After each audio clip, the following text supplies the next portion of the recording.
Legends and Tales of the Harz Mountains ****** Legends and Tales of the Harz Mountains. Toofie Lauder, Maria Elise Turner Lauder, author of Evergreen Leaves. London, Hodder and Stutton, 27, Paternoster Row, Mcilksy. Unwin Brothers, The Gresham Press, Chilwortham and London. Dedicated, by special permission, to Her Majesty Margherita, Queen of Italy. Contents: Legend of the Ross Strap, the Golden Crown in the Bodkessel, the Seven Springs of Thal, Legends of the Teufelsmoor, the Wunderstein, Charlotte of Blackenberg, Princess of Wolfenbüttel, the Grave under the Lindens near Blackenberg, Legends of the Regenstein, the Lost Sketchbook of the Regenstein Chapel, the Flower of the Lauenberg, the White Stag, the Fisherman of Teuseberg, Legend of Volkmar Skellery in Hild of the Königsberg, the 12 Knights in the Skånberg, the Gigenstein, the 3 Crystal Goblets and 3 golden balls of Schloss Falkenstein, Tidians Hall, or Cave, the Magdasprung and Magdatrup Sage of Schloss Questenberg, Barbarossa and the Kiefhauser, the Bergfräulein of Ostrode, the Key Fairy of the Guntersberg, Legend of the Devil's Mill, the origin of the Rammelsberg Mine, near Goslar, Legend of the Hoppelberg, the White Lady, the Chapel of Roses, Princess Ilse and the Deluge, the Ilsenstein, a Dream under Princess Ilse's furs, the Red-Haired Trude, the Wild Huntsman.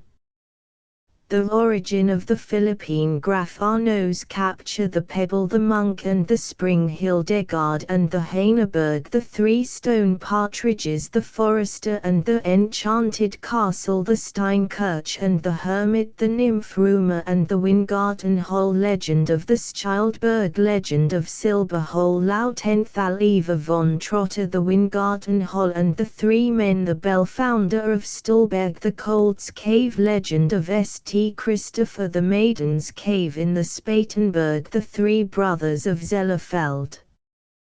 The Raven of Clausthal, the Bergmensch and Wilder Man, the Nimrod of the Redberger Clip, the Tanstich Bei Zorge, the Dwarfs of the Saxontain, the Bergeist of the Harburg, the 3 Wood Fairies, the Shepherd's Towers, the Treasure Hunters of the Sibertal, the Enchanted Maiden of the Zorge, the Accursed Maiden of Liechtenstein, the Great Hall in the Petersburg Spa, Die Mother Dwarf King Hibik, the King of Tipplers, the Needle's Eye, Legend of St. Hubertus Barthild von Ballenstedt, Legends and Tales. Legend of the Ross Strap. 1. Ross, a steed, trap, a footprint. Ages ago there ruled a king in Bohemia whose castle stood on a lofty mountain, where the thunder and the eagle found a home. This king had a daughter, the golden-haired Brunhilde, the fame of whose marvelous beauty was spread far and wide. Mighty rulers and the sons of kings sought the hand of the lovely royal maiden, and among the numerous wooers came the son of the king of the Harz, who won her heart, and after the lovers had sworn everlasting fidelity, the Harz prince returned to his father to announce his betrothal and make arrangements for the nuptials. After his departure, there arrived a new suitor for Brunhilde's hand, whom her father feared to reject. This was one of those terrible giants who inhabited North Europe. They were invincible, and wherever they appeared, all yielded with terror to their might. This dreadful lover brought the princess costly gifts of gold, amber, and precious stones. The father, after 3 days' Bedenkzeit, promises the giant his daughter. Brunhilde throws herself horrified on her knees before her father, weeping and tearing her hair, but the king, though moved with pity, assures her the giant has power to destroy him and his kingdom. From this hour Brunhilde appeared composed. She neither wept nor complained, but met her destined bridegroom with a solemn dignity. Of a truly kingly character, she constrained her agony to silence, but hoped ever for deliverance through the return of her Harz lover. Still he came not. Now the giant had 2 steeds, giant steeds, one white as the snows of the Northland, his eyes shining like stars, the other, the giant's body horse, black as the night, with eyes like the lightning, at whose running his hoofs resounded like thunder, and the earth trembled and shook. Both these steeds seemed in the chase to overtake the storm, and keep time with the lightning. Brunhilde saw these giant steeds, and the thought of flight occurred to her. Was success possible? She had never mounted the snowy steed. Great was the giant's joy when Brunhilde begged to ride with him. She mounted daily the terrible animal, and soon could ride a race with the giant on the mountains. At last the evening before the nuptials arrived, and Brunhilde, having arrayed herself in white robes, a golden crown, and a long white veil floating behind her, and the amber and diamonds, the giant's gifts, welcomed the numerous guests who thronged the royal palace, and looked lovingly upon the giant Broughtigam, too, who was overwhelmed with an unheard of bliss at the lovely vision. 2. Broughtigam, bridegroom. Used only during the engagement. At length the princess rose and retired. The giant remained to drink of the costly wines. Suddenly he heard the snorting and stamping of his war steeds. He sprang up and looked down into the courtyard. There sat Brunhilde in her glittering robes, the golden crown still upon her head, her white veil and golden hair fluttering in the wind, in her fearless courage and queenly beauty, upon the snowy steed before the open gates. At sight of him she let loose her reins, and the mighty steed shot forth, swift as the storm wind, like a streak of light, into the darkness of the night. The giant uttered a cry of fury that shook the castle to its foundations, seized his battle axe, and mounted his war horse, crying, "If she flee to the Nihorga, 3, in the Schlangengrund, 4, I will bring her hence." 3. Nihorga, the dragon in the old German water hell.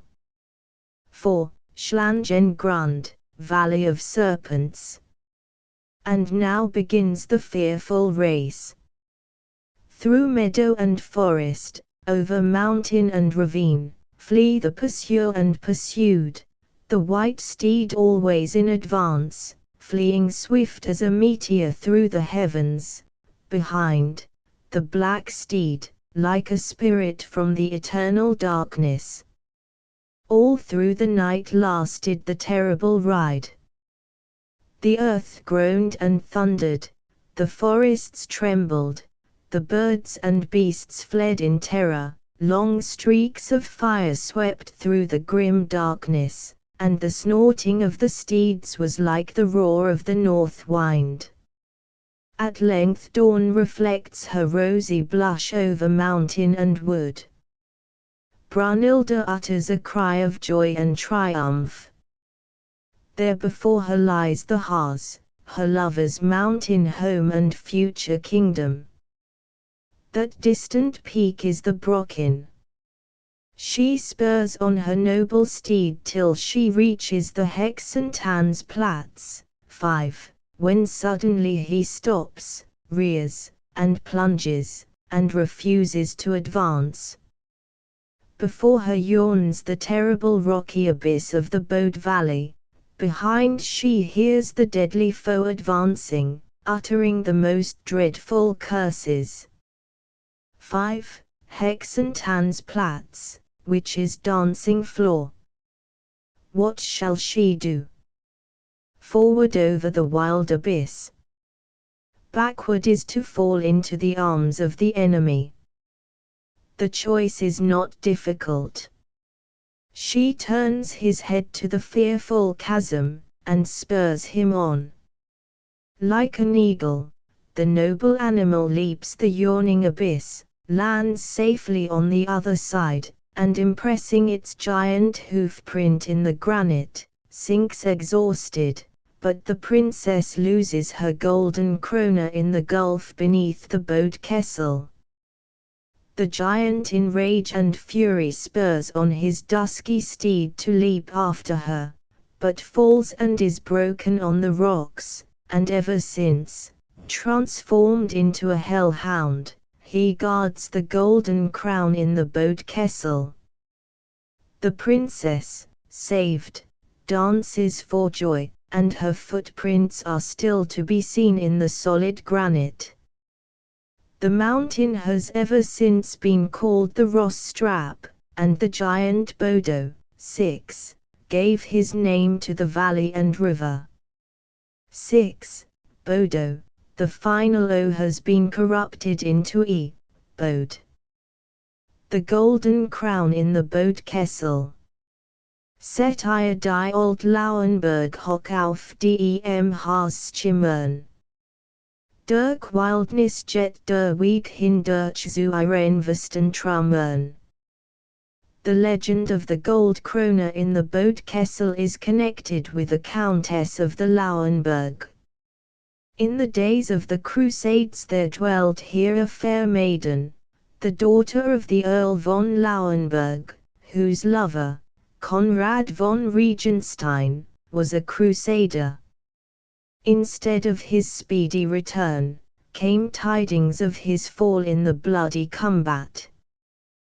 The broken-hearted brought refused all other lovers, and to secure peace and freedom declared she would bestow her hand only on the knight who could rescue Brunhilde's crown from the fearful gulf, the Bode Kessel.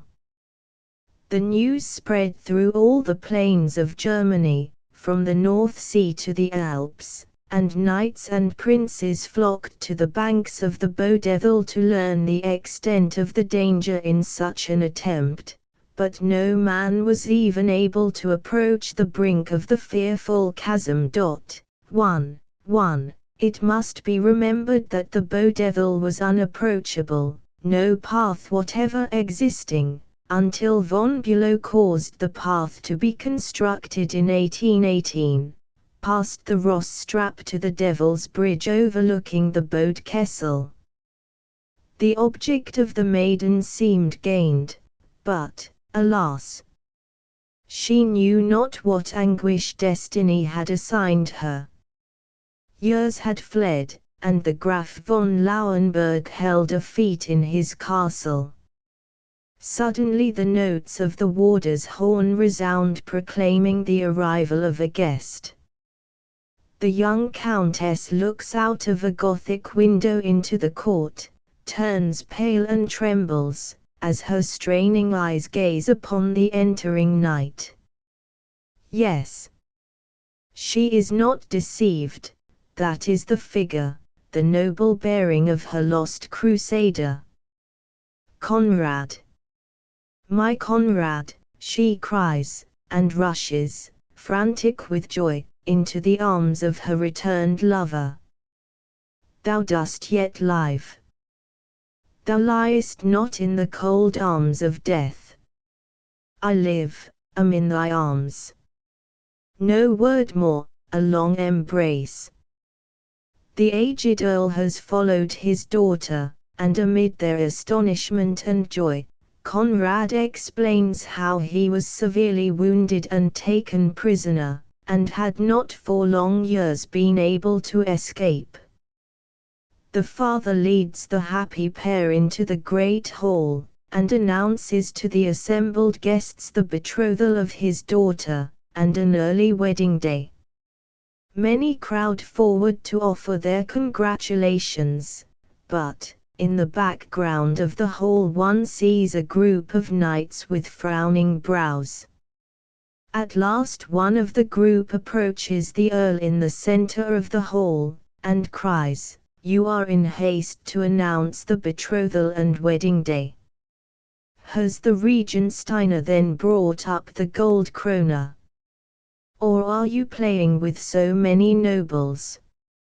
You are surrounded by many who will demand that the bridegroom fulfill the conditions you yourself have named, or they will accuse you of treachery, and renounce your allegiance." Applause followed this stern address. The earl, surprised, glanced around the circle and met grim looks and frowning faces. But Conrad raised high his proud form, struck his sword upon the floor, so that the hall rang with the clans, and cried in a voice of thunder, "Who dares speak of treachery to Graf Lauenburg?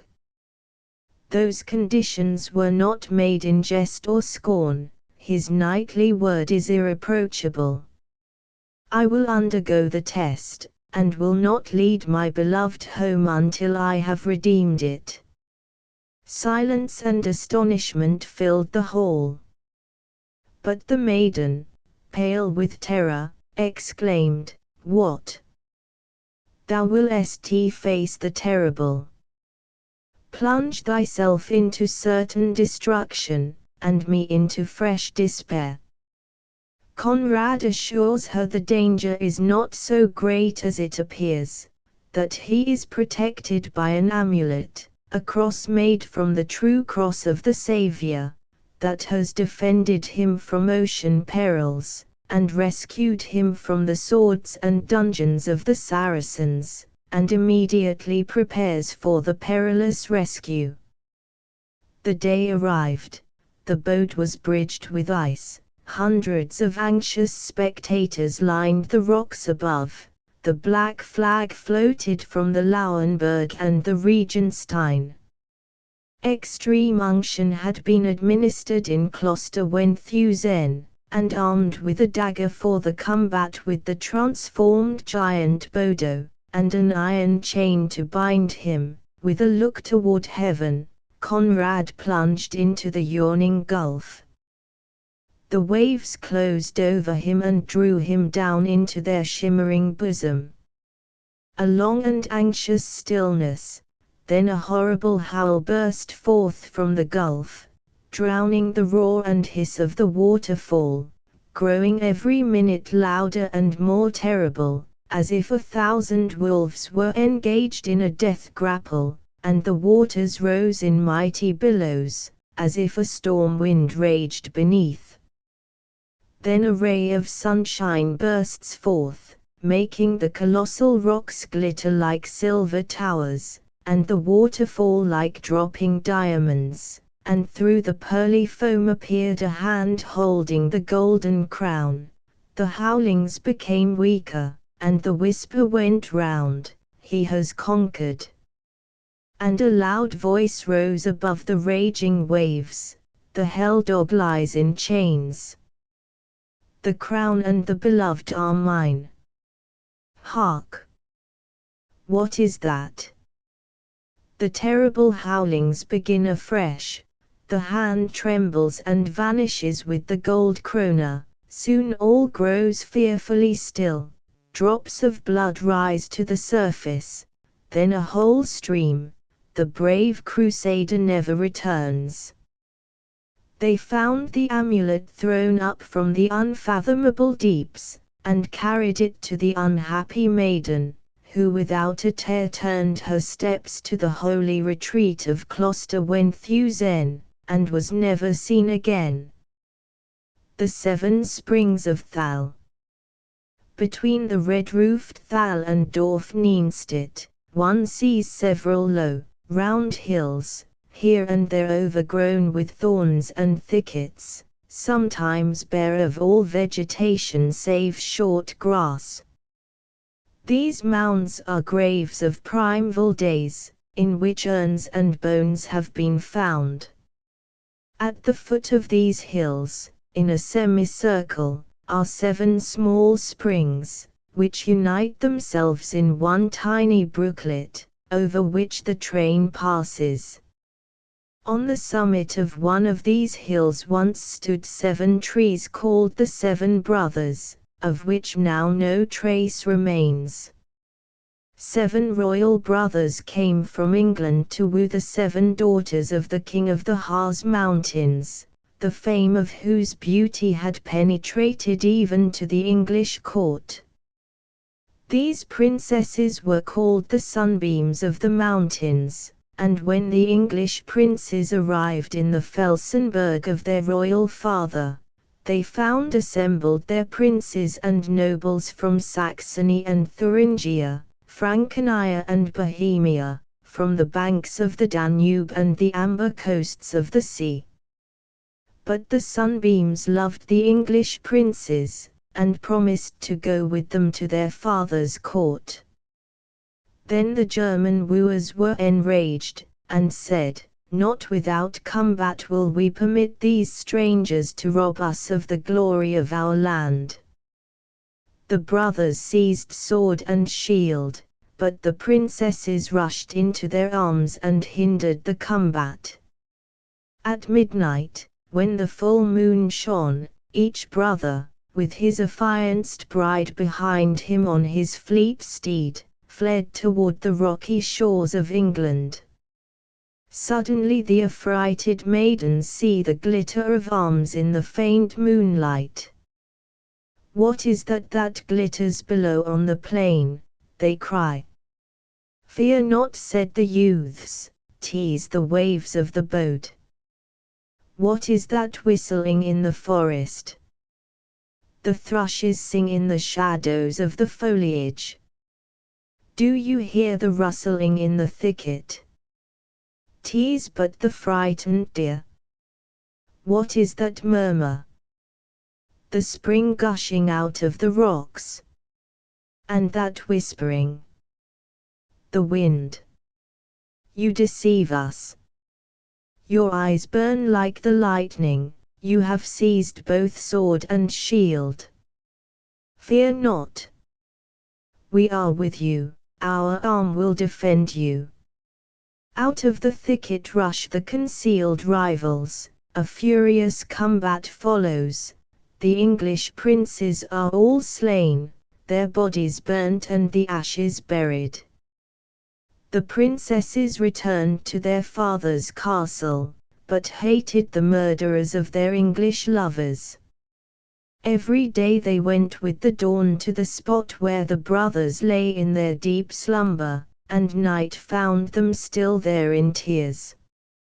Each princess planted a tree by her lover's grave, and when 7 moons were passed away, one evening, as they sat by the graves, suddenly they felt a great joy spring up within them. They wiped away their tears, but from them 7 springs bubbled up sparkling and clear.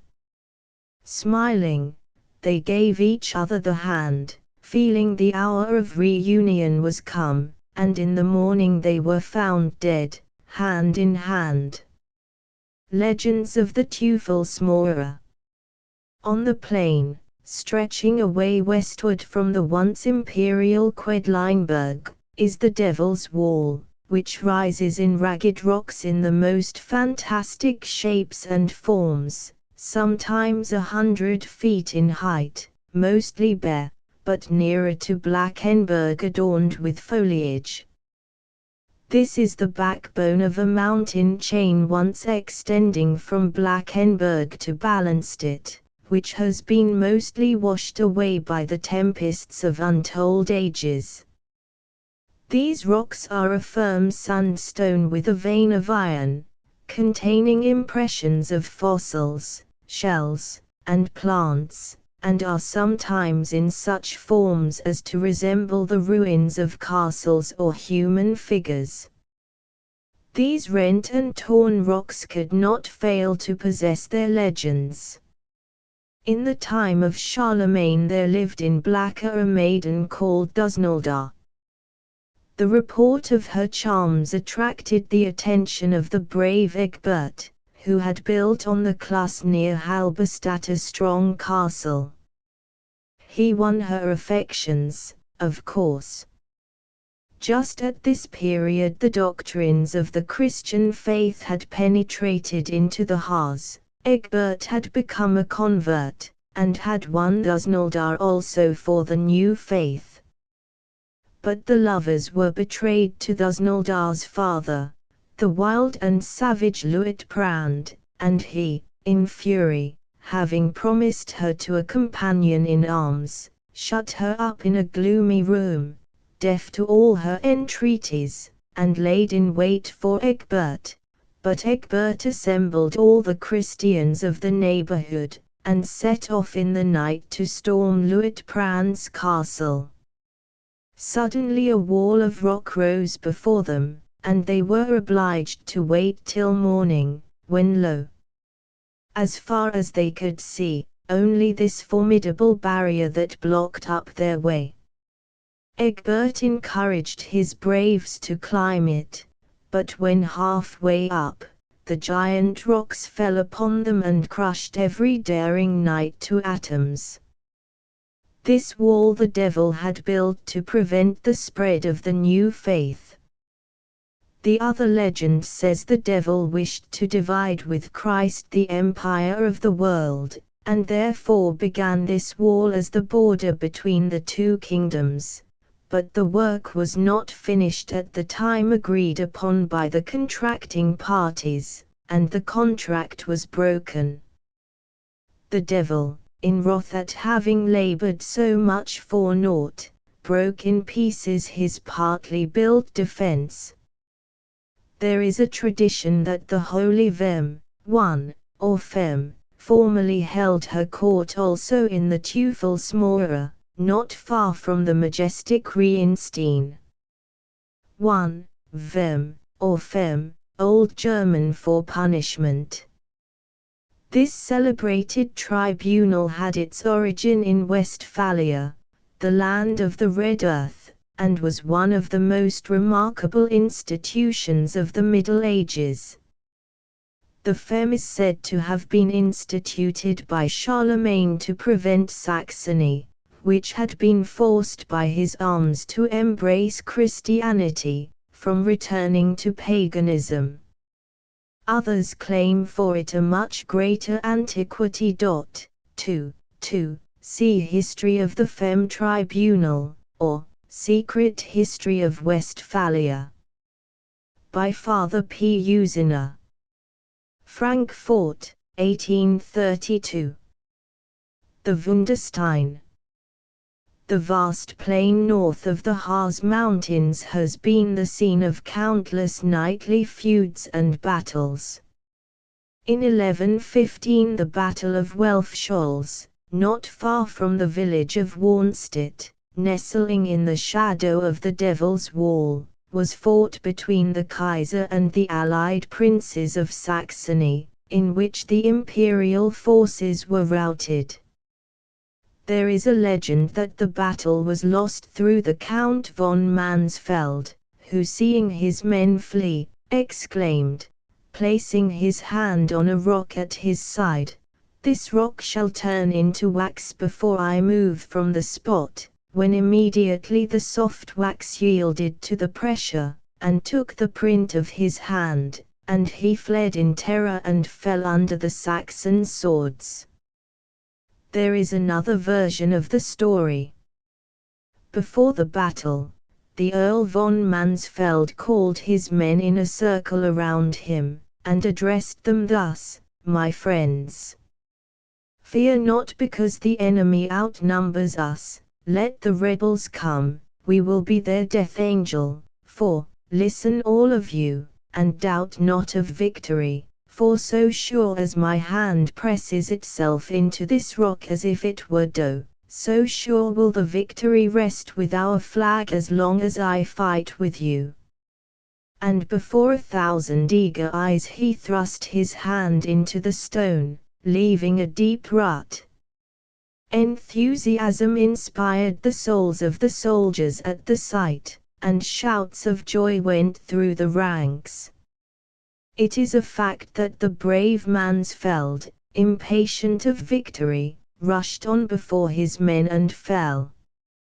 In the old cloister of Wenthusen in Dorfthal, pronounced tale, is still preserved a mysterious wonderstone, which is said to protect the estate and family from misfortune. By some mishap this stone was once carried off, and disaster followed disaster till it was brought back. Charlotte of Blackenberg, Princess of Wolfenbüttel. On the north side of the Harz Mountains lies the town of Blackenberg, the origin of which is long prior to the time of Charlemagne, probably during that of the Sassans. It existed during the Stone and Bronze Age, as has been proved by the discovery of warlike implements which have been dug up in the neighborhood. On a low mountain above the town stands Blackenberg, Schloss, white and shining in the summer's sun, and looks out on the vast plain, the Devil's Wall, and the mountains. Its long suites of bright and home-like apartments are adorned with many costly works of art, the most precious of which being the wondrously carved ivory crucifix in the chapel, by Michelangelo. With all this we have at present nothing to do, but rather with the singular destiny of a lady who was born here, whose portrait hangs in the drawing and billiard room. 1. Blackenberg, the Shining Castle. Duke Ludwig Rudolph, second son of Duke Anton Ulrich of Brunswick, was presented by his father with the earldom of Blackenberg. He lived with his wife, Princess Christine Louise von Ettingen, 30 years in Schloss Blackenberg. They were the parents of 3 princesses, noted as well for goodness of heart as for grace and beauty. The eldest was Elizabeth Christine, born in 1691. The second, Charlotte Christie Anne Sophie, was a year younger.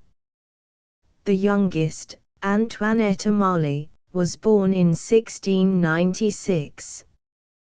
The eldest, Elizabeth, was chosen at the age of 13, by Kaiser Leopold, as consort of his son Karl III, King of Spain, later Karl VI of Germany. She was the mother of the great Maria Theresa. The young princess went over to the Romish faith, and met her royal bridegroom in Barcelona, where they were married. In consequence of this alliance with the imperial family, the earldom was raised to a principality by Joseph I. It now belongs to the Duchy of Brunswick. The second, Princess Charlotte, was chosen by the Tsar, Peter the Great, who spent some time here, as consort for his son and throne heir, Alexis. The third, Antoinette, the loveliest of the 3 sisters, married Duke Ferdinand Albert of Brunswick-Bevern. She is the ancestress of the now reigning family of Brunswick. It is the history of the second sister, Princess Charlotte, with which we have to do. Her marriage with the Czech Alexis took place in 1711, in the Great Hall in Torgau. The savage, vulgar prince had made his character still more degraded by a dissipated life.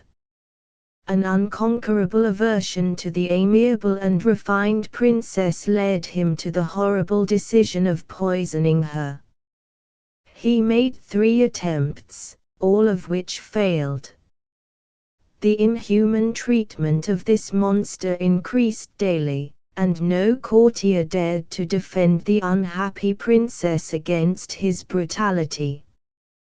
He so far forgot his manhood as frequently to strike, and even kick her. At length, one day, the Tsar and Catherine being on a distant journey, Alexis rushed into Charlotte's presence, made the most brutal demands, struck her with his fists, kicked her repeatedly, and left her lying insensible. Directly after this revolting scene the raging monster set off on a journey, without troubling himself to learn the result of his barbarous and fiendish cruelty. A premature birth was the result. But now the friends of the princess united for her rescue. The opportunity was too favorable to let slip. A courier was dispatched to the Tsar, and also to Alexis, with the news of Charlotte's sudden death. In his terror of the Tsar, Alexis ordered an immediate interment. The funeral followed as had been commanded, but the coffin contained only a wooden doll. While all the courts of Europe put on mourning, and the father wept for his untimely loss, and caused a commemorative coin to be struck, Charlotte, with the aid of confidential friends, especially the famous Aurora von Königsmarck, escaped, weak and ill, from her palace. With gold and jewels, and as much money as could be commanded in the hurry, the princess left St. Petersburg with a single femme de chambre and a faithful manservant, reached Paris unrecognized, sailed for America, and lived many years in Louisiana. Here she made the acquaintance of the Chevalier d'Aubert, or d'Auburn, who had been in St. Petersburg. One day, when alone with Charlotte, he fell on his knees and confessed his recognition of her. The princess took from him the most solemn promise of the strictest secrecy. Not long after the papers brought the news of the tragical end of Alexis, the probability of his having been beheaded. Charlotte, however, resolved to remain as dead. The death of her devoted manservant, who had been of such service, caused her many tears, and d'Aubert devoted himself to her, became her chief prop and stay, and at length the royal widow rewarded him with her hand. D'Aubert finally fell ill, and they returned to his native France, where his recovery was her reward. They were in the habit of walking in the gardens of the Tuileries. One day, sitting there conversing in German, chance led the celebrated Marshal Moritz von Saxony past them. Surprised to hear his mother tongue so purely spoken by Americans, as he imagined, he approached them, addressed the lady, started, and instantly recognized the Princess Charlotte of Blackenberg, whom he had long years reckoned among the dead. Madame d'Aubert conjured him not to betray her secret, told him her story, and how it had been chiefly through his mother she had succeeded in escaping from Russia. Delighted at the double discovery, Moritz promised to keep the secret 3 months, at the expiration of which time he declared it to be his duty to communicate the fact to the King of France, Louis XV. D'Aubert being recovered, they sailed for L'Île-Bourbon. At the end of 3 months Moritz revealed the secret to the French sovereign, and the governor of the island of Bourbon received forthwith the command to treat Madame d'Aubert with royal honors. The king wrote to Maria Theresa, acquainting her with the fabulous history of her cousin. The Empress wrote to Madame d'Aubert, beseeching her to leave her husband and repair to the Austrian court. This the princess refused to do, and remained on the island till d'Aubert's death, in 1754. After the death of both husband and daughter, she returned to Paris, settled the affairs of her husband, and retired to Brussels, where she received an annual pension from the Austrian Empress.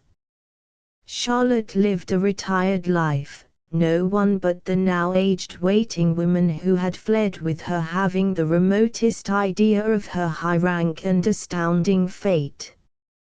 Charlotte died in 1770. The portraits of the three sisters and the great Maria Theresa hang in Blankenberg Schloss. The grave under the lindens near Blankenberg. Sie ruhen beieinander cool, wald voglein sungen droben, grun lob herunter viel. Many hundred years ago there lived a rich earl in the Harz, who was once seized with a severe illness. He made a vow that if he should recover, he would consecrate his daughter to a convent life. He recovered, and the young countess, in the first bloom of her youth, entered the convent north of and near Blankenberg, where now two large lindens stand close by the bleaching place. The maiden obeyed her father's command with a heavy heart, for a young knight contested with heaven his claim on the bride, and however much the novice knelt before the altar in burning tears and hand-wringing, and besought heavenly aid in renouncing all she had hitherto held dear, still her thoughts would wander beyond the dark convent walls and lonely cell to her lover. Nobis pacem only awakened a more bitter pain, and the Ave, the Laudamus, the Gloria, and all the penitential psalms only called up his image before her soul. Linda was not less unhappy. In vain he sought to approach his brought, wandered round and round the convent walls, climbed the trees, and watched to catch a glimpse of her, all in vain. The abbess knew of the love of the young novice, and watched her with argus eyes, not out of holy zeal, for the convent had long been ill-renowned for the impure life of its inmates, but out of hatred to the maiden whose father she had loved, but with an unrequited affection. She rejoiced in the deep sorrow of the daughter of the now hated earl, whose pure, pious, unsoiled character enraged her still more, in striking contrast to her own depravity and corruption. One day the sorrowing novice, unhappily, by accident discovered how unworthily the abbess filled her sacred office, and how great the immorality of the nuns had become, and the abbess, to render Lena powerless to injure her, resolved to destroy her. She called together those nuns who were in her full confidence, represented to them how they had to fear betrayal from the novice Lena, and to defend themselves they must destroy her.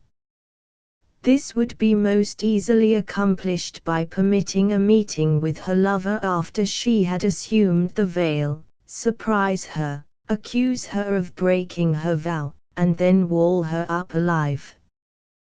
The reprobates approved of this diabolical plan, and as soon as Lena's novitiate was ended, and she had taken the final vows, they embraced the first opportunity, when Linda was seen in the convent grounds, by giving Lena permission to walk in the garden.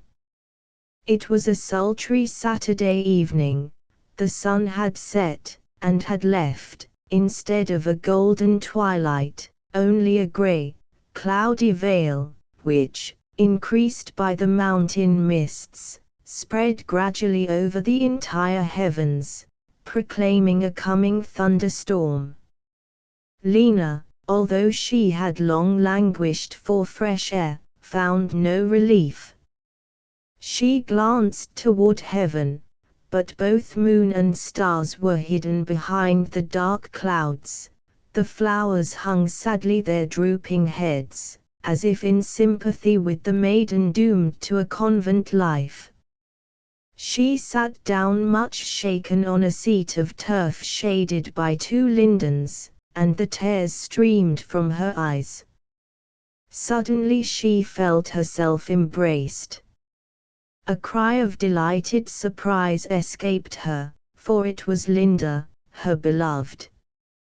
All sorrow and pain were forgotten in the bliss of the meeting, and Linda kissed the tears from her burning cheeks. A blissful moment the lovers embraced each other, then came a feeling of duty, of assumed vows before the soul of the bride of heaven like a fiend of darkness. She tore herself from his arms. "Linda!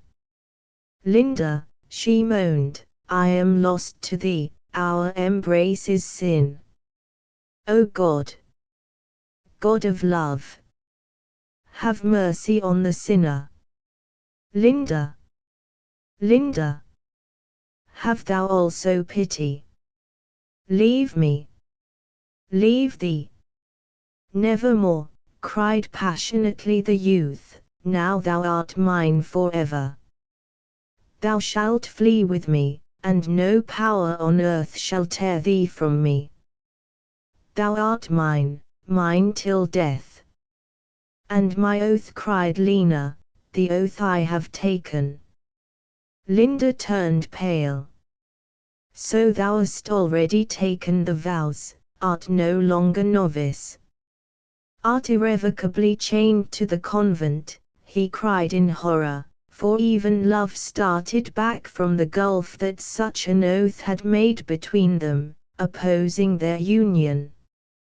"Then I am lost, my life happiness is annihilated." "And mine too," sobbed Lena in his arms. "Or wilt thou flee with me? We will hide ourselves far from our native land, where no searcher can find us, and undisturbed we will be happy." But Lena refused. My oath, would it leave us peace? Would I not draw down thy soul to perdition? See, my anguish will soon be over, and I will wait for thee above. Give me up for this life, that God may grant us a blessed future, Linda." He gazed on the ground and was silent. At last he gave her the hand. "Let it be so," he said, struggling for firmness. "Thou art still mine, if not here, there above." Meanwhile the storm clouds had blackened, and a loud clap of thunder rolled over the heads of the parting lovers. Both looked up, but did not see the abbess, who was watching them for their destruction. "Now let us part for this life," said Lena, who felt her soul elevated and strengthened. "Must it be so? Must I lose thee, when I have just found thee?" As they gave each other a parting embrace, Lena could not tear herself from her lover's arms, and cried, "O Father in heaven! Give me strength in this parting hour, and forgive me if my love is sin, but if it is not sin, bless our union." "Bless our union," repeated Linda. At this moment the abbess with her nuns came forward, when lo, a flash of lightning lit up the darkness. The lovers stood in a sea of dazzling light. It seemed to them they saw heaven open. Arm in arm, struck by the stroke, they sank lifeless to the ground. Almost unhurt in appearance, they found them under the lindens, heavenly joy painted on their faces, and there they made their grave. The terrified abbess had scarcely sprung back into the convent when a stream of fire, after a terrific thunderclap, dashed the building to ruins, out of which arose a pillar of dust and flame. Only a few of the nuns were rescued. The abbess and her plotting nuns were found awfully disfigured, and now, it is said, the abbess appears in form of a serpent every 7 years near the grave under the lindens. Legends of the Regenstein. Who that has visited the romantic Harz has not climbed the lordly sandstone mountain, the Regenstein, wondered at its vast chambers hewn in solid rock, and gazed in silent rapture on a prospect more beautiful than that from the Brocken. In the year 479, according to the chroniclers, the sharp contest between the tribes of Thuringia and the Sassen, 1, took place for the possession of the Harz mountains. Maciveric, king of Thuringia, with his army thirsting for war, crossed the mountains to repulse the Sassen then dwelling on the north borders of the Harz. 1. Saxons. Near Wernigerode a bloody battle was fought, in which the Thuringians were defeated, and 5,000 left dead on the field. Perhaps the Hun stones still standing between Himburg and Benzingrode have reference to this fiery collision, and the ancient burial places discovered in the vicinity were the graves of those fallen in this contest.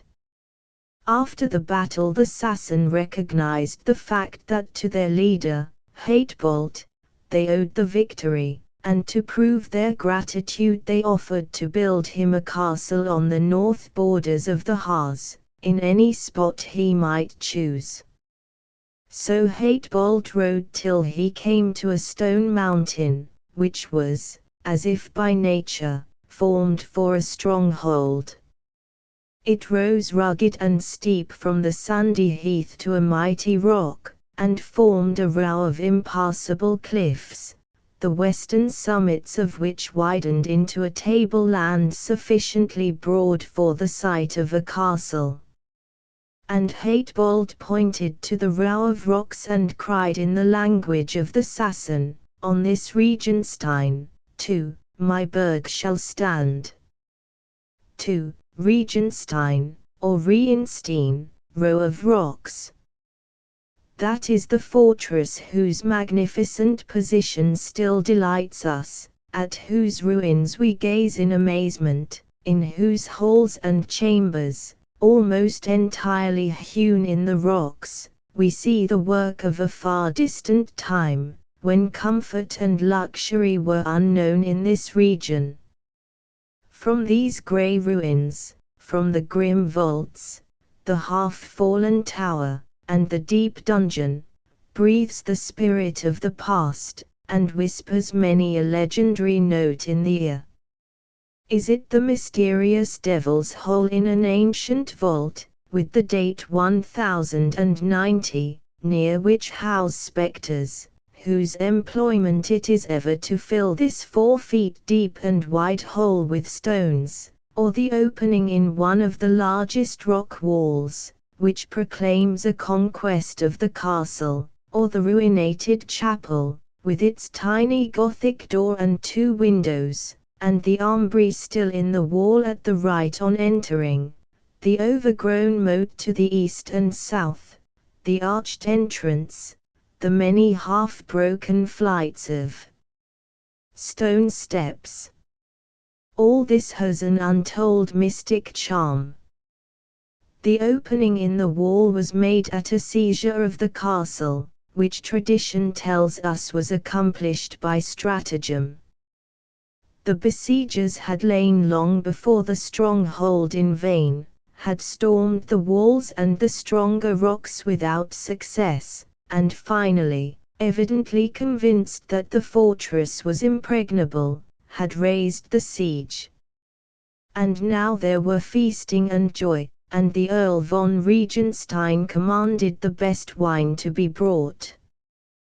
But for security, in case of another attack, he resolved to lay in fresh provisions, and accordingly sent a messenger to the surrounding villages with an order to the people forthwith to bring the needful supplies. In a short time a troop of peasants, men and women, appeared, half bent from the weight of baskets on their backs, and tubs of butter and cheese under the arm. The great gates were opened, the drawbridge lowered, and the troop entered. But once inside, they threw baskets and tubs to the winds, seized their arms, drove back the surprised guard, and at the same time a party in ambush rushed over the drawbridge. They cut down all that opposed them, but the Earl was nowhere to be found. When he saw himself outwitted, and that all opposition was useless, and every issue from the fortress in possession of the enemy, he caused himself to be sewed up in a bed, and let down on the north and perpendicular side of the rocks with ropes. The opening is still shown in one of the rocky chambers through which he is said to have escaped. Another legend is connected with the dungeon, which is hewn deep down in the rocks. A captured maiden had been imprisoned here, and had sat long in the darkness of constant night, hearing no sound save that of the raging storms that beat against the rocks. Escape was impossible. One day she lay on her bed of straw, and sought comfort in fervent prayer. And there dawned a distant hope in her mind. She listened to the storm, and heard the hail beat against the rock walls of the dungeon, hence they must be thin. Might she perhaps break through the rocks? They are only very porous sandstone. It is a bold thought, no sooner awakened in her mind than put in execution. She used the ring of the dungeon to break away bits of the rock, and worked many moons till she had an opening large enough to creep through. But what was her despair to find she stood on a dizzy height, and the fearful depth yawned beneath her. Still she did not hesitate, but began climbing down the smooth rocks, which offered only here and there a crevice to her aid.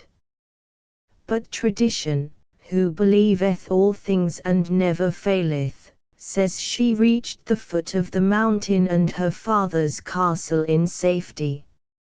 Another legend relates how a wealthy countryman had lent an Earl von Regenstein a large sum of money, but when he came to demand payment was repulsed with scorn and derision. Soon after the Earl did not return from a predatory excursion, and many singular reports were circulated concerning his death.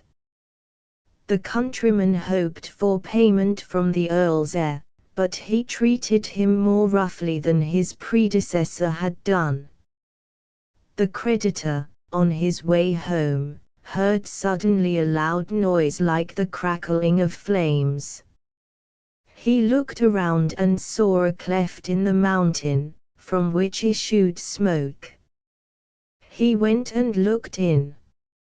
It was the mouth of a cave, in the deeps of which pitch and sulphur flames with loud hissing enveloped each other, and in the midst of this fire gulf he saw a human form, over which the flames swept without consuming it, and which sought, wailing and moaning, to escape, but fell ever back into the boiling heat, with wringing of hands and tearing of hair. He soon recognized the Earl, who after some minutes saw the creditor whom he had cheated at the entrance to the cave, and broke out in lamentations and entreaties. "Oh! See how I must suffer for my injustice! Have pity on my anguish, forgive my crime. Take my signet ring, go to my successor, tell him what you have seen, warn him not to act as I have done, and to pay my debt, that I may escape from this bed of flames." The countryman hastened to fulfill the commission, showing the signet ring. He was at once paid with heavy interest, and the castle chaplain received orders to read a mass for the suffering soul. On his way home the countryman looked again into the cave, but nothing more was to be seen either of the flames or the guilty earl. The spectre maiden of the Regenstein still haunts the ruins. How solemnly the old ruinated fortress looks down upon the plain bathed in the rich lights of sunset. And around the walls and the tower sighs a spirit, and sighs the storm. Let thy stay there be short and cautious, for the ruins are haunted by night. A maiden form rises from the dark vault, and wanders to the tower, and to the great gates, and an innocent countenance smiles upon thee. Guard thyself well, O wanderer, gaze not so deep in the mournful eyes, it is the spectre maiden. She bows to thee in graceful greeting, she offers thee the full lips to kiss, she beckons, she spreads out the arms. Oh, follow her not. Her breath is poison. If thou grant her the kiss, thou wilt fall an irrecoverable prey to death.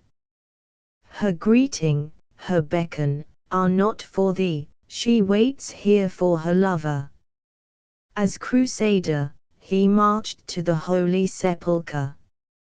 She is gazing after him from the tower, waiting for his return by the broken drawbridge, and wanders ever in search of him. If she meet thee, she will fancy thou art her fallen hero lover. If thou dost follow when she beckons, she will draw thee into an open grave with ice-cold arms. Oh! Guard thyself well when in her sight, for she haunts the Regenstein by night. The Lost Sketchbook of the Regenstein Chapel.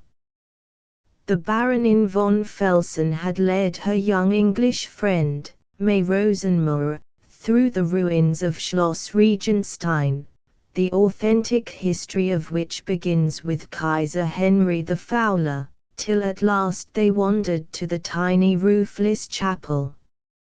As May entered it through the Gothic door, scarcely high enough to pass under without stooping, the first object on which her eyes fell was a crimson morocco sketchbook, closing like a pocket-book, nearly filled with sketches.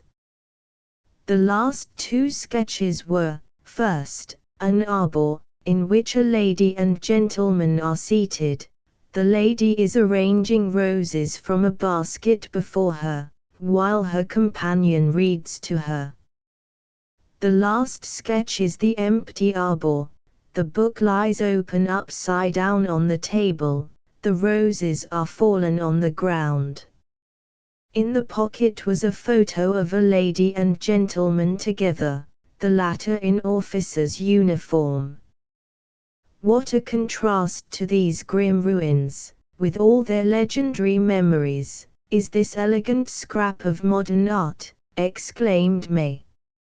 I am sure there is some sad history associated with this little book. Perhaps I may find the owner. Warum nicht, replied the Baronin. The woman in the Bible found her piece of silver, the shepherd his lost sheep, Saul found his father's ass, Joshua found her baby, Joseph found his brethren, poor old Jacob found his long-lost Joseph, and the loser of this sketchbook may be as fortunate. A few days after this event, the Baronin gave a café to a large Gesellschaft in the park of Schloss Stolstein. The company sat grouped here and there under the clumps of old beeches and oaks. The deer cast their shadows in the clear lake, graced with swans, and somewhere in the background the music of a military kapelle floated softly on the air. May Rosenmer amused herself with a study of the varied characters present, and with German manners, which were new to her. A maiden lady, the Baronin von Schottenthal, who was staying at the castle with her young orphan niece, interested her with her quaint humor and sound common sense. Little Amalia came out with her attendant to her aunt.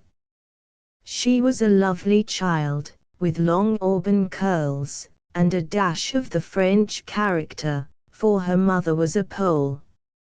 Finding that her aunt paid no attention to her toilette nor her curls, Amalia finally whispered, "See, Tanti, Gretchen has curled my hair." "I see, my dear," said the Baronin, "but it will do you no harm if your hair does curl, if you are a good little girl." Amalia's crestfallen, puzzled look as she walked away were amusing enough. Soon after she came back with a very knotty question. "Tanti, could all our family ride on an elephant at once?" "Gretchen says they could." "Yes, child, several small families could ride on an elephant at once." But May was not left long at leisure to amuse herself with the pretty child. Her hostess brought and introduced to her Baron von Stanitz, fresh from the Heidelberg University. She soon found, however, that he was possessed of much finer cultivated hair and moustache than mind. He had dipped a little into the natural sciences, and learned a smattering of some of the absurdities of German pantheism, and held himself competent to solve the mysteries of creation, and moral relations, of the universe and of mind, much better than the old-fashioned Moses and the prophets, or Saint Paul. It is this false moral training of the students of Germany that will prove one of her greatest dangers in the future. Baron von Stanitz had studied English, and began at once to edify May by airing it. She expressed her admiration of the Harz, its history and legends. He replied, "Yes, the Harz is highly interesting, but chiefly so through its old legends." But let us not be too hard on the Baron in this respect, for the English often make as ludicrous errors in German. The writer heard a young lady in Cologne order Himmelfleisch, meaning Hammelfleisch. She intended to ask for mutton, but in reality ordered heaven's meat. And the waiter, with his solemn, impenetrable face, replied, "I regret we have not that dish." A gentleman in Leipzig ordered Kinderbraten and Pantafel, child roast and slippers. He wanted Rinderbraten and Kartafel, roast beef and potatoes. People who drop their hs in English do the same in German. An English girl driving away from Ballenstedt cried out, "Farewell, Harz." At the hotel by the Redor waterfall an old man ordered the Kellner to bring beer, and called after him, "Aber hell." Hell he meant, clear or white in contrast to brown beer. He had been parading about and ordering the Kellner as if he owned the whole place, which made his missing h all the more amusing. But to return to the Baron. May spoke of the towered village church nestling so confidingly in the rich foliage, and regretted she had not yet seen the interior, but hoped to the following Sunday. "Pray, Miss Rosenmoor, you do not keep up that absurd idea of going to church. I have not been in a church for 5 years. While they insist on preaching the old fables that nobody believes anymore, I shall not go. I can attend to my religion much better in my own room, or in the woods, where the trees form nobler Gothic arches than any cathedral, from Col and Halberstadt down. Even Main-Mutter told me not to trouble myself about the Bible, for there was no truth in it."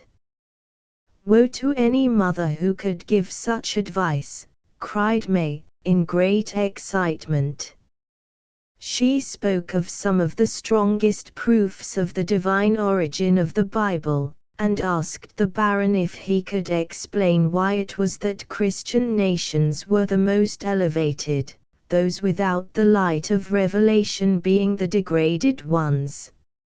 "Oh," said he, "such a view has something beautiful in it, but it is only a delusion, a transition period in the history and development of mind, I might say, the Ralph and Clyde, chrysalis, of education, out of which the splendid and brilliant butterfly of free thought breaks forth, and science unfolds her golden wings, and in her commanding presence, the old orthodox Bible faith can never again lift its head. There is an endless primeval matter, I may say the aircraft, first cause, of all things, which is scattered in countless atoms in eternal space. From this primeval matter, during the course of millions on millions of ages, slowly and gradually unfolded beings, from the most insignificant to the highest. From a scrap of mud, through the effect of light and heat, perhaps by contact with some other body, a frog was produced. Nearest related to the frog stands the labyrinthodonton, whose hand-like foot tracks have been found in the sandstone, and which is decidedly the transition between these animals and the higher species of the ape, and from the ape, during impossible to comprehend ages, man has sprung, at first rough and animal, as we see today in savage races, from step to step unfolding and rising, till we have the Mensch of our present civilization and refinement. All this was said with a foppish, self-satisfied air, as if he were a personification of wisdom. May looked at him in amazement, wondering at his shallowness. At length she said, "Concerning origin and ancestors I will not now dispute. If you deny the Bible, we have no common ground of argument, and if your argument be true, we have after this life, nothing. Let proud science beware lest she scorch her golden wings in the avenging fire of divine wrath. If you are content with the doctrine of man's descent from an ape, originally, according to your own argument, from a frog, I deny its truth, and claim mine from an eternal, omnipotent and holy Creator, and personal Father, not simply an eviges sane, eternal state of being, but something infinitely and incomprehensibly more exalted." Here the conversation was interrupted by the approach of the Baronin, accompanied by a tall noble-looking lady attired in black. May started, for it was the lady in the photo of the lost sketchbook. Her friend introduced the stranger as the Countess von Omnisky, a lady of Russian birth, but who had been partly educated in England, her father having long filled an official position there under the Russian government. The Countess was still young, only 25, of a pale, melancholy, but highly intelligent countenance, and her sapphire blue eyes had a mournful, faraway look in them, that touched one deeply. Their conversation turned on the beauties of Harz scenery, and its romantic ruins, and the Countess remarked she had only the other day visited the Regenstein, and during the day had lost an object, to her of great value, a sketchbook, filled by her late husband, with the exception of the last sketch, which she had herself sketched after his death. May drew forth the sketchbook, which she had purposely carried in her pocket, and handed it to her, remarking she had recognized her from the photo at the first glance, and explained how it had come into her possession.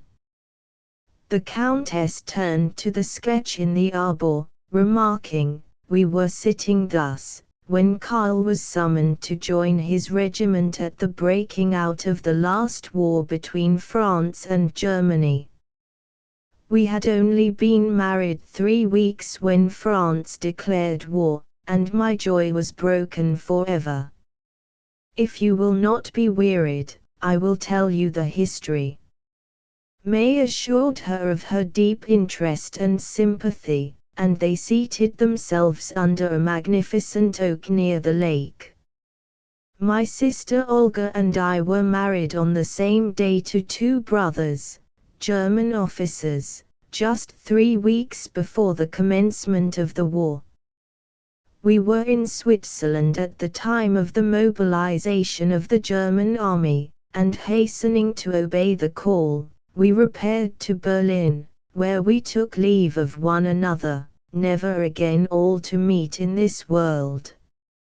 Olga and I remained a short time in Berlin, but after the reports of the battle Worth we grew too excited to stay so far from the scene of action, and accordingly went to Baden, taking only our maid with us, and not wishing to go to an hotel. We took apartments in a private pension kept by a family from Edinburgh, 2 old maids and their brother, Max Stab by name, and though I have travelled over nearly all Europe their equal I have never met, and have reason to believe Scotland or Germany could produce few such creatures.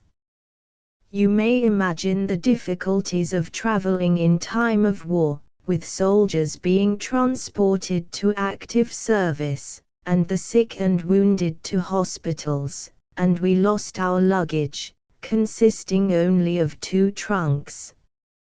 We explained to the elder Miss Max Stab, who wore a couple of pigtail curls each side of her face, that our trunks were lost, but we hoped would be found in a day or 2.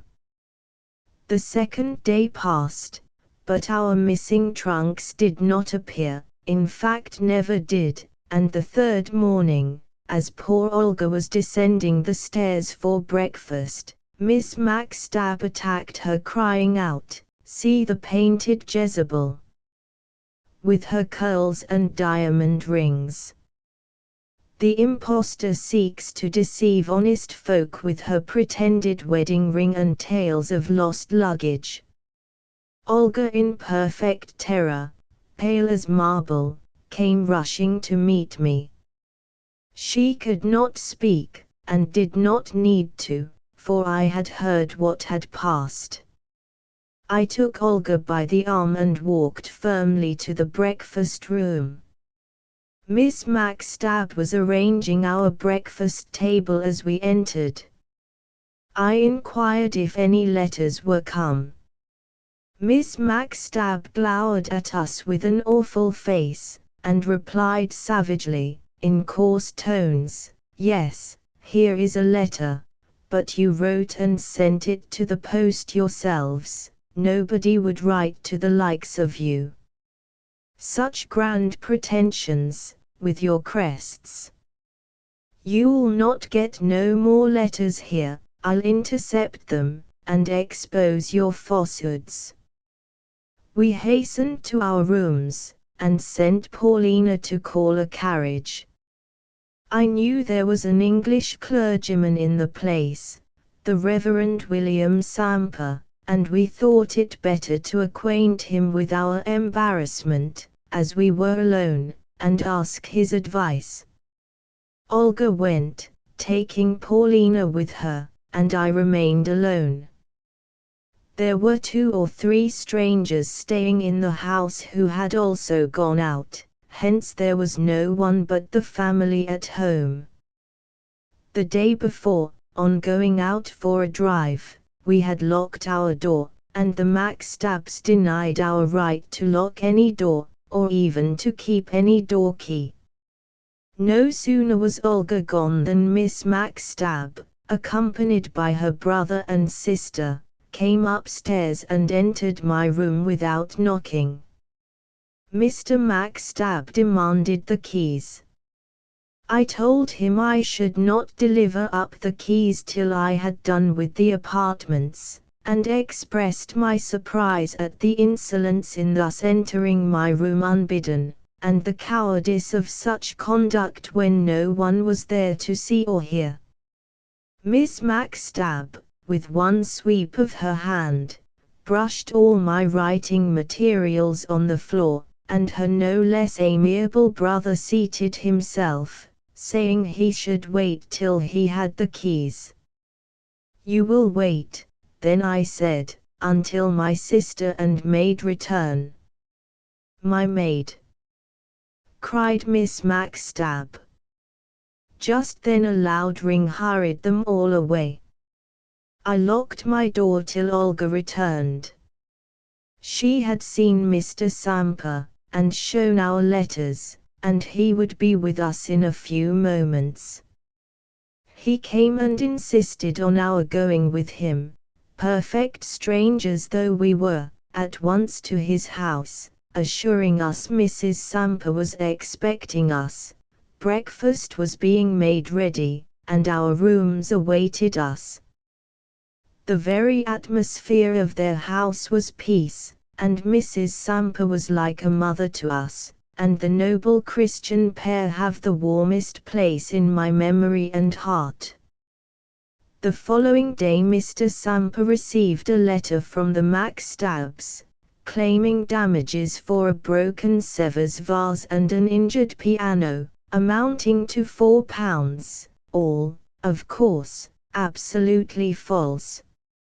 Mr. Samper wrote declining any further correspondence, and informed them the post and the law were open. Karl and Franz, on hearing our story, sent them a solicitor's letter, demanding an explanation of their infamous conduct to 2 defenseless ladies. The reply to this letter was absolute silence, and the sudden disappearance of the Maxtabs from the town. We found they had treated many badly, and had sought in various instances, by driving people to leave before the expiration of the time already paid for, or by involving them in law proceedings, to gain money. We stayed a few days with the good minister, but in a state of feverish excitement, watching the descriptions of succeeding battles, and reading the lists of wounded, dead, and missing with a horrible fascination. At last we could bear the uncertainty no longer, and assuming the dresses of nuns, we joined several actual nuns and a couple of surgeons, who were going to France to follow the Second Army, in which Franz and Karl served, to nurse the wounded, seeking them out on the battlefield, which was very necessary, for there were not nurses and surgeons sufficient for the need, and many died for the lack of nursing in time. At length came the terrible battle of Mars-la-Tour, Saint-Hilaire, or Vionville, in the burning heat of August, the 16th it was, and Major Franz Omniski was among the missing. Olga set off alone in her wild grief, to search on the battlefield, knowing we would not let her go, and when we first missed her, we had no idea how long she had been gone. Oh! How shall I attempt to depict that dreadful night scene among the dead and dying on the field of Mars-la-Tour? The pale, ghastly faces looking up to God's pure, blue heavens so fearfully calm above all this human woe and anguish.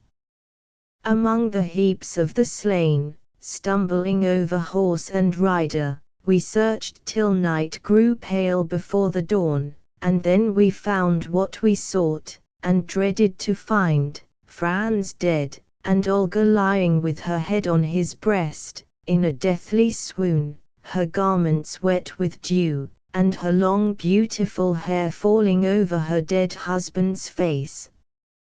Olga never rallied. The grief, exposure, and fatigue were too much for her delicate frame and passionate love for Franz. We laid them both in one grave, on a knoll, under a clump of limes, the two brave hearts so true and noble.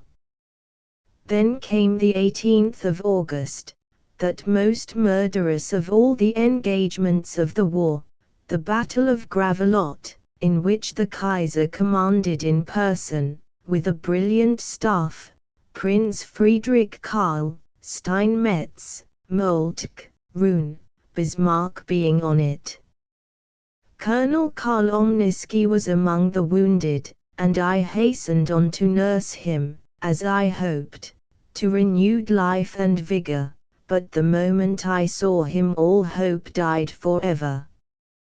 Death was written on his noble brow, but his great, deep violet eyes looked bravely and tenderly as ever into mine. Oh, those precious days! Golden is their memory, though so unspeakably sad. He was ready to go, awaiting eagerly the change to the better land, but full of a tender sympathy and sorrow for me and his unborn child. He never was weary of hearing that wonderful prayer of our Saviour, the 17th of St. John, and the 15th of the first epistle to the Corinthians. Often, accompanied by the harp he so loved, I sang his favorite lines, my heart frantic with grief, but outwardly calm, for God lent me strength. Blub be mir vom Morgen bis Abend, denn ohne dich kann ich nicht leben. Blub be mir denn die Nacht ist dunkel, und ohne dich darf ich nicht sterben. Abide with me from morn till eve, for without thee I cannot live. Abide with me when night is nigh, for without thee I cannot die. The noble-hearted Kaiser honored my dying husband, before the Second Army moved on, with a visit, and the tear his Majesty brushed away did honor to the sovereign so deservedly beloved. In peace my poor Karl died, and I closed the loving eyes, and my heart died. I buried him beside Olga and Franz, and am building a chapel over them. 5 months after Karl's death my golden-haired Tatiana was born. For her sake I strive to reconcile myself to life. But, alas! My wealth and joy are a grave. Sitting the other day in the enchanting valley of the graceful Ilz, leaping proudly and gaily in 1,000 tiny waterfalls over the moss-grown stones, as if conscious of her royal origin, I wrote the following lines, which express faintly my feelings, and which I beg you to keep as a souvenir of our first meeting. Alone. The sun has set, the evening brightness fades, the gloom increases in the forest glades, and a deep sadness all my soul pervades. I am alone. A wild bird here and there still sings to cheer his mate that nestles in the thicket near, but no voice of love falls on my ear. I am alone. The gentle air plays with the rustling leaves, sweet with the fragrant odors it receives. My bosom with no whispered incense heaves. I am alone. A distant horn the evening silence breaks. The mountain in soft echoes answer makes. No heart responsive to my voice awakes. I am alone. O'er rocky heights the Ills, wild and free, hastes like an eager lover to the sea. But whither shall I turn for love? Ah me! I am alone. Still dreaming dreams I can to none impart. I live with nature and my own sad heart. Whatever comes of joy or suffering's smart, I bear alone. The following is the German translation.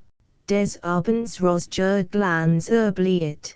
Das Land wird dunkel. Dunkel wird zum Waldesrand. In mir och nachtels. Einsam ist die Hand. Ich bin allein. Ein Vogel hier und dort dem Weibchen sing. Das Nest los nahe lost. Wie's zu ihm klingt. Zu meinem Ohr kein Ruf der Lieb dring. Ich bin allein. Die Blätter lispel. Sie kost die Luft mit sanftem Spiel. Einatmen deren Duft. Wer flüstert Balsam mir ins Herz hinein. Ich bin allein. Ein Ferns Horn ertönt mit sanftem Skall. Der Berg antwortet ihm im Wiederhol. Auf meinen Lord wat kein Herz im All. Ich bin allein. Es just dial sich vom Felsbett her innest gem Liebeslauf hinab zum Meer. Doch wohin? Die Welt ist liebelich, ich bin allein. Noch Traum Traum, doch sie fehlt kein Hatte allein mit der Natur und meinem Schmerz. Kommt Freud mir, Brit Leid hierin, ich trag's allein. The Flower of the Lauenberg. Broken walls of the grey, long past centuries, on the wooded mountains, a dilapidated tower, moats overgrown with wild thorns, a few dark and gloomy vaults, and half-fallen windows and arches. Those are the small remains of the most magnificent of the former castles of the Harz mountains, the ruins of the ancient seat of the Counts Palatine, the Lauenberg. In former days the spot lay much more desolate than now. The old ways and the delicious wood paths had not been opened up. Heaps of rubbish and shapeless ruins lay scattered everywhere. Scarcely could the wanderer break his way through the creepers of the common virgin's bower, and the prickles of the buckthorn over the moss-grown walls, to the broken tower. But the young people of Dorf Stecklenburg, at the foot of the lower adjacent mountain, on which lie the ruins of Schloss Steckelberg, found their way easier. It was just the wild and savage character of the place that attracted them, and it was very seldom that a troop of merry boys did not choose the lonely ruins as the scene of their games, and even timorous maidens ventured to approach the haunted walls in their search after berries and wild flowers. Once, more than 100 years ago, on St. John's Day, a number of children from Stecklenburg were scattered in the thickets around the ruins gathering flowers and making wreaths and garlands, when suddenly one of the boys uttered a cry of astonishment. The others ran to him, and lo! There stood on the edge of the tower walls, then rising only the height of a man from the debris, a wonderful flower, the like of which the children had never seen before. It looked so strange, and still seemed to gaze so mildly and confidentially in the eyes of the children, that they all at once fancied something supernatural in the flower. They had often heard their parents and grandparents relate how once, in the greyest times, a maiden had been carried off by the Ritter of the Lauenburg, and in the hour of her greatest danger had been rescued from his power by transformation into a flower, which bloomed every year a single day, and the maiden came and wandered a single night through the ruins. Might this be the flower? They asked. At last one of the boys began climbing up the tower walls to pluck it, when he heard a soft voice murmur so clearly that all heard it, "Do not pluck me." The boy started back in affright, but, vexed at his fear, feeling sure a flower could not speak, he began again to mount the tower, but the same voice came from the flower, "Do not pluck me," and the children cried, "Give it up and come down." This excited him still more, and stretching out his hand to pick the flower, a hideous serpent raised its head hissing from under the leaves, when the boy fell back in deadly terror among thorns and fallen stones, and was carried home with broken limbs. Again, on a St. John's Day, the children of Stecklenburg played among the ruins of the Lauenburg, when they saw again the wonderful flower, and heard the same soft voice, "Do not pluck me." In affright they fled down the mountain. But a quiet little girl had remained behind, for it seemed to her the flower did not say, "Do not pluck me," but, "Pluck me." Hence she stood thoughtfully gazing in the flower's clear eye, when again she heard in soft tones, "Pluck me. Pluck me." The maiden came nearer, the flower's glance grew more loving, but under her leaves she saw the serpent head, which rose hissing and coiling. Then she drew back her hand, and dared not touch the flower, and as she fled she heard still the voice, "Only pluck me." The next day she went back, determined to obey the voice, and pick the flower, but it and the serpent had vanished. Years fled. The little girl had grown to womanhood and become the brought of an honest but poor youth. Then she recalled the wonder flower and entreating voice, and thought to herself she had missed her good fortune through her disobedience. This she related to her lover one day as they wandered through the wood around the ruins. And he strove to comfort her, and thought they were enough in each other, and would be able to support themselves without aid from the world of enchantment. But in his mind he thought she might have gathered the flower, for tales were still told of great treasures guarded by the maiden of the Lauenburg, and he had himself already seen much of the wonder world, and the influence of higher powers over human destiny. Was he not a Sunday child? 1. In the Harz it is said all children born on Sunday are always fortunate.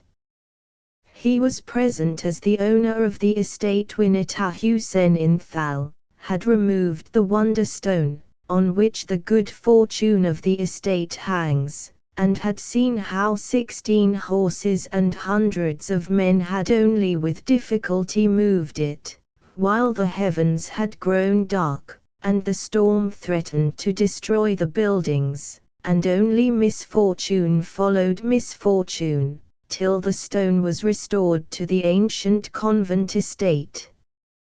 He had also learned the power of enchantment possessed by the dwellers of the caves in the Bodethel. A dwarf of one cave had often brought him a bundle of healing herbs for his sick mother, and he knew that he always laid healing plants ready for those who had entreated his help. But the angry kobold, who in the form of a green bottle fly dwelt in another cave, had once nearly thrown him headlong from the rocks as he gathered plants, and he only saved himself by making the sign of the cross 3 times. He had also seen the blue flame in the garden of the Closter estate in Thal, which marked the spot where treasures were hidden. While indulging in these reminiscences, a low exclamation from his companion aroused him from his reverie. She grasped him by the arm, and pointed to the ruins. There, above the tower, rose amid the slender grass, in wonderful beauty, white as a lily and as graceful, the flower of the Lauenberg, which had just been the subject of their conversation and their dreams. She seemed to bend her white corolla in greeting, and like a low melody to call down to them, "Pluck me! Pluck me!" The lovers gazed a moment, surprised, at each other, and, as if the glance had filled him with enthusiasm, the youth then hastened forward, and raised his arm to gather the flower. At this moment the serpent head raised itself, terrible to behold, the scales of the coiled body seemed to bristle, and resembled a coat of mail, the vicious eyes burned in rage, and the sharp tongue pointed at them like a poisoned arrow. Terrified at the sight, he lost his courage, forgot to cross himself, and, seizing the hand of the maiden, turned to flee.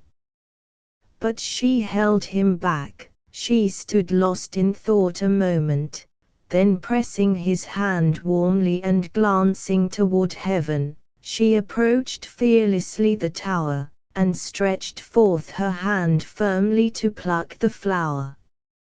And see! The serpent, though hissing more furiously, drew slowly back its head, and as she plucked the flower fled, and at the same moment the whole scene changed.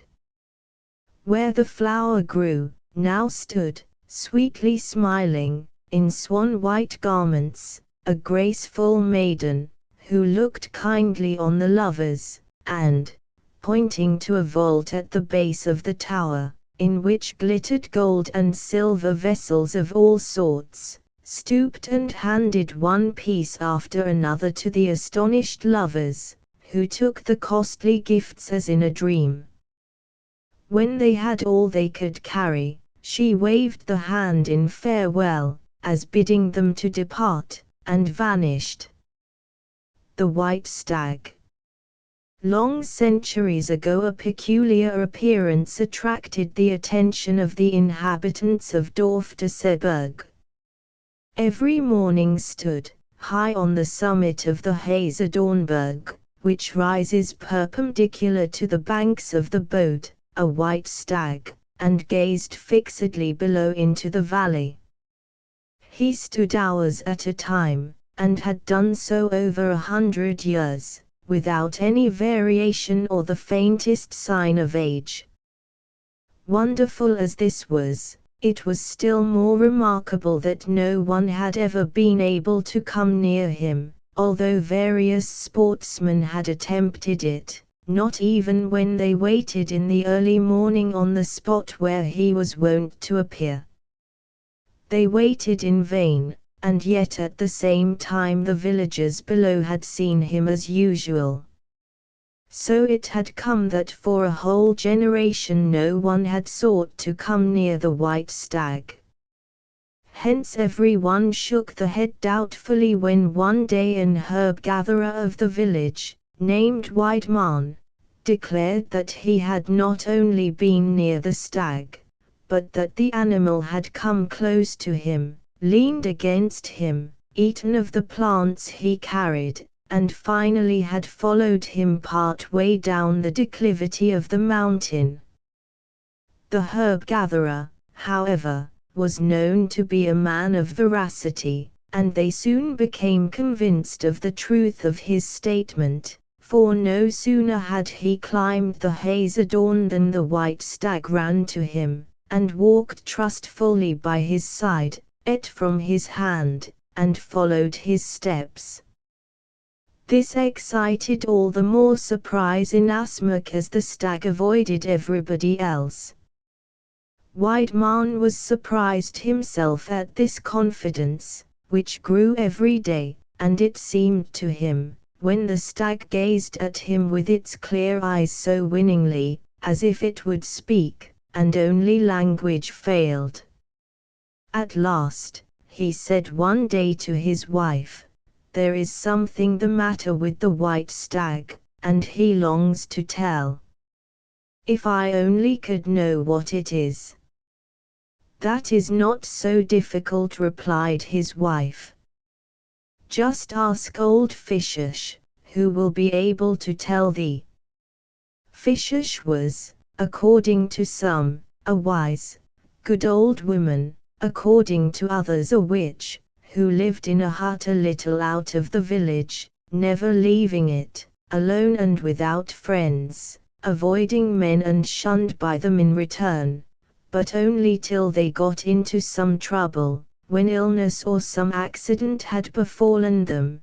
Then they sought out old Fishish, related their trouble, and found ever help and counsel, or herbs and healing draughts, before which every sickness fled.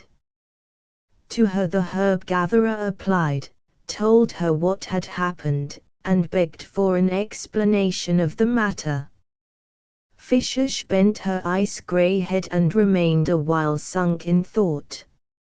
At length she said, "It is a wonderful history of the white stag. My aged grandmother told it me over 100 years ago, but I cannot now remember it perfectly. I only know that it is an enchanted young noble, the son of an earl, but how it all hangs together has escaped me. But we will soon learn. I will ask my ravens." So saying, she opened the windows of the hut, one towards the north, the other to the south, and murmured a few unintelligible words, and uttered one piercing whistle.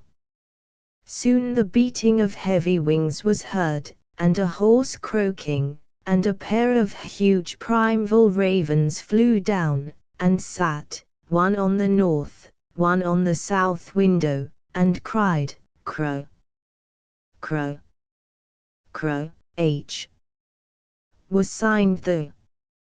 And Fishish addressed them in a loud voice, "Ye good ravens, ye are as old as the Harz and the primeval forests, and ye know all things, hence ye shall tell me the history of the white stag." Then one raven flapped his wings, nodded with his head, opened his bill and cried, "Crow! Crow! Crow!" ICHYSWS gesture. The son of an earl had fallen in love with the daughter of the Ritter who dwelt ages ago in Schloss-Tesseberg, and came every day and stood on the summit of the Hazelthorn, and gazed across to the Tesseberg, to see if he could catch a glimpse of the maiden, or a greeting from her. It happened once that he met there a noble white stag, and being a passionate lover of the chase, he threw his spear, killing the animal on the spot. Just as he was about to detach the splendid antlers, to hang up in his castle, for a pair of antlers was his coat of arms, the Waldfrau, the powerful queen of the forest and all game, suddenly broke forth from the underbrush with indignation and wrath, for the dead stag had been her favorite, and cursed the youth in words of fury. Thou bloodthirsty man, thou shalt henceforth no more hunt, but be hunted. Thou shalt be thyself a stag in the place of the one thou hast killed, and shalt wander in these preserves centuries long. And at these words the earl's son was transformed into that of the stag, and that is the white stag of the haze dawn. The raven nodded 3 times with his head in confirmation of his tale, and remained silent. And Fishes asked further, Say on, Raven, who knowest all things, if and how the enchantment may be broken. Immediately the other raven rose, flapped his wings and cried, Crow, crow, crow, H. J. J. J. It was a deed of blood. Blood can break the enchantment.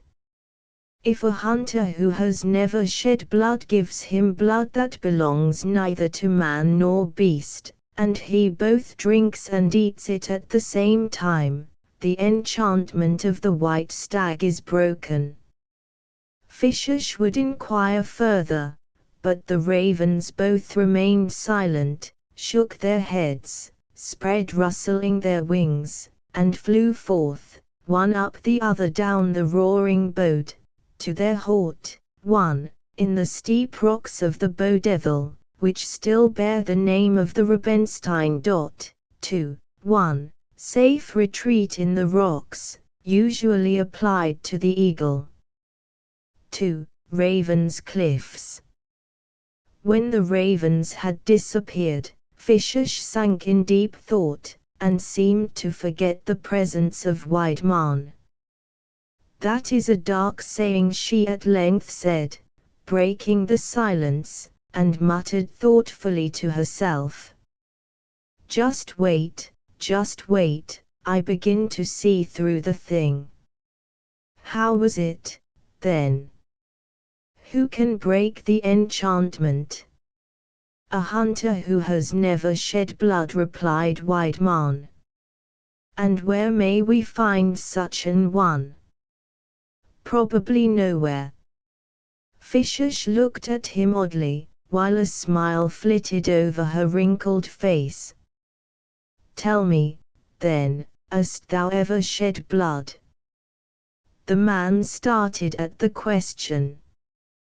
God forbid, cried he hastily. How canst thou imagine anything so dreadful of me? Well, I did not mean it so badly. I know now where I am, and listen well.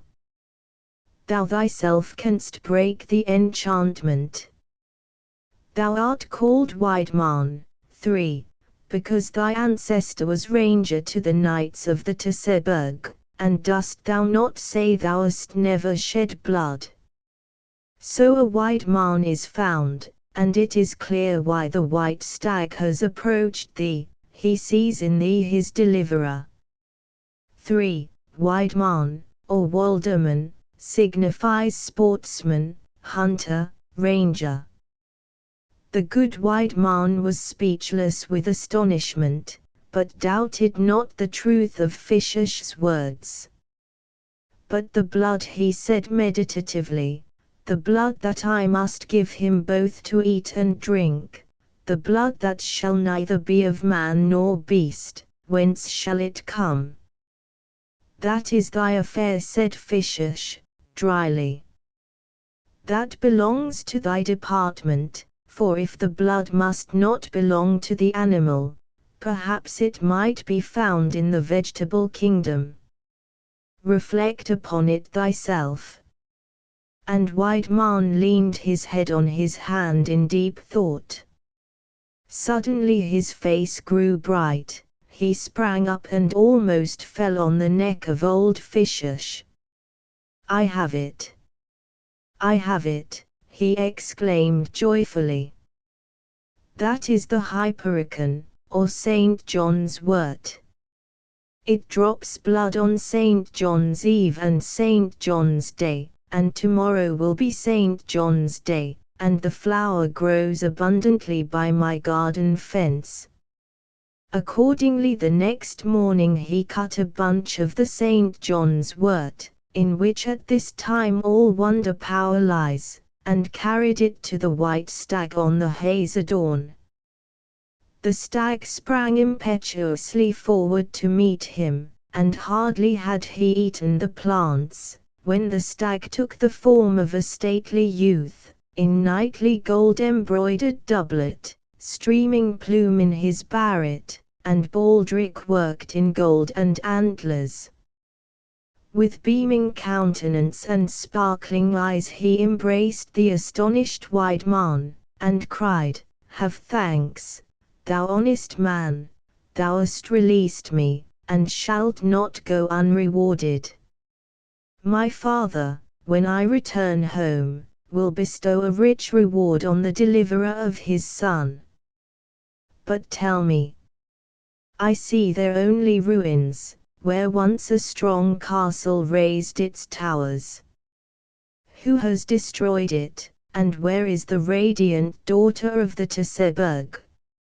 "Ah, Herr," replied the herb-gatherer sadly, "so long as I can remember, and my parents and grandparents, no castle has stood there, and neither knight nor maiden has dwelt in its broken walls." "Dost thou, then, not know that long centuries have passed since thy enchantment began?" "Centuries?" cried the young noble in horror. "Yes, centuries," exclaimed a scorn-laughing voice, and the walled Frau stood before them. "That is thy punishment for thy criminal deed. Now go and seek thy lordly family and thy beloved, thou wilt find them mouldering in the vault of the dead. Thou mayest find rest, now thy enchantment is broken. But thy punishment is not yet at an end. Every 7 years, on this day, thou shalt take the form of my slain white stag for a single day, and appear on this spot." With these words the walled Frau vanished. The youth shuddered, and said, deeply sighing, "Is it so? Is my age so far in the past? Then truly I have nothing more to find in life. Neither can I find treasures at home to reward thee, honest man. Thou must be contented with my baldric, all that I can give thee, with God's blessing." And giving him the baldric, he walked away and was seen no more. And sometimes still, on St. John's Day, the white stag is seen on the hazy dawn, gazing with fixed eyes into the peaceful vale. The Fisherman of Teutoburg. From the windings of the Bode, a huge greenstone rock rises steep and rugged, partially overgrown with the plantagenista, or wild broom, and creeping plants, nearly its entire base being washed by the waves of the clear mountain stream. On its summit, half hidden by moss and wild thorns, are grey ruins of a castle, of which no trace of its history is left to us save its name, the Teutoburg. At the foot of this massive rock, on the opposite bank of the Bode, stood, nearly 200 years ago, a small cottage, in which dwelt a poor but good fisherman, who earned but a scanty subsistence from the fruits of his toil. At that time thousands of strangers did not, as now, visit the sublime rocky valley, to enjoy its wild and savage grandeur, and its trout and merlins, and the poor man, though naturally of a contented mind, often murmured at his poverty. Also the romantic situation of his cottage satisfied him no longer, and when he looked across the Bode to the mighty rock, and the ruins on its top. All sorts of foolish and ambitious thoughts crowded his mind. These reflections were all the more bitter since there was a tradition in the village that he himself was a descendant of the ancient Ritter who once ruled in the Teutoburg. And in fancy he pictured the old Schloss in its former state, throned on the proud rock, with giant round tower, and arched entrance gates, and Gothic windows, the battlements covered with soldiers in steel harness, with sword and lance. Thus he frequently sat hours at a time by his nets, lost in dreams, ever glancing again across to the wild ruins, and wishing the long-vanished centuries back again. Once, it was a St. John's Day, he saw a Graumanchin, one, on the other side of the stream, who evidently wished to cross, but did not venture to wade through, since the waters had risen in the late thunderstorm, and there was at that time no bridge. 1. Little Grey Man. Graumanchin seemed in great embarrassment. This awakened the pity of the fisherman, and he called across that he would come and carry him over the water. He waded over and did as he had said. Graumanchin was much pleased at this kindness, thanked the fisherman in the warmest terms, and said, "Thou art a good, obliging man, and since thou hast fulfilled my wish, I could wish that thou also hadst a wish or two that I might grant." "Ah," said the fisherman, "every one has wishes. I have just one, but it cannot be realized." "Only one," said Graumanchin. "I would grant thee willingly 2 or 3. But what might be thy wish?" "My greatest wish," replied the fisherman, "is to be set back 500 years, in order that, instead of that heap of ruins across there, the Teutoburg might raise its proud battlements and tower." "Well," said Graumanchin, "that can easily happen," and bade him close his eyes for a minute.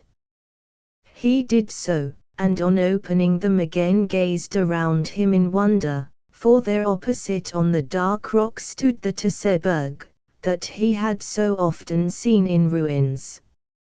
Really and truly there it stood, with white walls, colossal round tower at the entrance, battlements shimmering in the sunlight, and squires glittering in steel, with sword and lance. The fisherman almost devoured the singular picture with his eyes, and in his admiration could not turn away his gaze, till Graumanchin put an end to his puzzlement with the question, "Thy wish is granted, art thou satisfied?" The fisherman hesitated, for it seemed to him at the moment as if he might add another wish. At the same time the immediate fulfillment of his wish appeared to have its shady sides, for the soldiers who stood on the walls of the castle grew noisy, and called down to him with abusive and threatening words, and commanded him at once to bring up all the fish and other articles of provision which he had, or his last hour was come. Some even, as if in joke, bent their crossbows toward him, and one pointed iron bolt lodged in the trunk of a rotten tree close by him. Finally the fisherman replied, "Yes, the fulfillment of my wish is delightful, and the Teutoburg is a right stately Schloss, but I should like, as my ancestors once ruled there, to be transplanted into the position of my ancestor who lived there 500 years ago, in exactly the same circumstances." "Very well," said Graumanchin, "also this wish can be granted," and bade him again to shut his eyes. When he opened them he found himself in a spacious hall, its stone walls adorned with armor and arms, and on a massive oak table lay also arms, partly broken, partly covered with fresh blood. From without, a wild deafening noise penetrated to the hall, mingled with loud shouting, sometimes a piercing cry of pain, and the clashing of arms. He lay himself, in steel armor, on a bench, but one arm was free from armor, and he felt a burning pain in it, and to his terror he observed a gaping wound, as from the blow of a sword, stretching from the shoulder to the elbow, and the warm blood trickled down. Just then a door opened, and an old squire entered and said, "I left you a moment to prepare an ointment for your wound, in order that you may yourself appear on the walls and defend the Schloss. The danger is great, Herr. Listen. They are storming again already, and our men are so weak from hunger and thirst, they can scarcely stand. I have obeyed your command, Gestranger Herr, your lordship, and in case of the worst have buried the treasures in the small vault, 3 times 7 paces from the tower westward, and 3 times 7 paces from the entrance gates to the south. But hark! The gates are burst in. We are lost." And the old man hastened away. The transformed fisherman grew dizzy, and felt extremely uncomfortable. But he had little time for reflection, for the tumult grew louder and came nearer. The door of the hall was broken in with heavy blows, and with loud shouts a troop of men, dripping with blood, rushed in and threw themselves in rage upon him, crying, "We have thee at last, thou foul knave!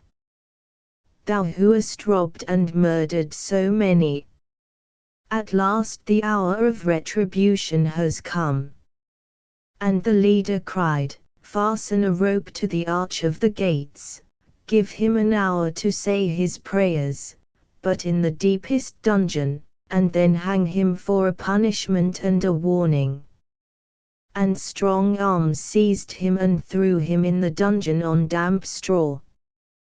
There he lay, and could not for some time collect his thoughts, but when he came to his full senses a deep sorrow seized him to see what he had brought upon himself through his foolish wish. Now he must die as a criminal, separated from wife and children, who would never know what had become of him. "Ah!" cried he in anguish. "Graumanchin! Graumanchin! Why hast thou done this? If thou hast granted me, fool that I was, 2 wishes, so grant me the third, the only one I have, to return home." And hot tears rolled down his face. But when he had dried his eyes, and opened them again, he drew a long breath, for he lay on the banks of the boat beside his nets, which had filled with fish, and of Schloss and Ritter was nothing to be seen, only the ruins as ever. Graumanchin stood by him, pressed his hand, and said with friendly smile, "Willst thou be henceforth contented, or hast thou still another wish?" "Neen, neen," cried the fisherman decidedly, "I have not a wish but to remain what I am my life long." Graumanchin took his departure with a smile, and the fisherman's dreams of castle and knight with him.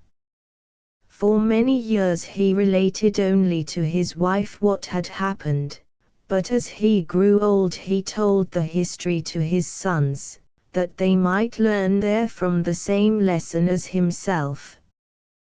They laughed to themselves, and held the whole story for a dream, save one brother, who found something very remarkable in it, and when he had a leisure hour he climbed the rock where the Tseberg had stood, observed the direction of the walls and the moat, and removed the moss, underbrush, and thorns. At last he seemed to have found what he sought.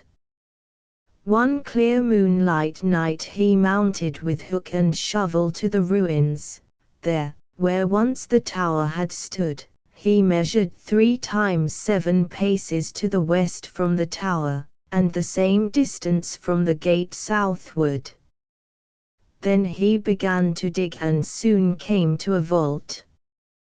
The following day the villagers who had gone to gather sticks found a vault broken in, and a half-rotten chest open, but empty, and on the ground around lay scattered gold and silver coins with an unknown stamp. Legend of Volkmarskella. On the borders of the wood stand the ruins of the ancient Kloster Michelstein, which we pass, and go up the valley, the brook acting as our guide. It conducts us first past a number of ponds, which formerly supplied the self-denying monks with carp for their fasts, and now swarm with speckled trout. Low willows adorn the banks, and bathe their locks in the waves, out of which a thick wood of slender reeds springs forth. Now the vale narrows, magnificent walls of rock rise, and picturesque waterfalls toss themselves down the stream. Suddenly the forest grows thin, the vale divides itself in 2 arms, and in the dale to the right, we see, close by the red-roofed forage house for game, grey rocks and ruins. We ascend this dale, and stand by the ruins of the old church Michelstein, the mother of the later Kloster. Beneath the ruins extends a wide cave, which gave rise to the building of the church. This cave served centuries ago as the dwelling place of a hermit named Volkmar, and still bears his name. Others of like mind joined themselves to Volkmar, and thus arose the Brotherhood, and the Forest Church. One can now scarcely trace the site of the walls, fruit trees run wild, and lilacs mark the spot where once the Kloster garden lay, and besides, no trace of a human habitation where once good and holy men dwelt in the mountain solitude. This spot, this hermitage, was once a renowned shrine, and thousands flocked here to seek consolation, for in the cave was a grave where were said to rest the bones of the Virgin Mary. Let us enter the cave, which has 2 openings, one to the southeast, the other to the southwest. It is of considerable height and breadth, resembling a subterranean chapel, formed of cross arches, and provided with niches. Near the west entrance is the far-famed tomb of Mary. The small forest church could boast the protection of the great of the earth. Papal bulls gave indulgences for 40 days to all who prayed at, and brought gifts to, the shrine. The Empress Matilda, the wife of Henry the Fowler, endowed it with lands, and Kaiser Otto loaded it with favors, so that an enlargement became necessary, and hence an hour's distance down the valley the larger and more magnificent Kloster was built. From the charter granted by Kaiser Otto, we learn that this cave was not first occupied by Volkmar, but that a hermitis, Liutberga, dwelt in it long before. Romance has brought them together. Volkmar was a stately knight, and Liutberga the fairest of the maidens of the Harz, and they loved each other. In her heart lived only his image, and their souls were knit together. But the Kaiser challenged his knights to combat against the Wenden, who still clung to heathenism, and refused to recognize Christianity, or the authority of the Kaiser. Every true knight marched to the conflict, and Volkmar girded on his sword, and the scarf that Liutberga had woven for him, and bade farewell to his beloved. She stood on the battlements of her castle, and saw him ride away, and when she could see him no longer her sighs and tears burst forth. Before the image of the Virgin she knelt daily, and prayed for his return, but her petitions seemed unheeded, for troops of combatants returned from battle, but nowhere could she see the plumed helmet of Volkmar, and all were silent and sad at her questioning. An inexpressible sorrow seized her, she clad herself in mourning garments, grew paler than the flower that droops before the mighty frost, and refused to be comforted. She could no longer dwell among men, who understood not her grief, and sought the solitude of the forest. One day in her solitary ramble she discovered this rocky cave, and here she resolved to retire, and spend the remainder of her days in contemplation and devotion. But her sorrow gnawed at her heart, and she sank to the earth like a drooping flower. The death angel came, and kissed away her tears. But Volkmar was not fallen in battle, but had been only severely wounded and taken prisoner by the Wenden, and led away into their deep forests, and it was long before they gave him back his freedom. He fled on the wings of love to the castle of Liutberga, and hearing of her retirement he penetrated the mountains to seek out the spot. At last he discovered the cave, and his heart was ready to burst with bliss. He called loudly her name, but no voice answered, only the echo of the mountains. He climbed the mountain, and reached the entrance to the cave. There lay Liutberga in the moss. She sleeps, he thought. Yes, she slept. The cheeks were ashy pale, the eye broken, cold and still the lips. She awoke no more at his call. The birds of the wood had sung her death song, and the trees had showered their leaves and blossoms over the still form. Volkmar returned no more to the world, which had nothing to offer his broken heart. Where Liutberga had dwelt in her grief was now his home. The crucifix before which she had knelt was his sanctuary, and henceforth he turned all his thoughts to God, and to the consolation of the sorrowing. That is the Liutberga of romance. The Liutberga of history, 1, is indeed a highly interesting and noble personality, if less poetic. 1. See History of Blackenberg. Countess Gisela, of the Harz, whose seat was Blackenberg Schloss, after the death of her husband, Erlanwan, built Kloster Wenthusen, and other convents and churches. Once on a journey she was overtaken by the darkness, and took refuge in a cloister. Among the nuns who welcomed her, 1. Liutberga, won her affections, and on leaving, Gisela took her home with her. After Gisela's death, Liutberga, with the consent of Bishop Theatgrin, of Halberstadt, retired to this cave somewhere between 827 and 840, in which Bernhard, son of Gisela, built her a cell and a chapel. She was renowned for sanctity and good works, and endowed with a superior mind.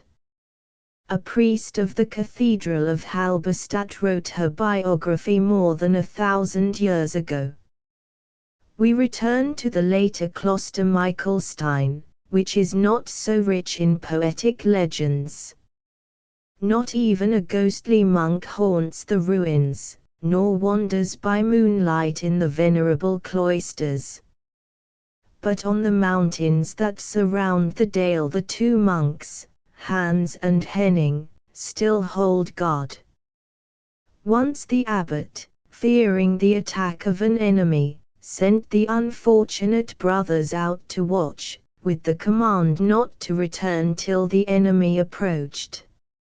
No enemy came, and the abbot forgot to recall the monks. They watched conscientiously till they became stone pillars, and stand still there. The face of one, Hans, is of admirable beauty. There is a legend that once, when the enemy stormed the gates, Saint Michael suddenly appeared over the entrance in a flame, with countenance of wrath and drawn sword, at sight of whom every man fled. Reinhild of the Königsberg. The Königsberg stood on the right bank of the Bode, on a mountain not far from Bodfeld. Originally it belonged to the Saxon Kaisers. The Sossenberg was on the left bank of the Bode, about an hour's walk from Elbingrode. Of the latter nothing is now left save the hewings in the stone masses which formed its foundations. From the battlements of its tower the hunting castles Bodfeld and Königsberg could be seen. In this romantic neighborhood, in the thick fir forest, stand the crumbling tower and scraps of broken walls of the Königsberg, overshadowed by the green veil of the wood, moss, ivy, and wild flowers, and the mystic fascination of a time more than 1,000 years ago. Desolate stand the ruins of the once imperial hunting seat, the moat so thickly overgrown with the buckthorn that no human foot would willingly attempt to tread it. A light sighing stirs in the foliage like a ghostly breath from the primeval days. Dost thou remember the time when we listened to the rustling and moaning of the fir trees, like echoes of the voices of olden times? In our dreams we saw the ancient Königsberg in splendor, heard the forest ring with the noise of the hunt, saw the troop of huntsmen ride back to the castle, among them many a knight, earl, and prince, and foremost rode the Kaiser with his blushing daughter Reinhild. How radiant was the royal maiden, her green veil floating on the breeze, her clear eyes gazing fearlessly around her, her sweet face smiling like a bright morning in spring. The Kaiser bends to her and whispers in her ear. Why do her blushing cheeks turn pale? What has caused the smile to vanish so suddenly from her face, and the tears to rush to her eyes? She turns in fear and looks upon her following train. Why does a noble knightly countenance there also turn pale? The Kaiser glances in surprise at his shrinking daughter. Dear little Reinhild, have I grieved thee? Hast thou understood me? Two princes beg the honor of thy hand.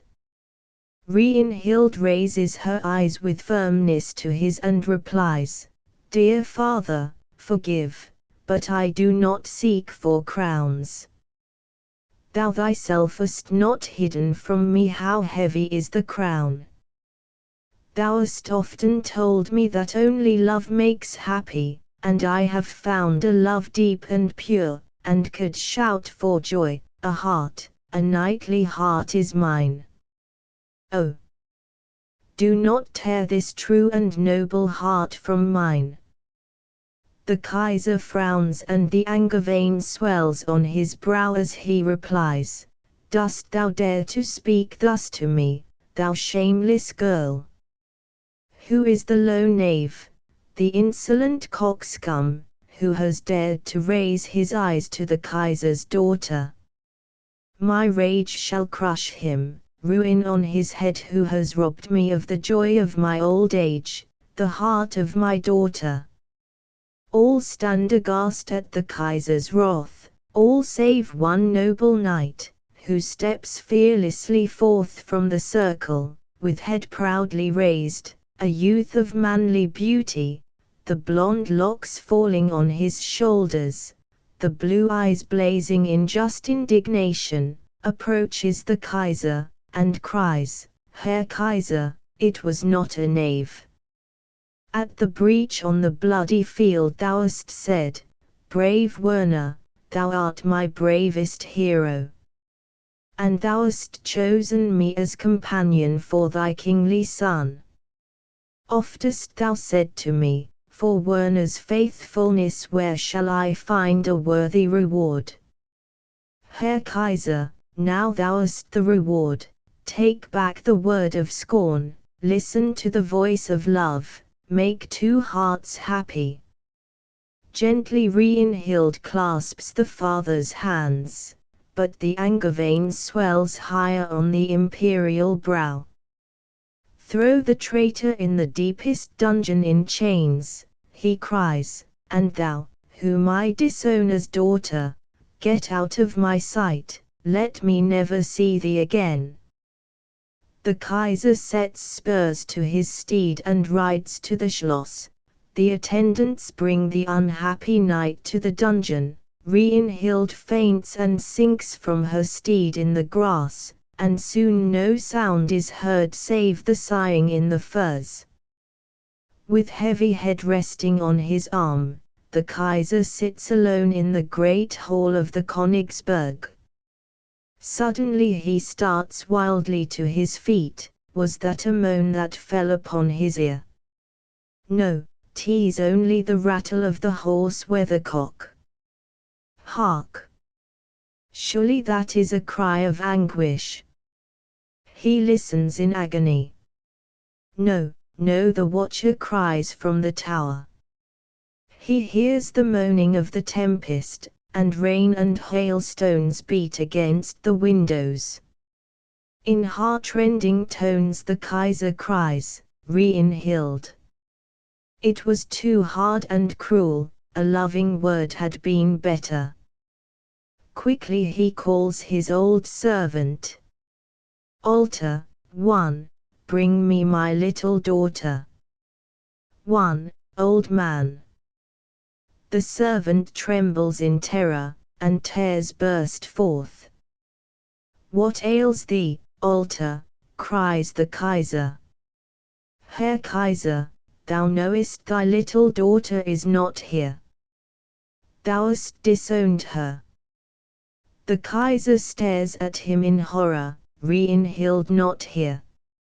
Since when?" "Herr Kaiser, since yesterday. She has not returned to the Schloss, her steed came back without its rider. We sent out messengers, but none have found her." The Kaiser turns pale. "And thou hast not told me till now? Reinhild, Reinhild not here? Merciful God! Reinhild, my child. Lost in the forest in storm and tempest. Up, ring the alarm. To horse! To horse!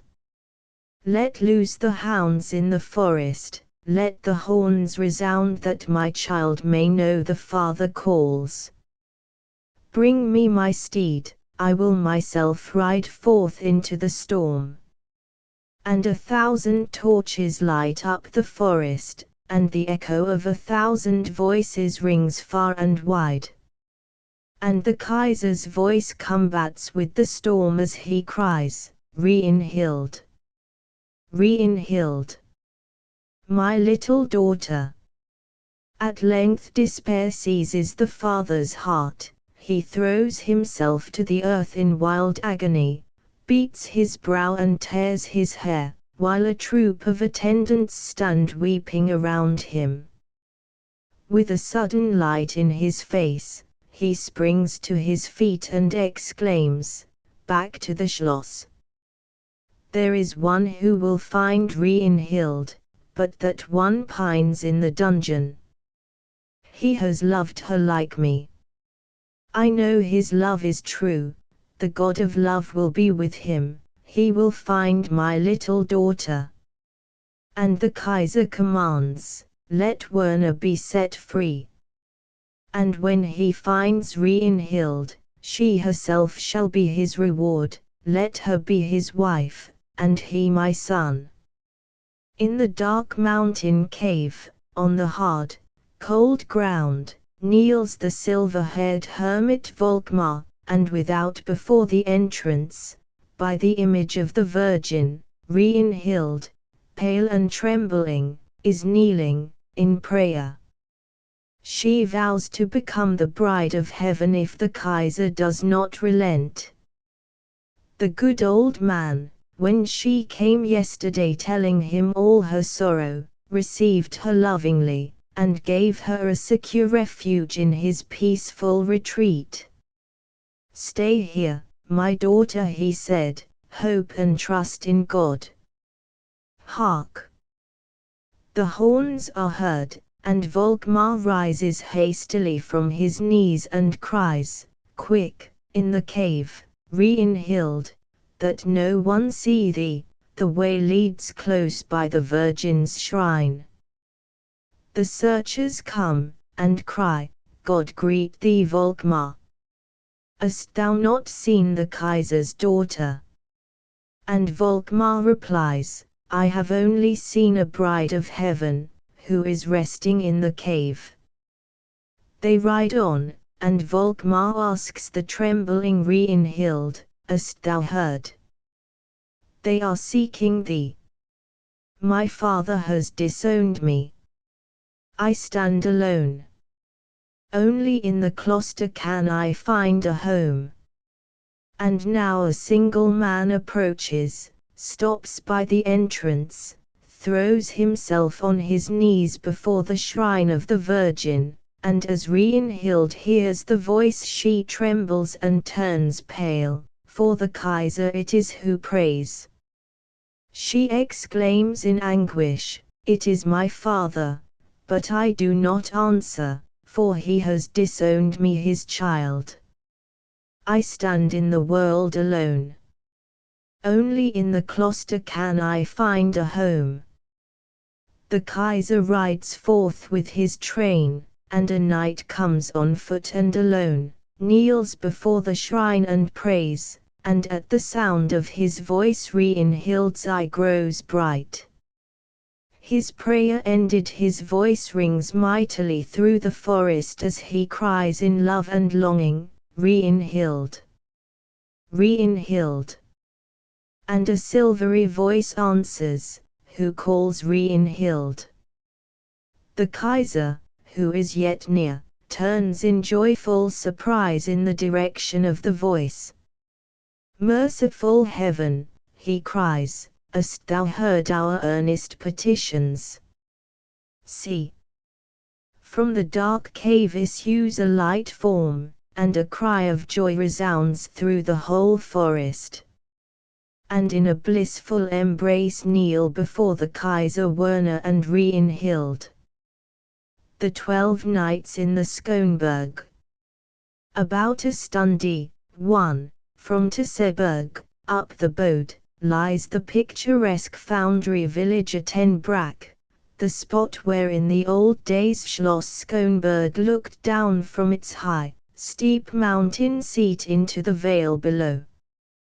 1. Stundy, speaking of distance in Germany, signifies the distance a man can walk in an hour. It is about a German mile, which is equal to 4 7/10 of an English mile. On 3 sides the mountain rises steep from the Bode, being scarcely approachable save from the south side, and in wild confusion lie scattered over the mountain sides shapeless heaps of fallen stones, the sole ruins of the once stately castle. Of walls and vaulted chambers no trace remains. From the south side the height is connected by a narrow tongue of land with the vast forests that cover the high tablelands of the Harz. Seldom is the spot trodden by the foot of man, except by some benighted traveller, some inquisitive student of history, and the passionate lover of wood and mountain solitude. More frequently resounds the tread of the hunter in this lonely spot, and of the herdsman, who pastures his cows in the beech forest. Once a herdsman stood, on St. John's Day, on the narrow path leading to the then not entirely fallen walls, and dreamed of the days of the past, of the burg and its knights, dames, and maidens, and the treasures that were said to lie concealed under the ruins. The forest rustled mysteriously, mingled with the dreamy tinkling of the cowbells. Suddenly it seemed to him he heard a tumbling noise and loud, merry laughter. This was wonderful, but what he saw was still more astounding. For, stealing forward and looking over the broken walls, he saw 12 knights in antique costume, who amused themselves with the game of skittles. The herdsman was not sure whether he was awake or dreaming. He rubbed his eyes, and looked bewildered around him, but it could be no illusion, for there stood the oaks and beeches, every tree of which he knew. There grazed his herd to the music of their jingling bells, the dogs cowering watchfully near, and from the valley could be heard the rattle of the foundry. He saw it all clearly, for it was midday, and there within the mouldering walls the 12 knights played on, and he heard the rolling and bouncing of the balls. But he had not much time for observation, for the knights caught sight of him, and beckoned him to approach. He did so with trembling. They treated him gruffly and severely, and commanded him to set up the fallen pins, and he was obliged to yield. Perhaps an hour had passed in this employment, when lo! no ball more rolled, and looking up to see the cause of the delay, the knights had vanished. It was not a dream, for all the pins lay there before him, but knowing that his neighbors in a 10-brack would hold him for a dreamer without proof, he decided to take the pins home with him. But they were so large and heavy, he could not carry them all, so he took only the king. All listened incredulously to his tale of the knights and old dress, and feared he was not quite right in his head. Then he drew forth from his pocket the pin, as proof, but it was so heavy he could not hold it, and it fell to the ground with a clear ring. When, lifting it up, it was found to be pure gold. No one doubted longer, but all hastened to the ruins to get the other 8 pins, but they were all only of wood, of light Taxus wood. The Gigenstein. In the midst of the bright landscape opposite Schloss Ballenstit rise the 2 huge boulders called the Gigenstein, which mark the eastern termination of the Devil's Wall. The taste and passion for the wonderful and mysterious are too strong in the human mind to permit of these majestic rocks being without their sage. In the time long ago, when all this district was covered with dense forests, swamps, and morasses, where now ripen the golden corn, fruits, and every blessing that crowns the husbandman's toil, and wild beasts preyed on the around-lying mountains. Evil spirits practiced their devices in the Gigenstein. In the distance one could see during the night, especially at midnight, now fiery balls, now flames of fire rising in the air, and could hear death cries, or the most delightful tones, which the evil spirits employed to decoy unwary mortals to destruction. Many who ridiculed the idea of danger, paying no heed to friendly warnings, forced their way through thorns and thickets to behold the mystery, and returned no more. They were carried by demons through the air, and one heard their moanings of despair without the power to save them. Only he who was consecrated to God could approach the Gigenstein unharmed. One morning a farmer rode before sunrise from Ballenstedt to Quedlinburg, to offer prayers and obtain absolution in the convent church, only just founded by the Kaiserin Matilda, for in Ballenstedt there was neither church nor pater. Lost in devotional thoughts, hence without fear, he rode quietly along. An irresistible languor seized him and he fell asleep. The nag, feeling no longer the hand guiding the reins, turned aside to seek for himself a fresh breakfast, stood still, and began to graze. The farmer awoke. He rubbed his eyes in amazement, for he found himself in an unknown spot, in a dark thicket, without road or path. All around him towered mighty rocks that almost shut him in. He heard the roaring of water outside, beneath him a raging din, and before him yawned an awful chasm.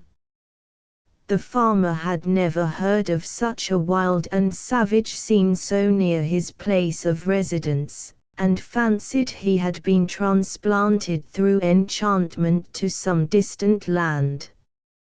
Anxiously he gazed around him, convinced himself he was not dreaming, for the sun was shining upon the savage rocks, and his nag grazed unconcerned. The thought occurred to him he might be in the domains of wicked spirits, and a cold shudder ran over him. But he lacked the courage to turn back, fearing some monster might follow him. He was indeed in a painful position, for it was out of the question that he should remain where he was.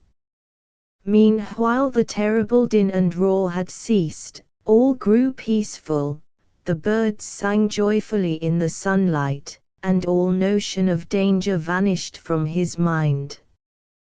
He gained confidence as he looked around him to mark the place, resolving the next day to bring his wife and children to see it, and convince them that all the tales about the terrors of the Gigenstein were untrue. But what may there be in the cave yonder, he thought. He would like to know, and now arose a struggle between curiosity and fear. I will venture it, he cried, dismounted, tied his horse to a tree, and went with light steps, as if afraid someone might hear him, over the fallen rocks, and stretched his neck to look into the cave. Jesus, Mary, and Joseph, he cried, clapping his hands together above his head, what do my eyes see? And what did they? In the middle of the pit, or cavern, a large brewer's copper, full of gold pieces, every one as large as the palm of the hand. Upon it rested a silver tray with a border of fiery carbuncles, and letters and figures in the center formed of garnets. Beside the copper lay a new driving whip, and on the other side lay a savage black bulldog. The farmer stood with crossed arms for at least 10 minutes, gazing at the immense treasures, thinking what was to be done to secure them without falling into the power of the savage god, the dog. At last he exclaimed, "I will attempt it. I will not take much, but I must have the whip." Encouraged, he walked into the cave, his eye always fixed on the dog, till at last he reached the copper. The dog did not move. He plunged both hands into the gold coins, filled his pockets, and with 2 leaps reached his horse, where he sank down overcome with terror and joy. Recovered, he emptied his pockets, counted the glittering coins, and dreamed thereby of a happy future. His horse neighed and pawed the ground impatiently. "Patience, old nag," he cried, "I must have that beautiful whip." And again he descended emboldened into the cave, seized the whip, and turned to go, when his eye fell again upon the tempting gold. He could not resist the allurement, and plunged both hands, twice into the copper. At the second handful the dog rose and ground his teeth in rage, but Jacob had lost all fear, and cried, "Growl away, but one must have all good things 3 times, and I shall take another handful." But as he did so the eyes of the dog shot fire, an awful groaning and noise, a raging storm, thunder, lightning, with cracking of the rocks, broke forth in fury. The earth trembled, the rocks fell upon each other, trees were rent into splinters, torrents burst from the rocks, and the heavens enveloped themselves in night and flames. The unlucky farmer never knew how he got out of the cave, only, as he came to himself, he remembered having seen the Gotseabeans, in the midst of a terrible confusion and fire rain in giant form, surrounded by 1,000 imps, rise out of the pit, holding in one claw the copper with the gold, in the other the tray. 1. Gotseabeans, God be with us. A name given to the devil, since when he appeared in disguise to deceive people, he is said to have used this hypocritical expression. Was he or had he been dreaming? No, for had he not the whip in his hand? But the tremendous weight in his pockets weighed him down. Rejoiced to think of his treasure, he dived into his pockets for the gold, and what did he find? For every piece of gold a pebble, as large again, and not one piece of gold. He stared at the stones, crying and trembling with pain and distress. Still weeping, he mounted his horse, reached home, sank exhausted, laid himself down in his bed, from which he never rose, and in a fortnight he lay in his grave. Since then the foul fiend has guarded his treasures in the Gijanstein, and in only one way can the enchantment be broken and the treasure won. When a maiden, born on the ocean, pure as the dawn, comes here alone at the midnight hour of Halloween, kneels, and with raised hand calls her own name aloud 3 times, and then entreats the Most High to break the enchantment, and annihilate the monster in the rocks, they shall sink at her prayer, the treasures of gold and gems shall rise to the surface, become the maiden's possession, and the hobgoblin shall vanish forever. The 3 crystal goblets and 3 golden balls of Schloss Falkenstein. The Lady von Falkenstein was once summoned by the Burgeist, 1, to attend the Queen of the Gnomes in her extremity. He conducted her through long dark subterranean passages to her fairy majesty, and, after the birth of a son, the queen presented her with 3 golden balls and 3 crystal goblets, with the warning to preserve them well, for the fate of the Aspergs was closely connected with them. 1. Berggeist, spirit of the mountains. The 3 golden balls have been unhappily lost, and only 2 goblets remain. 2 sons of the family, when visiting their widowed mother at Walhausen, besought her to permit them to drink out of these mysterious goblets, which she imprudently allowed, and as they struck their glasses together with a merry prosit, one was shattered. Deep melancholy seized the youths, and during their drive home the wild horses plunged with the carriage into a deep abyss, where the youths were found broken in pieces. Since then the 2 remaining ghostly gifts have been sacredly preserved, one, of green-yellow glass, in Hinneberg, the other, of mountain crystal, in Falkenstein. Tidian's Hole, or cave below Schloss Falkenstein, in the valley where the gentle Selk winds through her flower-strewn paths, the shepherd of the Graf von Falkenstein grazed his sheep on the dew-gathering meadows. It was the morning of St. John's Day, and every Harzer knows that St. John's Eve and St. John's Day are rich in miracles in these mountains, and unfold many a mysterious flower.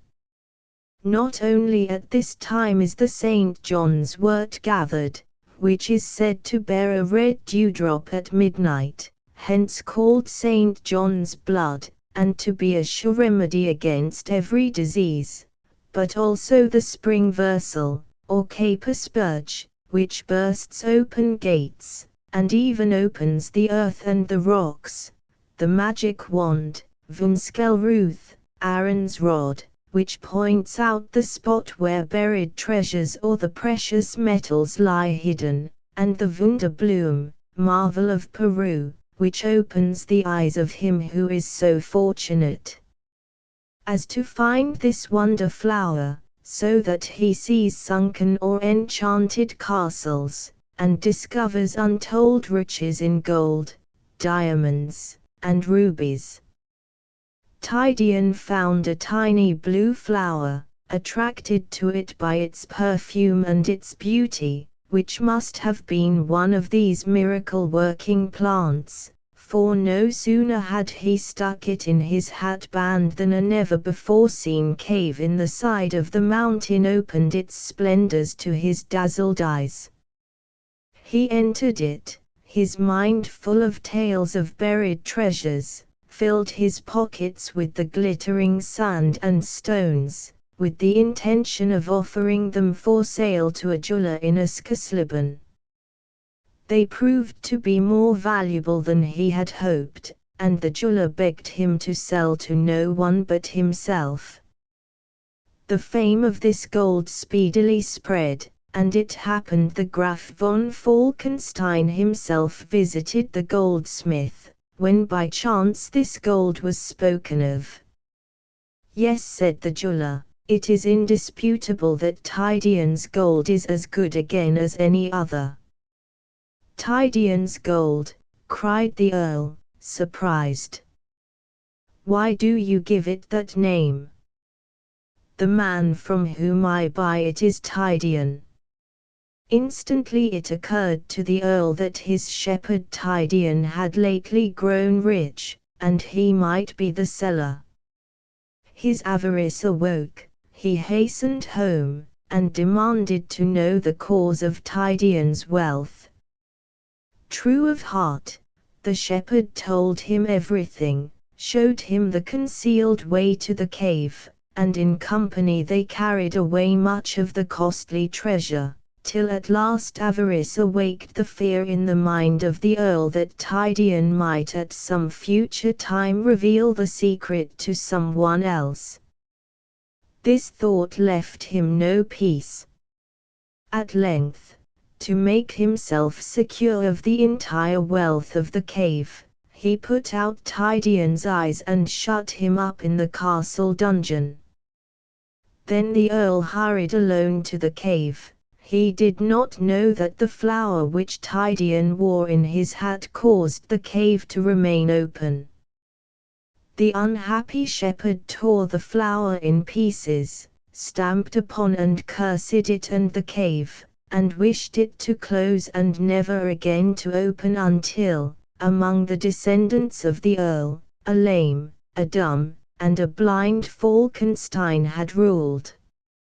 Immediately the cave shut with a thundering noise, and the greedy Earl wanders there yet, for the enchantment is not yet broken. The Magda sprung, 1, and Magda trupp. 2, 1, Magda sprung, maiden's leap. 2, Magda trupp, maiden's footprint. In the valley of the Selk, that fair underner of the Harz, near Alexisbad, rises the majestic rock Magda sprung, and opposite, on the other bank of the river, the Magda trupp, both of which are so famed in fable. In the latter rock one sees the impressions of giant feet, and romance attempts to account for them. She is at least as competent to do so as anybody else. A giant virgin of the grey primeval times saw from the Magda sprung her lover on a mountain on the opposite bank. Her ardent love draws her to him, but she cannot climb the steep rocks, nor swim the Selk, then a torrent. So she dares, for what will not love dare, to leap over the wide space that divides the two rocks, leaving the impress of her feet in the rock, since called the Magda trupp. Another sage has a totally different motive. A maiden of the Huns, a disciple of Diana, roaming fearlessly through the vale, hears from the Magda sprung a cry of distress. She recognizes the voice that cries for aid, and her eagle eye perceives her friend being dragged away by two mountain robbers. Her blood boils, and in the anguish of her soul the brave Hun maiden leaps the abyss, falls like an avenging angel upon the villainous mountaineers, with 2 blows of her spear pierces them both to the heart, and conducts her friend and favorite, for she is said to have been a Hun queen, home to her parents. Sage of Schloss Questenberg. 1. Question, wreaths or garlands of flowers. The Ritternaut had a lovely little daughter, whose chief pleasure was to gather wild flowers. For this purpose she went often with her nurse into the forest. But one day her nurse lost sight of her, and not being able to find her, hastened in great terror to the castle to give the alarm. The Ritter summons all his retainers with the horn, and they storm through the forest whole nights and days, but of the lost child no trace. At last one day, as the father gazes from the battlements of the castle, he sees people approaching bearing the Mayon, too, hears their shouts of joy, and in their midst beholds his lost Rosamond, decked as Queen of the May. 2. Mayon, green branches of the birch used to deck the maypole, and in Thuringia and other parts of Germany the churches at Pentecost. A Kohler had met the child wandering through the wood, took her at first for an angel, and in his hut the retainers had found her. The happy father bestowed gifts lavishly, and instituted an annual Volksfest, and called his castle Questenberg. To this day a popular festival is held here, but whether connected with this tradition is uncertain. The youths of Agnesdorf have the right, by an ancient statute, of digging up a young oak on the Questenberg, winking sad smiley. 3. The tree must be carried, and after it is planted is decorated with wreaths of flowers. 3. The custom of digging up the young oak is now limited to once every 15 years. They then go in procession to the parsonage, conduct the pastor to the church, when divine service is held, after which all return in procession to the newly planted oak, and after all have partaken of refreshments they dance around it, and the youths shoot at the target. Barbarossa and the Kyffhauser. On this mountain that overlooks the Golden Plain, amid the beech and oak woods that clothe it, stand the ruins of a square tower built of red sandstone, broken walls, and arches of the ancient gateway, gables, and the remains of the chapel of the fortress, where the first electors and emperors of Germany held their court. Tradition and romance linger with an irresistible fascination around these lonely ruins. Tradition tells us that Barbarossa never died, but remains enchanted in the heart of the Kyffhauser. He sits in an ivory chair by a marble table, his head resting upon his arm, and his long red beard has overgrown the whole table like moss. He wears the imperial mantle, and the knightly forms of his old courtiers, like spectres, come forth from their rocky chambers and place upon his aged uncovered head the oldest crown of Germany glittering with diamonds. His innocent daughter is his only attendant, or, according to other legends, a dwarf. The Kaiser's eyes are closed, but at times he seems to awake from his enchanted slumber, and new life seems to animate the stiffened limbs. But he cannot awake, nor rise from his seat, nor leave the enchanted chamber until Germany's enemies are fallen and she is free. He seemed about to throw off the enchanted fetters in the days of Maximilian, again in Luther's time.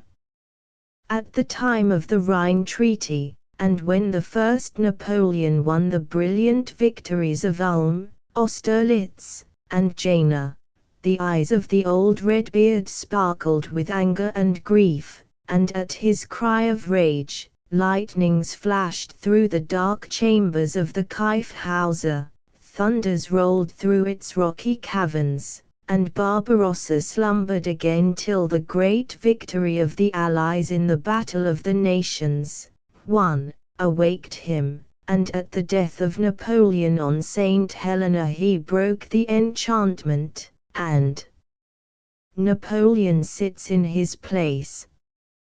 1. Volkerschlacht, Battle of Leipzig. There are many versions of this legend. One holy day, a miner rambling to the Kyffhauser, to rest under the trees and indulge in devotional reflections, saw, as he reached the ruined tower, a monk with a long grey beard, who addressed him, saying, "Come. I have long expected thee, thou shalt see the enchanted Kaiser.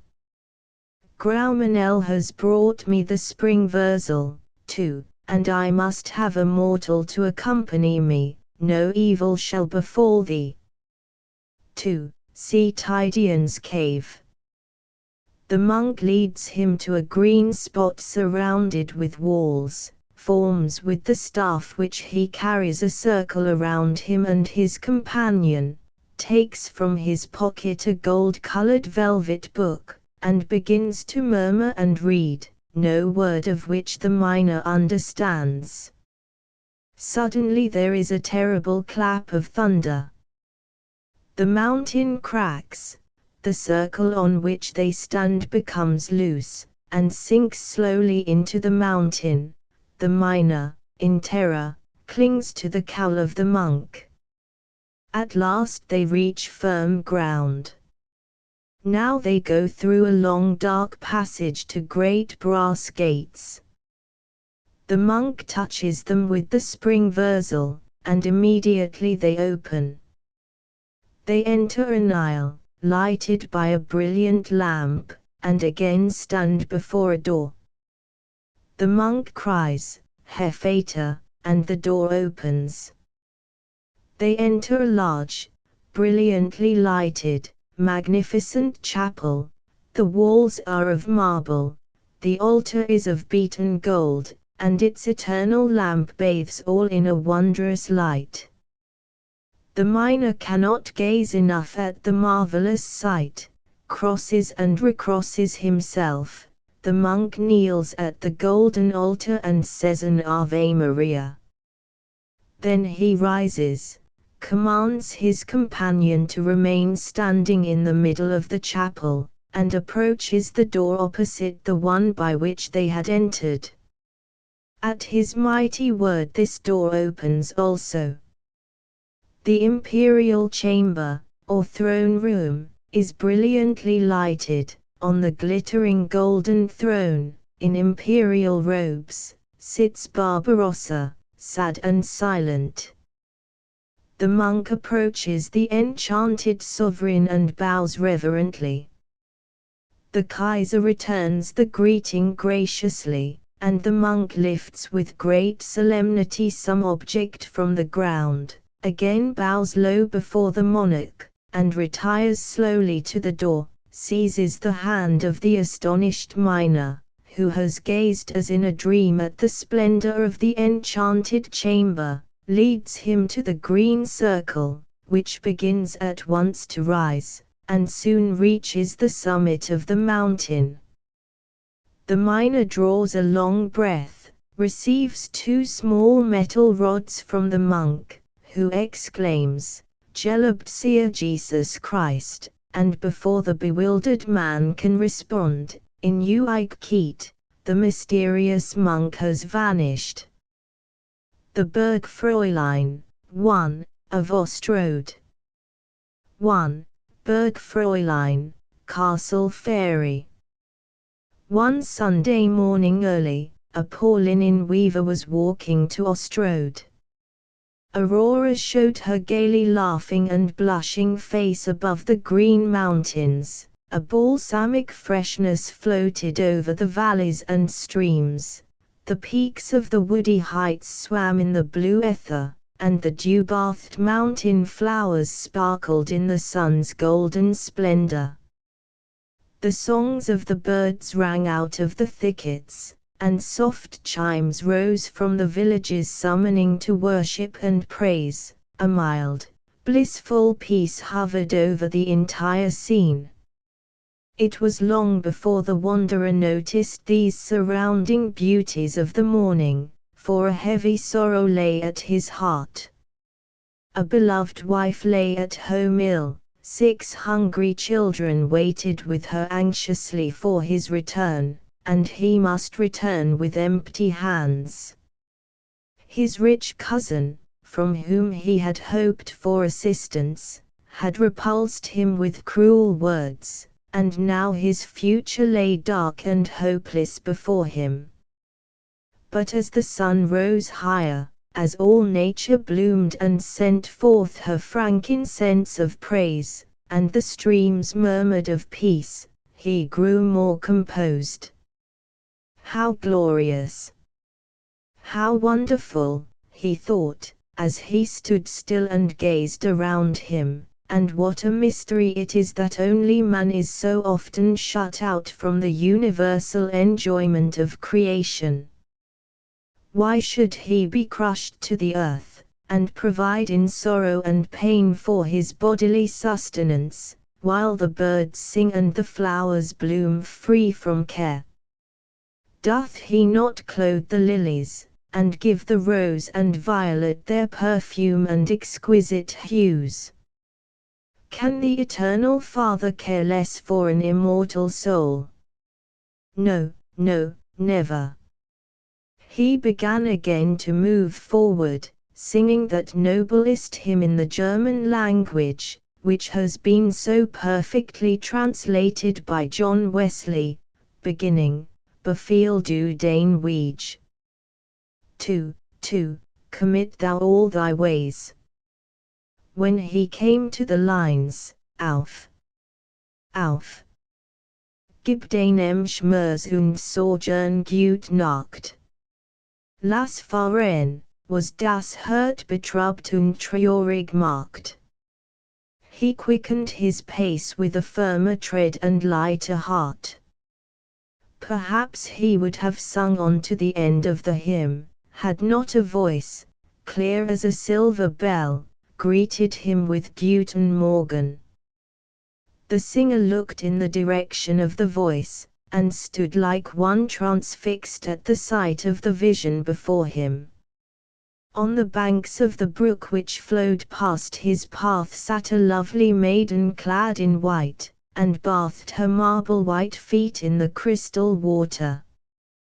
Before he could recover from his astonishment, the figure rose and approached him, saying in a voice of the most delicious melody, "Thou sangst just now a beautiful song, that was made for the troubled. May help be as near every one who sings it as to thee, for know, thou art come at a most happy hour. It is only permitted me once a year to be at this spot, and whoever meets me here and deserves it as thou, him I make happy, if wealth can make him happy. Listen, then, when the bells ring midnight, leave thy cottage, and climb the mountain in silence to the ruins of Bergostrode. Between the sunken walls thou wilt find a flower, pluck it, and instantly all the treasures of the heart of the mountain will be revealed to thine eye, from which thou mayst take as much as thou wilt. Go now thy way, and carry comfort and hope to thy wife. My time is expired." The slender form, the pale, loving face, transparent as moonlight, the long golden hair, were in a twinkling vanished.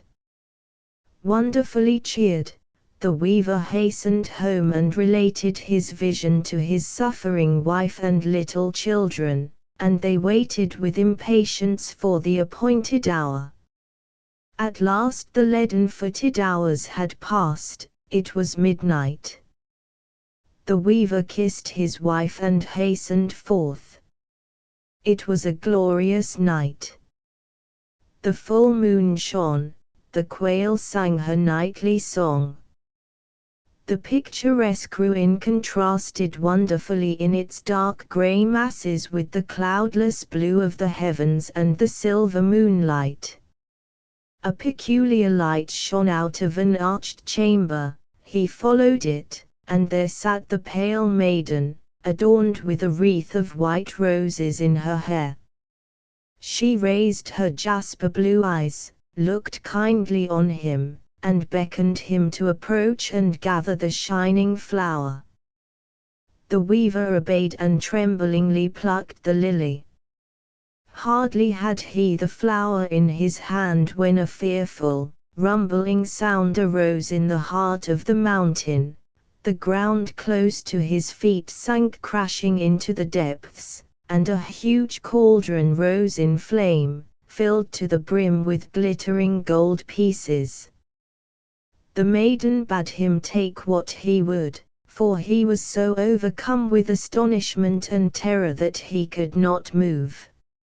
At her friendly voice he recovered from his fear, filled pockets and hat with the coins, bowed low and reverently, left the magic chamber, and hurried back to his cottage, and the sun rose on two happy people. Every anniversary of the day they went to the ruins to thank the fairy, who, however, ever afterward remained invisible. The key fairy of the Gütersburg at midnight, when the moonlight rests on the rustling oaks, or the winter snow glitters and winds howl, there rises a white form from the ruins of this robber schloss, a wreath of flowers around the head, and in the girdle a bunch of keys.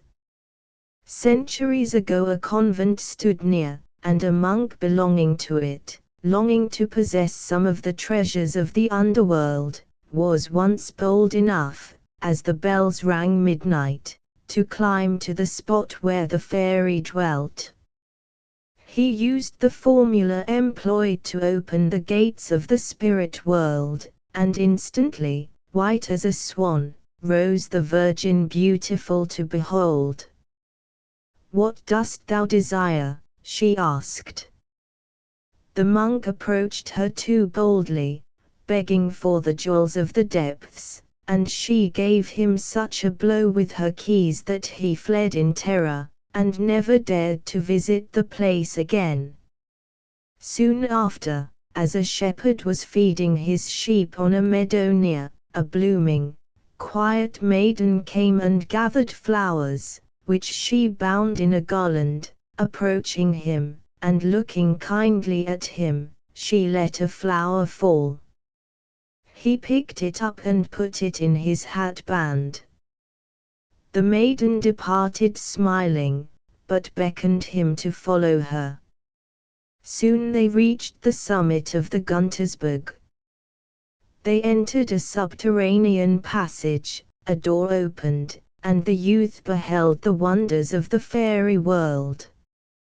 Gold and precious stones glittered in the soft starlight that illuminated the vaulted chambers.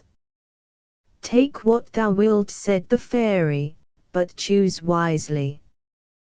He filled his pockets with gold and costly jewels, but in his rapid movements the flower fell from his hat.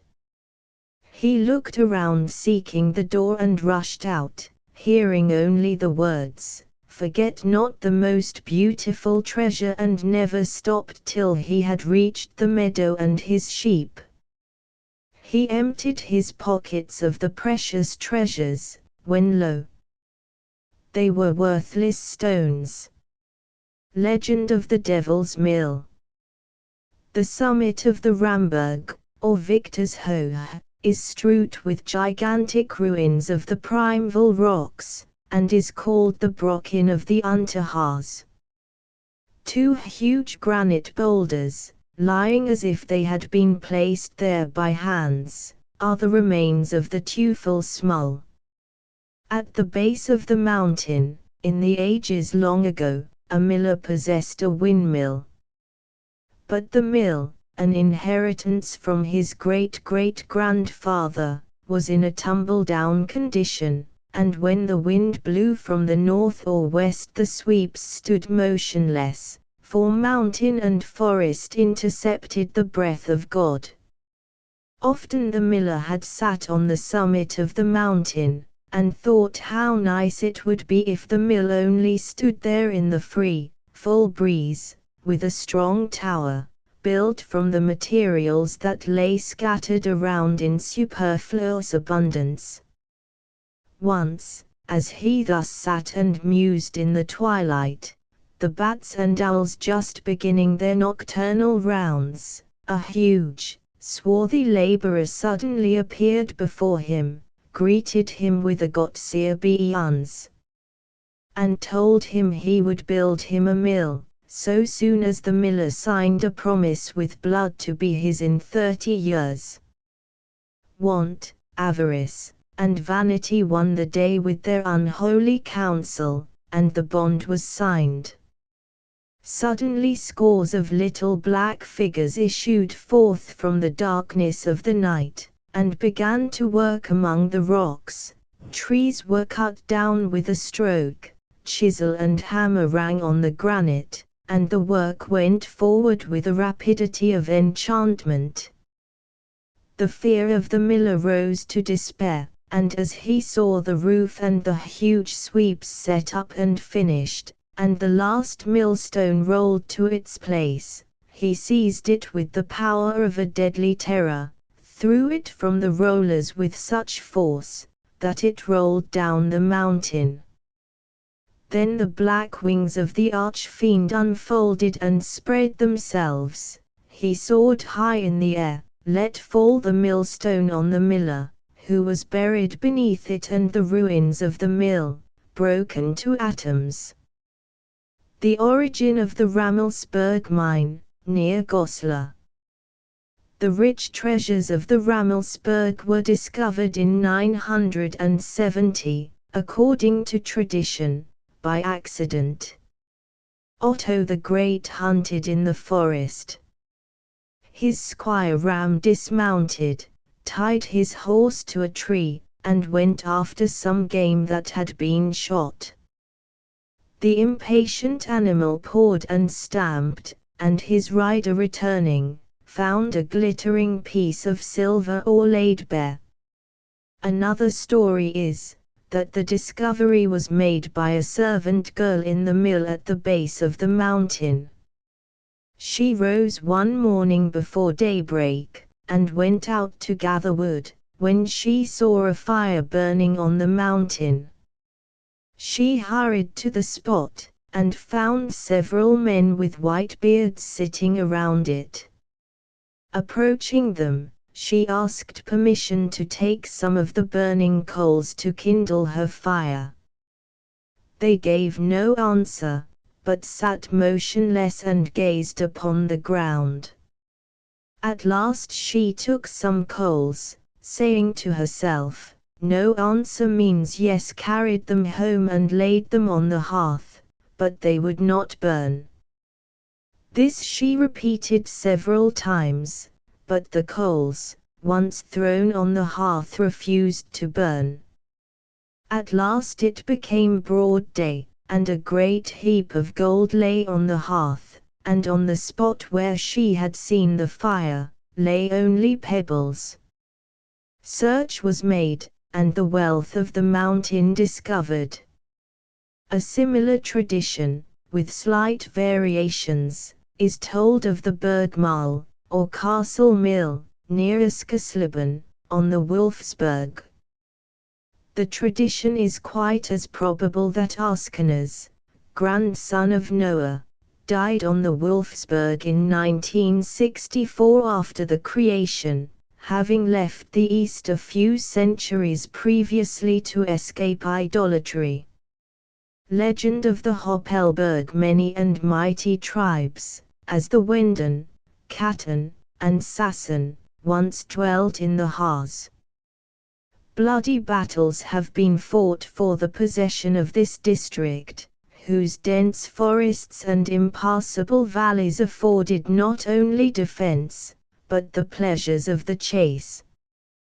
We find proofs of their existence here in huge mounds filled with human skulls and bones, and in the names of some of her villages, as, for example, Dorf Kattenstedt. These primeval mountaineers were most disturbed by a wild and powerful monastic tribe of giant size and strength, who frequently broke into the mountains, plundered their huts, murdered children, women, and old men, and led away the strong men into slavery. Sometimes they only came in small numbers, but the terror of their name went before them, and caused the inhabitants, despite their peculiar bravery, without opposition, to flee into the ravines and caves, while the enemy took possession of all they could lay hands on. One called these giant people the Huns. No other race possessed such immense size and terrible strength. They were held to be unconquerable, and mighty magicians. Nevertheless, it happened that once when a body of these giants broke into these mountains, the bravest of the inhabitants united in defense against them, clad in steel, with shield and spear, they marched to meet the advancing foe. The Huns, surprised at opposition, and the sight of the huge weapons of the mountaineers, hesitated to begin the attack. Then the king of the Huns came forward and cried in scorn, "Do you fear these dwarf figures? Tarry here, I alone will fight their whole army, which extends itself beyond our view. As the storm wind breaks in pieces the trees of the mountains, so shall these fall before my strong arm." He seized his lance and battle axe, hurled his javelin into the thickest ranks of the enemy, his arrow to that point where their leader stood, and stormed after them down the hill like a rock suddenly broken from the mountain's side, crushing and destroying all on his way, defending himself against the cloud of arrows that met his advance with his huge shield. His followers remained on the summit of the hill, and followed with flashing eyes their hero king, that they might be ready to hasten to his aid if in danger. The crashing of his sword, as it rent helmet of oak and coat of mail, resounded above the wild cry of the combatants and the clashing of shields. Unceasing was his way through the ranks, and dying and maimed marked his path. At last he reached the spot where the commander stood surrounded by his braves, and here his progress was arrested. Stubborn is the conflict, surrounded and shut in, his position seems terrible, and the onlooking Huns cry out, "Shall we hasten to his aid?" And others answer, "No, no. He would be enraged if we deprived him of the glory of being the sole conqueror." But see! See! The enemy grows weak, now he totters, our king wields more quickly, more mightily his arm. They sink. They fly. Victory! Victory! Great is the glory of our tribe, and of our mighty champion. They raise the song of triumph and march to meet the royal conqueror, who leans upon his spear, and looks upon his advancing army without going forward to receive it. He gives them a sign, they raise his helmet and loosen the coat of mail, and the hero sinks lifeless on his bloody shield.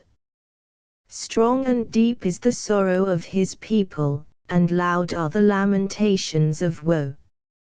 At length one of the elders of the tribe exclaims, "Why do we lament the fallen? Is not death the destiny of all, and is there a more glorious death than that of the conqueror in the hour of victory?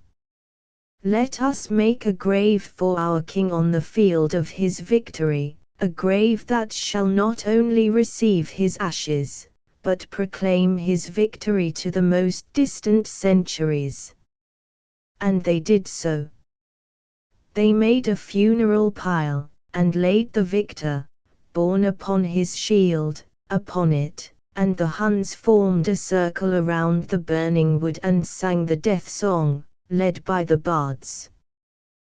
The people shall see their king no more, and the halls of his palace must remain forever desolate. Never again shall the people hear his voice, but in their hearts he shall dwell forever. The flames grow less, the death song ceases. In silence they gather the ashes in the sacred urn, lay the shield on the ground, the urn upon it, and his armor above it. Many lay upon the sacred heap what is held most dear, hunting spear or battle axe. And now the whole tribe sets hand to the work.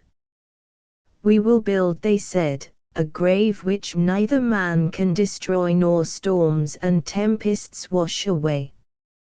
And they heaped rock on rock, and leveled whole hills to the plain to pile up the giant grave to a giant king, and called it the hero's grave. And that is the Sargberg, or Coffin Mountain. The White Lady. The Blackenberg family ghost is called the White Lady.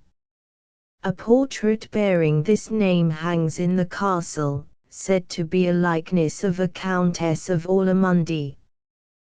The legend is as follows. The Earl Otto von Orlamundy died in 1340, several dates are given, and left a young and beautiful widow, Agnes by name, a duchess by birth, and the mother of 2 little children, a son of 3, and a daughter of 2 years. The widow lived alone in the Plassenburg, and thought often it were better to marry again. One day a remark of the Earl, Albert the Handsome von Nürnberg, was repeated to her: "I would willingly espouse the fair Countess Agnes, but for the 4 eyes." The Countess fancied he meant her 2 children. Seeing they stood in the way of her marriage, she resolved to free herself of them, and engaged a man named Hager, with promises of rich gifts, to murder them. The murderer is said to have confessed his crime on the rack. According to another tale, the Countess murdered them herself by sticking pins in their skulls. Her guilty spirit cannot rest, but wanders in Orlamundy and Blackenberg. Her appearance always betokens death in the family. Frau Bertha is also called the White Lady. She haunts the imperial royal palaces, and also Darmstadt and Karlsruhe. As family ghost she harms no one, greets everyone she meets, never speaks, and always wears a white veil and carries a bunch of keys in her girdle. The Chapel of Roses. It was a stormy, dismal winter night, when a teamster drove with a heavy load of wine along the almost impassable road near the little mountain church of Elend, at the foot of the Brocken. The disk of the moon blinked only seldom through the dark clouds, which, restless, and ever succeeded by new ones, chased each other across the heavens. A sharp north wind shook the bare branches of the trees that grew thick on both sides of the way, blew the snow in the ravines, and heaped it to huge snowdrifts, which threatened the traveler unacquainted with the locality with danger. The wind grew every moment more sharp and cutting, the snow deeper, and the difficulty greater for the tired horses to draw their weary load. Often the teamster stood and listened, and gazed into the darkness in search of some shelter, and called for help, and heard the echoes of his own voice ring deep in the snowy wood, but all remained desolate, dumb, and awful. No bark of a dog that so rejoices the nightly wanderer, no lowing or neighing of friendly stall. The silence of death reigned, only now and then the dark wings of some nocturnal bird of prey fluttered over his head, and a ghostly rustling was heard among the dry underbrush. The stars seemed like silent, cold eyes looking down on the weary man and horses. The clouds scudded silently past, and the snow, too, was silent as a spirit. The lonely traveler grew more terrified, and urging on his horses, the wagon suddenly sank in a deep place, and no efforts of the tired animals could move it from the spot. Loud cried the deserted man for help. No one heard. In despair he wrung his hands and besought the Virgin to aid him in his distress. Suddenly he heard a rustling in the thicket, and a female form, like the silver moon when she appears above the peaks of the mountains, glided out of the darkness into view, slender as the fir tree of the Harz, rosy as the early dawn, fresh as meadow dew, beautiful as eternal youth. A luster like a sunset in spring, or an alpine glow on the eternal snow, floated around the heavenly form, and breathed on the rigid snow masses a soft glimmer like a fairy light. Terrified, the teamster gazed at the radiant Virgin, who with an enchanting, heavenly smile approached the sunken wagon, and with a single touch drew wagon and horses out of the deep place. Surprised by the mysterious vision, and cheered by the unexpected aid, the teamster endeavored to thank his helper and deliverer, and expressed his regret that he had neither cup nor goblet in which to offer her a draught of wine. At these words the strange apparition touched a shrub that stretched forth its dried, thorny branches, when instantly leaves and buds burst forth, and soon the whole shrub was loaded with most beautiful roses, that breathed forth a wondrous and unwonted perfume. The Virgin Mary, for it was she herself, broke off clusters of the roses and formed a drinking cup, and as the teamster would return it filled with wine, the vision had vanished.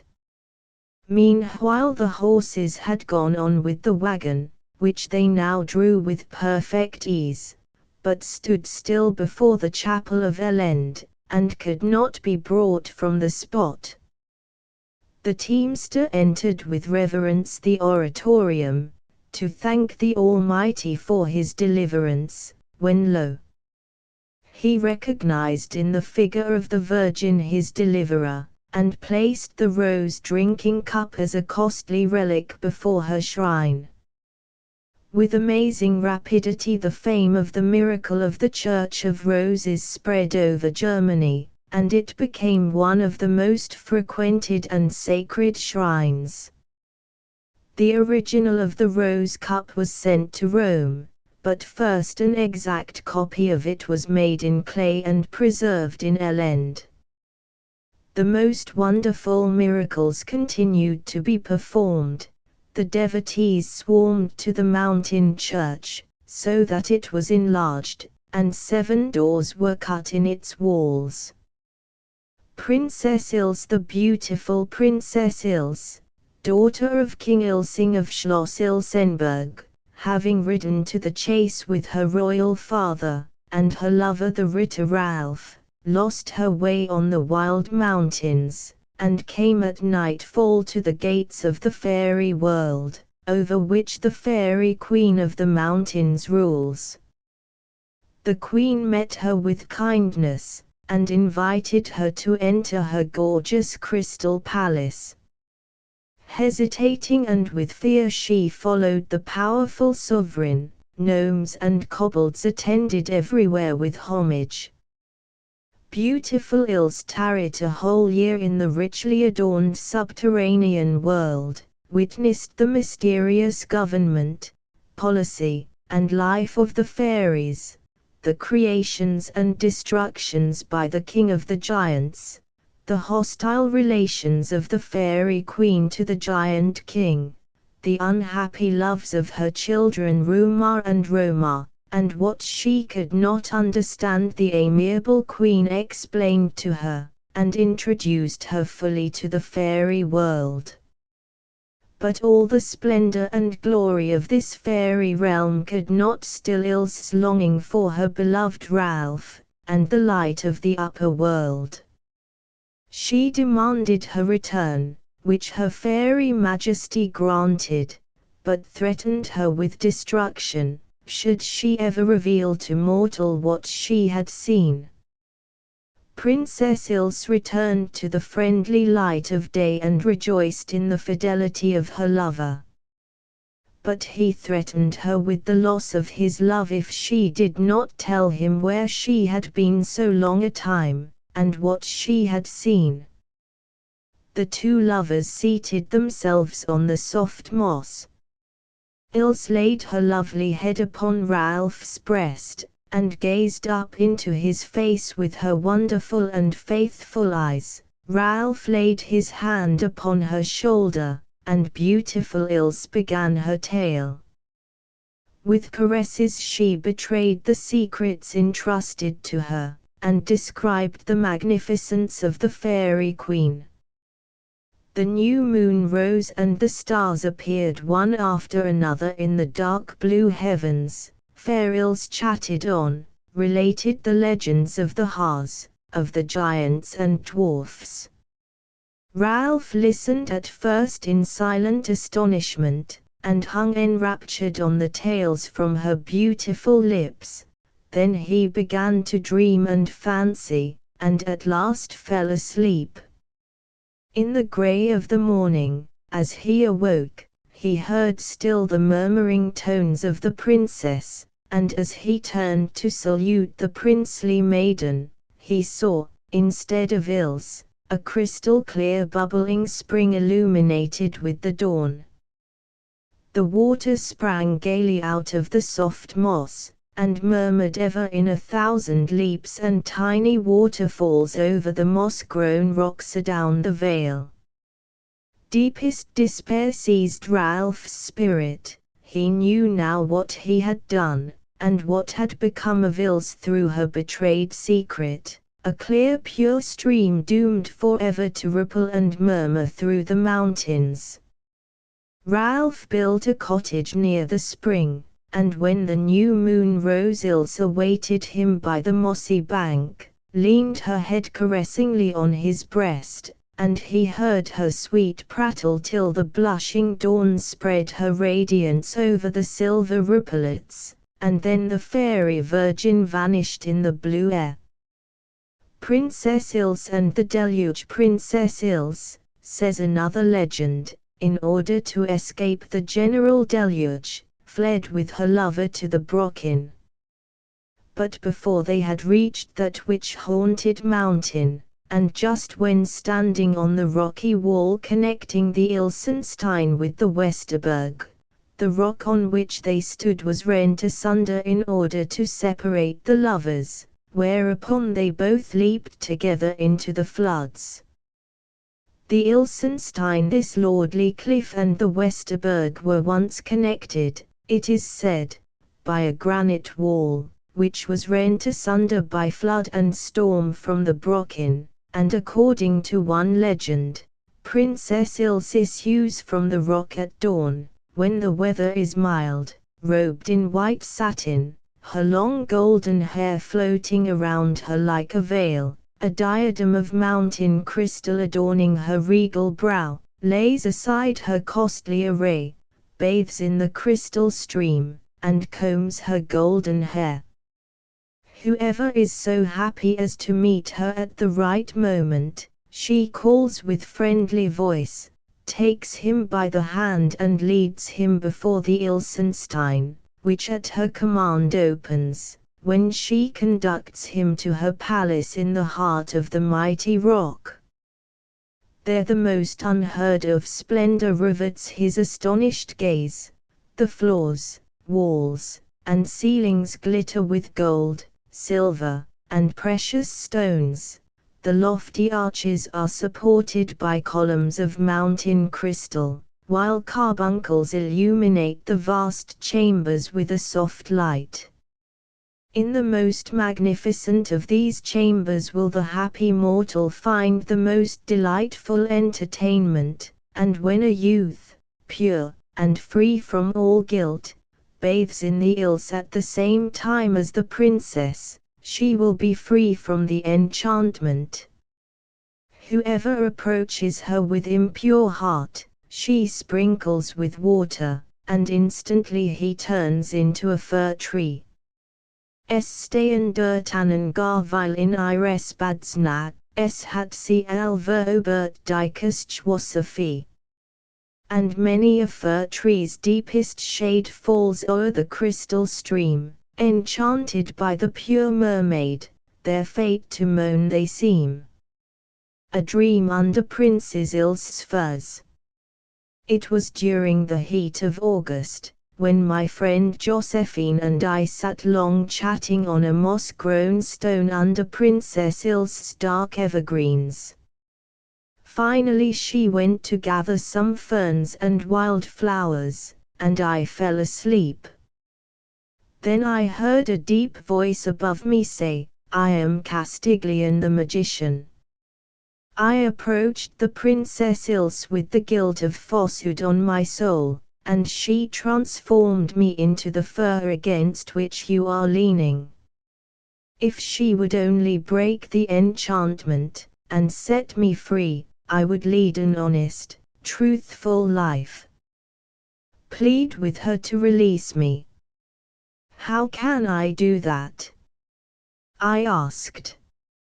I never expect to see the princess. Oh yes, you will. You will see her today. Another voice joined in, I am Booth, of Lincoln renown. People never knew what became of me. I came here to the Harz mountains, hoping to find favor with the noble Ilse after my heroic deed in freeing my country from a tyrant, but the princess called my act murder, and I have been a sighing fir tree ever since. And you deserve it, cried Castiglione. Pull the beam out of your own eye, please, replied the infuriated Booth. You dare to reproach me, you, who did not hesitate to add the last drop of an infant's blood to make your elixir of life. What insolence! I felt sure they would come to blows right over my head. Happily a melodious voice struck in, and interrupted the quarrel. I am Don Carlos, the unhappy son of Philip of Spain, and the victim of priestly bigotry. The inquisitors gained my royal father's permission to make away with me, a son who loved him truly. I escaped, and history does not tell what became of me, simply because she does not know. I fled here to Princess Ilse for refuge, but I approached her at an unfavorable moment, and she transformed me into this spruce. If I could only be set free, I would carry out my ideas of freedom. You are too late, my young friend, cried Castiglione. Your ideas have been carried out. You don't seem to have kept up with the history of events. Bismarck has set the Germans free, and cleansed the moral atmosphere of the whole empire, sent the Jesuits adrift, and put a bayonet into the hands of every 80 men in 100 to keep them out. Here a deep sigh was heard. Oh, I am tired with standing so long. Walking isn't half so fatiguing. Oh, how my back aches. Who are you? Cried Castiglione. I am the Wandering Jew. They keep up the story of my wanderings, but I have stood here in this tree for ages, shivering or roasting. I felt quite bewildered, and almost afraid in the midst of this odd Gesellschaft, and shuddered as I thought more dreadful additions would speedily be made to it. Suddenly a radiant form stood before me. Such beauty no mortal eye ever beheld outside of a dream. It was the Princess Ilse. Her long golden curls fell nearly to her feet, over a silvery-like robe almost transparent. Her eyes were deep violet with an expression none could describe. Above her milk-white regal brow glittered a diadem of brilliants and sapphires. Bracelets and rings of diamonds and pearls adorned her fair arms. Extending her swan-white hand, with a ravishing smile, she said, "Come, I will show thee my home, my palace, and thou shalt dine with me." We entered the Ilsenstein under a gigantic arch of mountain crystal. A group of white-robed maidens met us, and attended us to the great throne room. This was an immense chamber, lighted by a chandelier of brilliants hung in the center, and single lamp-shaped rubies and carbuncles hung along the sides and in the corners. The floor was of white and red roses, which were not crushed by the tread, but remained ever in rich fullness. On each side of this regal chamber were 16 colossal Norman arches, through which one saw, on the right advancing up it, a garden of every sort of fruit tree, all bearing ripe fruits. At the left, flowers of every clime. Fountains played, white-robed maidens moved among the fruit and flowers, or reclined on banks of violets and roses. Soft music floated around us. Between each arch was a seat. Every seat was a bank of flowers, each different from the other. Above each seat was a statue of a fairy of the Harz, alternately in mountain crystal and snowy alabaster. At the upper end, under a majestic arch, stood Princess Ilse's throne. The throne was one ruby, the canopy a single pearl, the steps leading up to the throne were emeralds. Near the throne, in front of an arch, stood a table of silver, and 2 chairs of mountain crystal beside it. The service was of gold, filled with the viands of the fairy world, and the choicest fruits and flowers. A group of fair maidens sat in a rose arbor playing harp, lute, and harpsichord, while others stood by the table in attendance. A pearl plate was handed us, and Princess Ilse herself poured the crimson wine into gilded crystal goblets bearing her monogram in diamonds and sapphires, touched her glass to mine, and saying, "I drink to thy happiness," she pressed her own glass to my lips, when lo! I awoke, and there stood Josephine, poking a fern in my face. "Oh, Josie!" I exclaimed, "you can never know of how much you have robbed me with that stupid fern."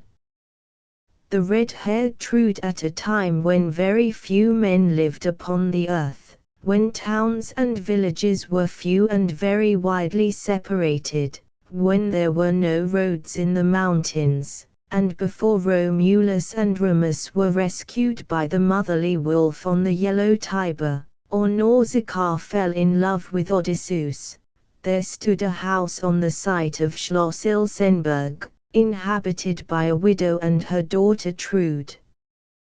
Deeper in among the mountains stood an old stone schloss, on the granite wall connecting the Ilsenstein and the opposite lying Westerberg, which had been bought, and was inhabited by a father and his fair daughter Ilse. Nobody knew who the father was, but it was supposed, as people do in many cases, that he was some fallen and deposed prince. During the absence of the prince and Princess Ilse on a journey, a stranger, handsome and gay, without money, sack, or scrip, but rich in self-confidence and flattering words, sought hospitality of the widow and her daughter, and was warmly received and entertained. Ralph fell in love with Trude, and a blissful summer was spent gathering wild fruits and flowers and hunting birds' nests among the mountains.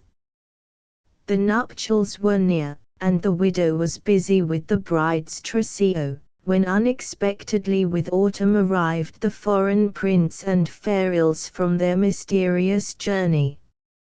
Ritter Ralph, it must be confessed, was very naughty. With an eagle eye he perceived the radiant charms of Princess Ilse, and poor Trude was forsaken.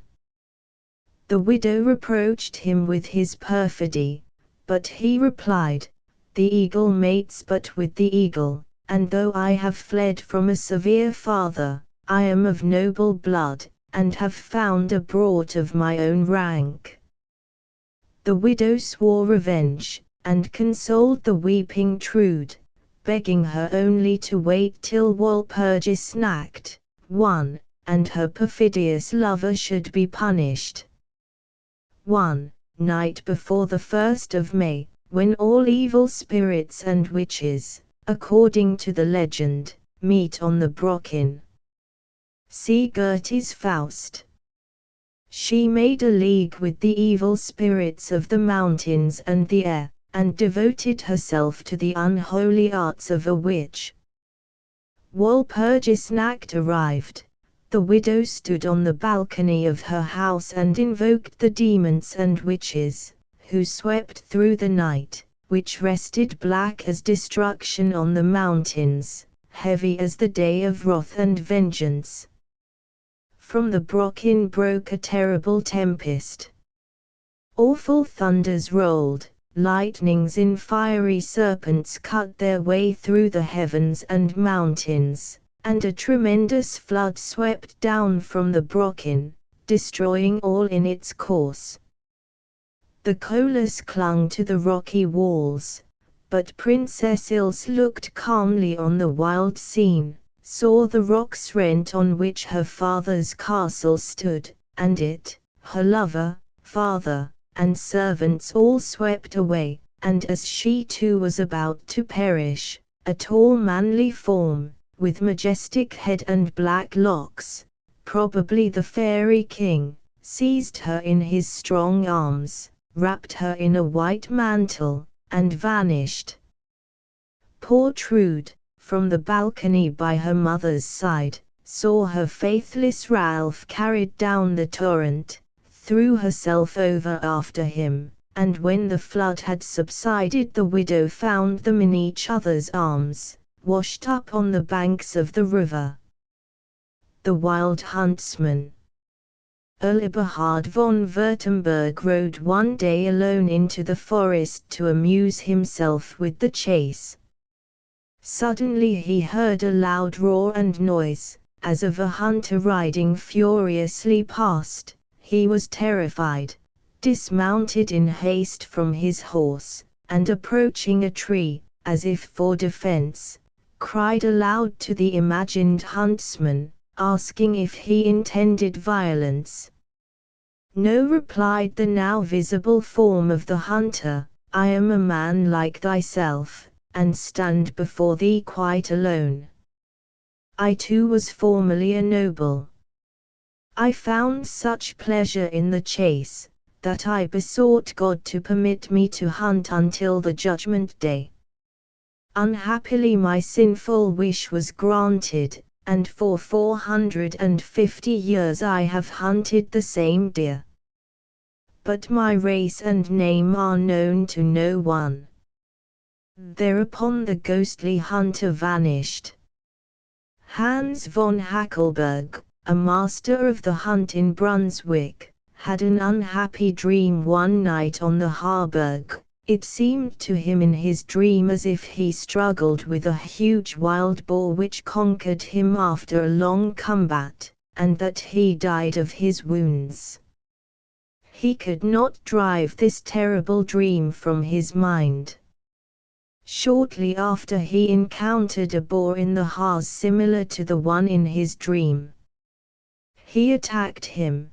The struggle remained long undecided. At length Hans conquered and slew the animal.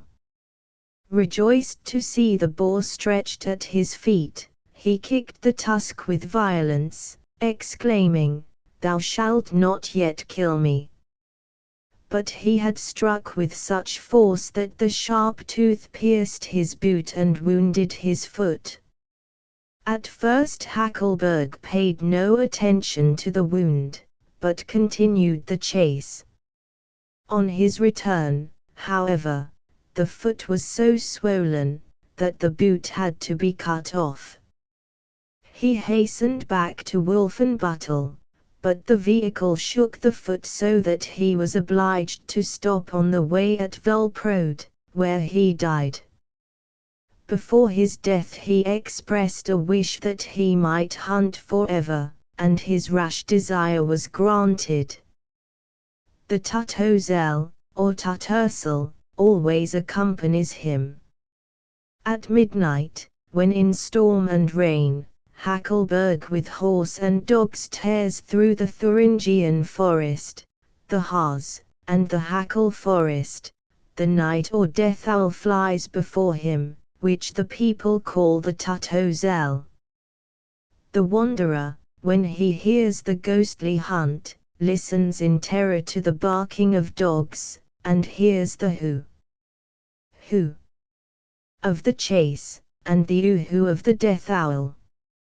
In a cloister in Thuringia lived, in the primeval days of convents, a nun called Ursula, who always disturbed the choir of nuns by her howling singing, hence she was called Tutursel.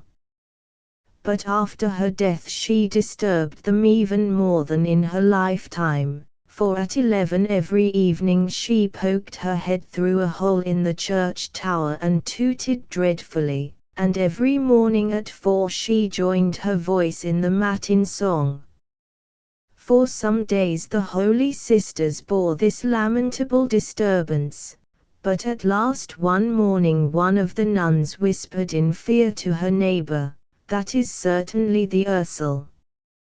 Instantly the music ceased, their hair rose to mountains, and the nuns rushed out of the church screaming, "Tutursel! Tutursel!" And no punishment could induce a single nun to enter the church again until a Capuchin monk from a monastery on the Danube, noted for his sanctity, was summoned. He condemned Tutursel to banishment in the Harz, and to bear the form of a death owl. Here she encountered Hackleberg, and found as much delight in the hoo of his eternal hunt as he in her uhu. And so they hunt forever in company. Another story is that the screech owl is a nun who was false to her vows, and left her convent to follow Hackleberg. The origin of this legend belongs to the ancient pagan days. It is even disputed that a person called Hackleberg existed, and if so, the legend is ages older than the 16th century, the time when he is said to have lived. The wild hunter, the wanderer, was Woden himself in the pagan days. At the introduction of Christianity we find a new development of the ancient myths. Woden becomes the foul fiend, then the godless hunter, and the wandering Jew. In the Black Forest the eternal hunter and the eternal Jew are regarded as the same person. They both always carry a growskin in the pocket. In some parts of Germany the harrows are placed in the fields with the teeth together, that the wanderer may rest himself.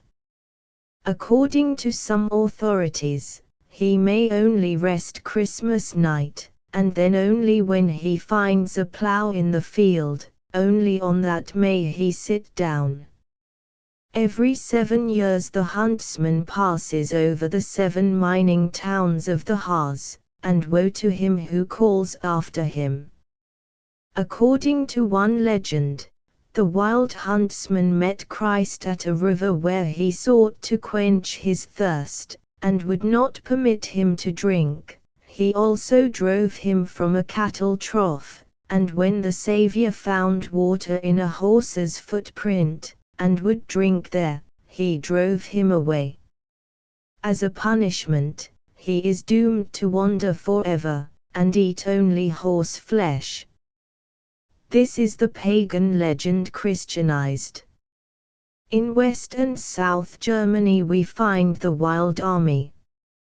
Odin, or Woden, was the god, too, of armies, and always went out from Walhalla at the head of his ghostly array, while his 9 Warkuren conducted the fallen heroes back to Walhalla. The origin of the Philippine.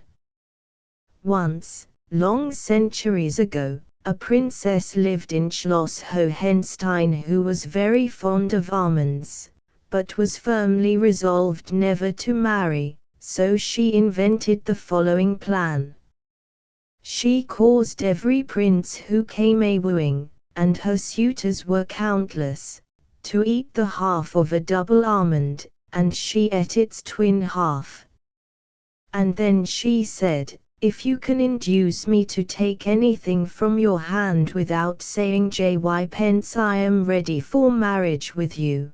But if, on the other hand, I can lead you to receive any object from my hand without your repeating those saving words, you shall have your head shaved, and forthwith leave my dominions." But there was a trick in the stipulation, namely, the etiquette of the royal court forbade any person, on pain of death, to hand anything direct to the princess, but rather to the lady-in-waiting, who presented it to her mistress. But if the Kaiser's daughter chose herself to hand anyone anything, who was there to forbid it? Thus it was for the luckless wooers a bitter sport, for let them exert themselves as they would to beguile the royal maiden into taking anything from their hands, the inevitable lady-in-waiting spoiled their sport.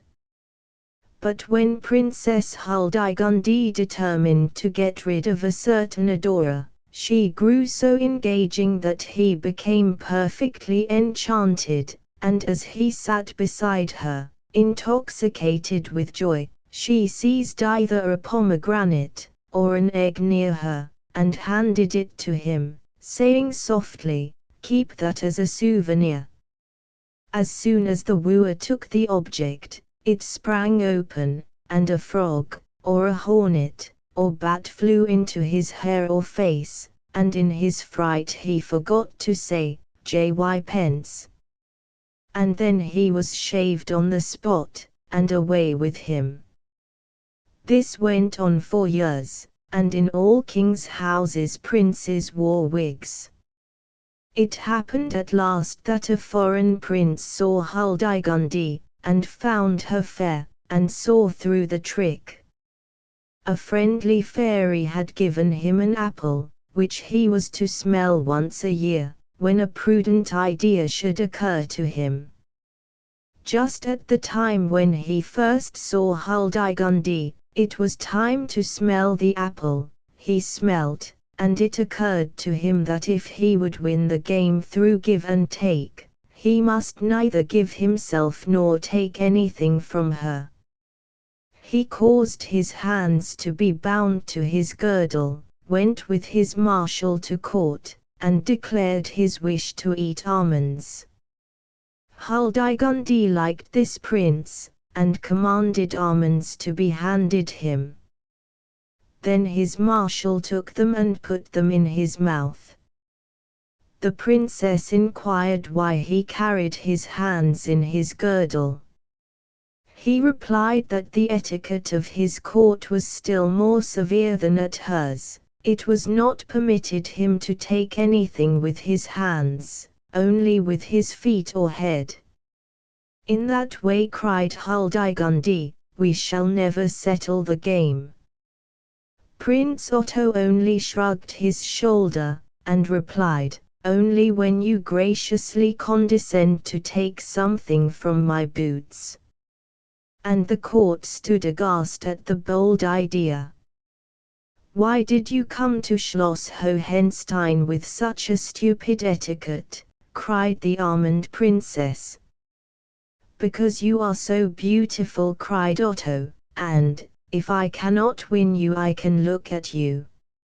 So Otto remained at the castle, and Huldigund liked him better every day. She tried daily to beguile him into setting a hand free with offerings of fruit, flowers, even her bracelet, but Otto nodded to his marshal, who received them. Then she dropped her handkerchief, but Otto lifted it with the toe of his boot, and swung it carelessly to and fro, and she stooped and took it from his boot. So a whole year passed away, and the princess said to herself, "An end must be made of this matter." So she told Otto she had the best garden in the world, and proposed to show it to him the next day. It was time for the prince to smell the apple again, and a brilliant idea came to him. As they entered the garden, Otto exclaimed, "It is wonderfully beautiful here, and in order that we may accompany each other without any disturbing element, I pray my princess to adopt the etiquette of my court, and permit her hands to be bound 1 hour. Then we shall both be secure, and nothing disagreeable can happen to either of us." Huldigund consented, and they walked side by side with their hands bound. The birds sang, the sun shone warm and clear, and from the trees the red cherries hung down to their cheeks. Huldigund looked wishfully at the ripe fruit and cried, "What a pity you cannot pluck me any." But Otto replied, "Want knows no law," took a cherry in his mouth and offered it to her.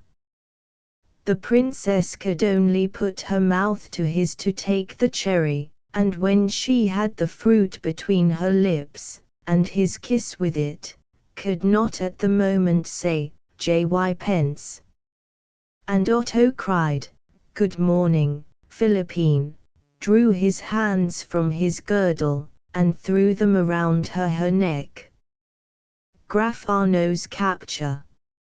Arno, the wildest and most powerful robber knight of the Harz, dwelt securely enthroned in his strong burg, the Arnstein, which lay on the Felsberg like an eagle's nest, from whose strong walls the old eagle flew daily forth for robbery and murder.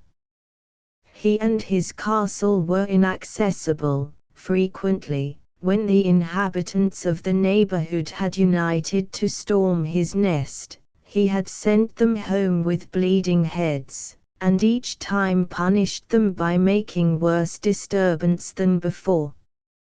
The citizens of the near-situated Askesleben suffered most by these raids, for when in the sweat of the brow they had cultivated their fields, and rejoiced in view of the approaching harvest, Arno would swoop down like a bird of prey, and gather the rich grains and fruits into his barns, and when the wealthy merchants of Magdeburg, Askesleben, and Nordozen, reckoning how they could make what was worth 50%, bring 100, traveled past, he took pity on their problem-solving souls, and relieved their weary brains of the difficult calculations and the burden of sales by carrying off their goods to his castle. Sometimes, indeed, the merchants themselves, whose friends redeemed them with heavy sums. Often he kidnapped maidens, and it was not at all unwelcome to him, as one day, while he lay in vain in wait for booty, a troop of young girls showed itself near the wood where he lay hidden. It was then, and is still in some Harz villages, the custom on the wedding day of a youthful pair to lead the bride out upon a mountain or a meadow, where her friends seek to take from her the bridal wreath.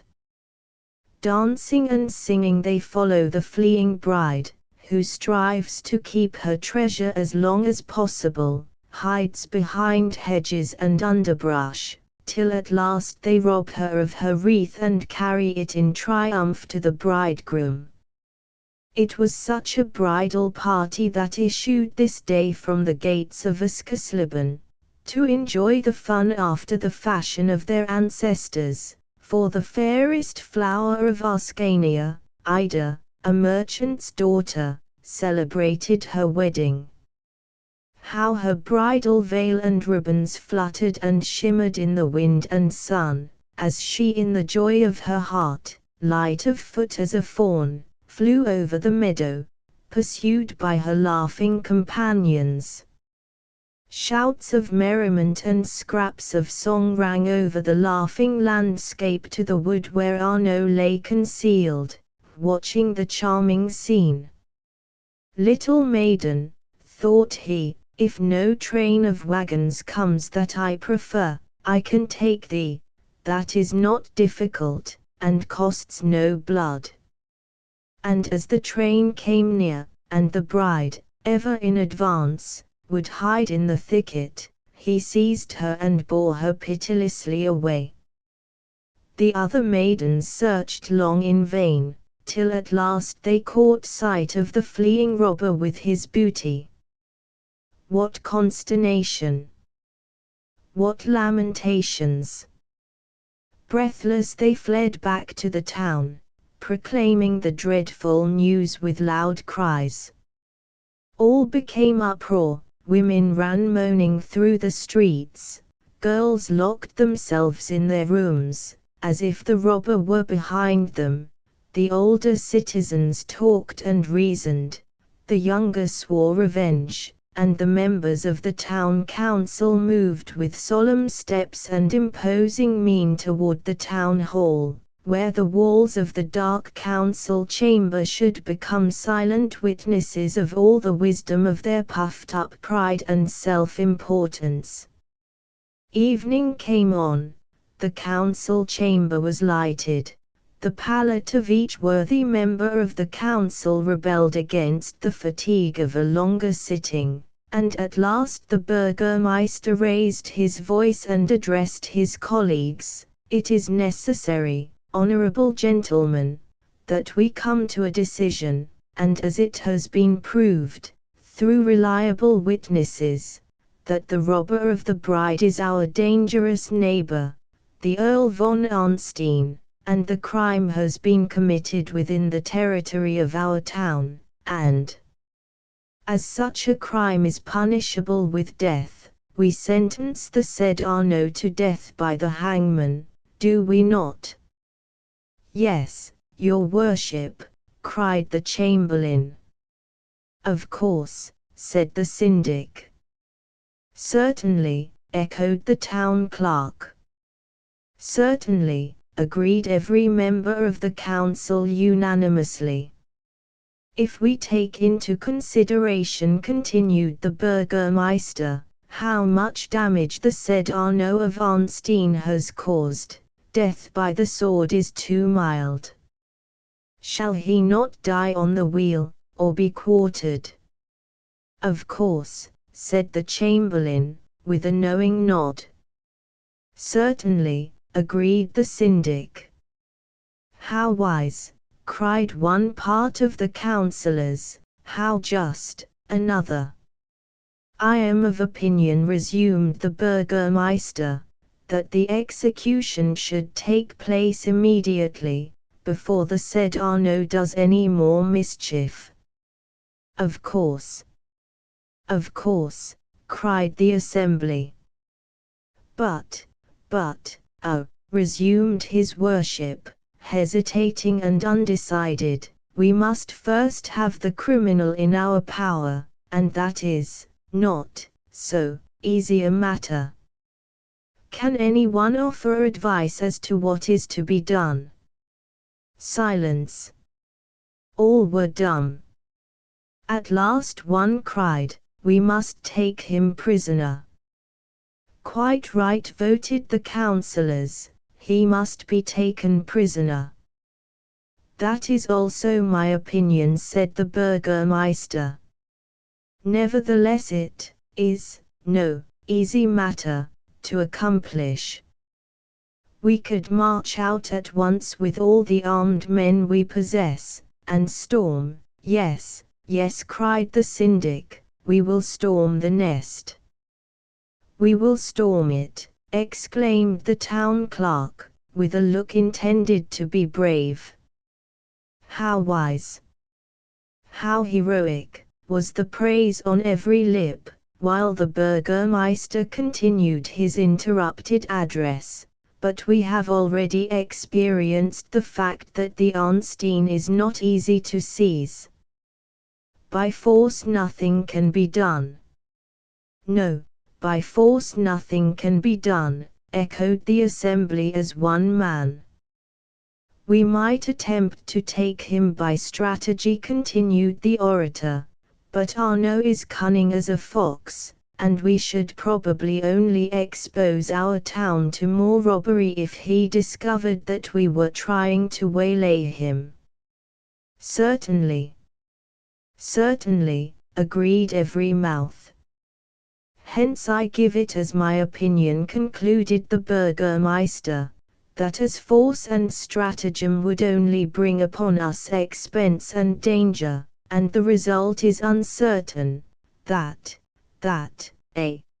we allow the matter to rest as it is, and leave the criminal to the punishment of heaven. Do you not think so, gentlemen?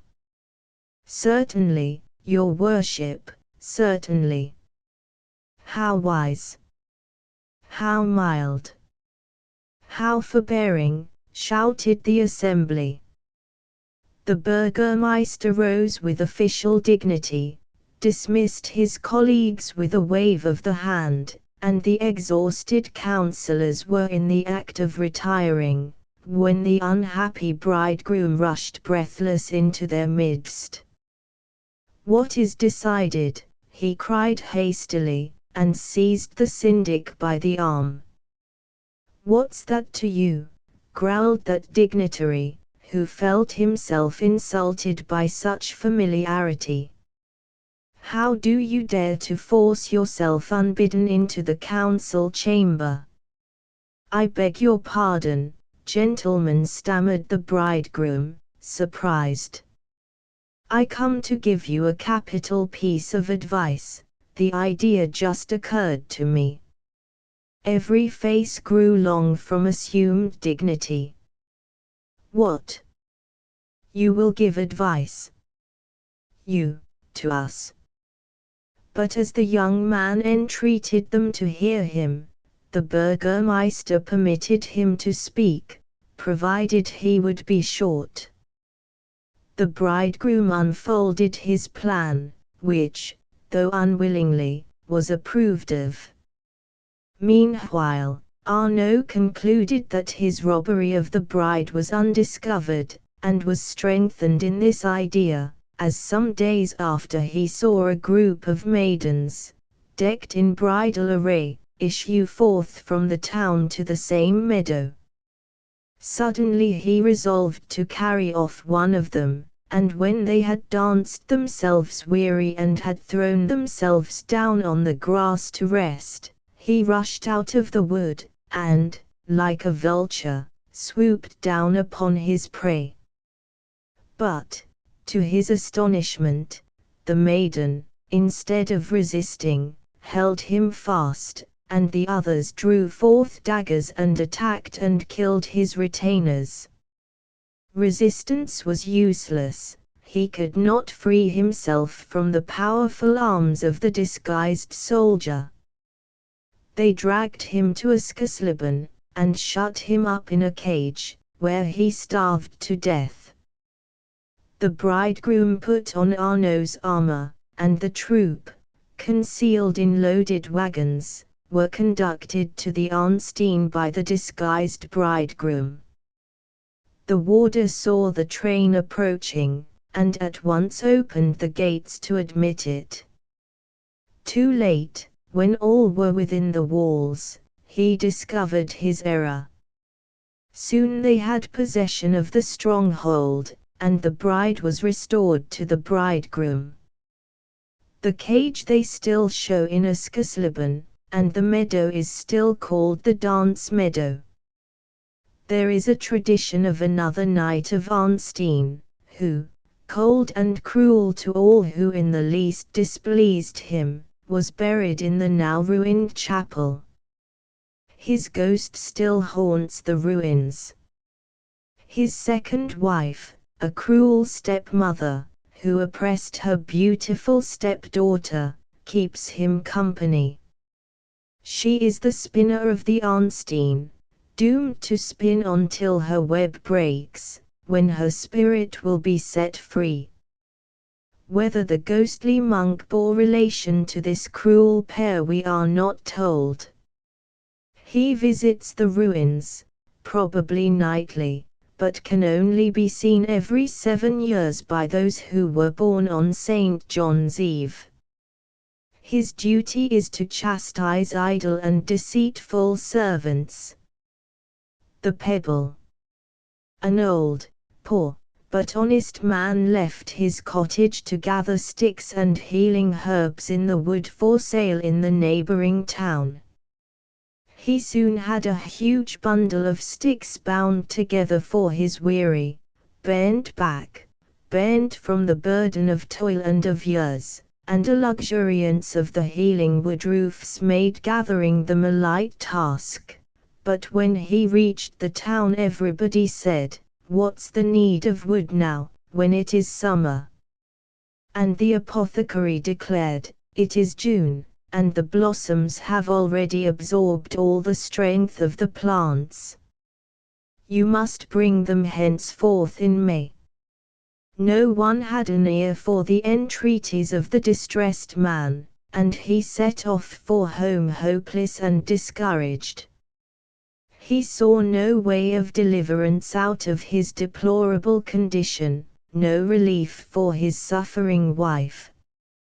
Yes, he sighed, if the bell in Wimmelburg had not been melted in the last fire, the bell through which God, the good Father, cured every sick person who heard its tones, there might be help for my poor wife, or, if it is not all a fable, of the great treasure which the monks buried in Sittichenbach, and we could find it, or, if it is true about the hidden treasure in Eileben, that only he can find who can watch 24 days and nights without closing his eyes.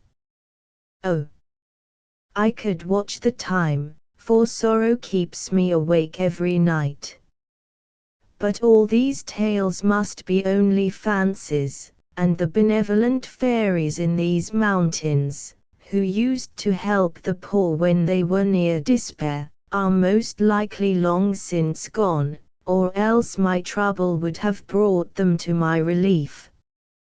And with men, oh, with men there is no pity.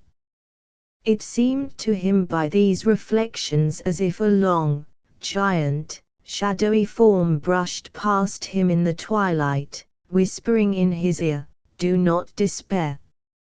He looked up, but saw nothing but the shadow of the oak under which he sat, heard nothing save the sighing of the evening wind in its branches. With a tear in his eye, he took the bundle of wood on his back and went on. A moment after he saw a shining object on his path. "Ei! What a beautiful pebble," he thought. "I will take it home for the children to play with." It was already late when he reached his cottage, and mother and children were asleep. The thought of their distress when they awoke caused him to try what he could do in the village, but all were deaf to his entreaties. It was a very dark night, and returning home from the village and opening the cottage door he almost sank down from terror, for it was light as if the house were on fire. He opened the door leading into the court, there it was as if all were in flames. He stood astonished, and gazed at the wonderful light, observed the direction whence it came, and perceived it came from the little room in which he had laid the pebble on the window bench. He recollected the stone he had picked up, and the belief in a good mountain spirit, and hurried to the room. The varied splendid colors of the pebble quite dazzled his eyes. He wrapped it in a cloth, and hastened to his neighbor Bergman, who knew all the stones of the Harz, and showed it to him. Bergman examined it well, and said, "I don't know this stone, but it must be worth money. Come with me tomorrow to the town, and if you only get a thaler for it, it is some help." The following day they went to a jeweler, a Jew, and offered him the stone. Hardly had he cast eyes on it than he started, and cried, "Wonderful! How did you come by the stone?" The poor man was so frightened he was unable to reply, but Bergman, who had more experience, said, "It does not matter where the stone comes from, you need only tell us how much you will give for it." "Well," replied the Jew, "shall I have it for 100 thaler?" "How much?" cried the finder, who could hardly believe his ears. "I am not in a mood for jokes. Say honestly how much you will give." "What, did I say 100 thaler?" replied the Jew, for he thought the apparent anger of the seller had another cause. "I beg pardon, I meant to say 1,000 thaler." The two friends were speechless with astonishment. Bergman, however, answered, "How could you make us such an offer? Give us the stone, for you will not pay what it is worth." "Indeed you are right," said the Jew with a low bow. "You must be joking with poor Levi, for you must know I could not command a sufficient sum to buy so costly a jewel." The amazement of the two friends increased every moment, for the Jew was known to be one of the richest men in the place. Bergman, however, replied with caution, "You have guessed it, we only made a joke of the matter, and came really to beg you to recommend a purchaser." "Why should I not?" replied the jeweler. "But as true as I am an honest Jew, there is only one person in the whole German Empire that could purchase the jewel, and that is Fugger in Augsburg." "And how high do you value it?" "Well," said Levi, after having put his spectacles again on his nose, and examining the stone carefully, "if I am to give my honest opinion, it is worth 3 kingdoms." The finder almost lost his equilibrium, while Bergman put his hand to his head to see if it stood in the right place.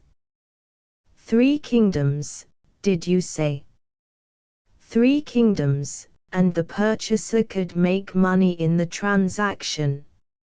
An hour after, the two friends stood before the treasurer of the prince, for the finder could not make up his mind to undertake the journey to Augsburg until he had provided for his wife and children, and asked him if he would advance 100,000 thaler on the jewel, till they could sell it to Fugger. But the treasurer was a vicious and avaricious man, who resolved to have the stone at any price, even by force if necessary, and as the friends would leave him, he threatened to throw them into prison if the stone were not delivered to him as his property for the 100,000 thaler. To prevent unpleasantness they consented, and went home laden with gold. Mother and children were provided with every comfort, and soon after they went to live in Askersleben, for they could not be happy among people who had refused assistance in their need but fawned upon them now they were become rich. The Jew received a handsome sum, and Bergman was independent for life through his grateful friend. But how did matters go with the dishonorable treasurer? His punishment was swift and terrible. The next day he broke a piece from the stone, the 10th part of it, and presented himself before the prince. Your Highness has given me a command to purchase jewels, as precious and costly as were to be found, that you might present them to the princess of the adjoining dominions, and thereby win her hand and realm. I have not been able to find anything costly enough, and hence only one thing remains to be done. I possess a stone of priceless value, an heirloom of my family, which one of my ancestors took from a Mohammedan sultan. I will resign it, however painful it may be. Only look at it and judge if any female heart could withstand such splendor.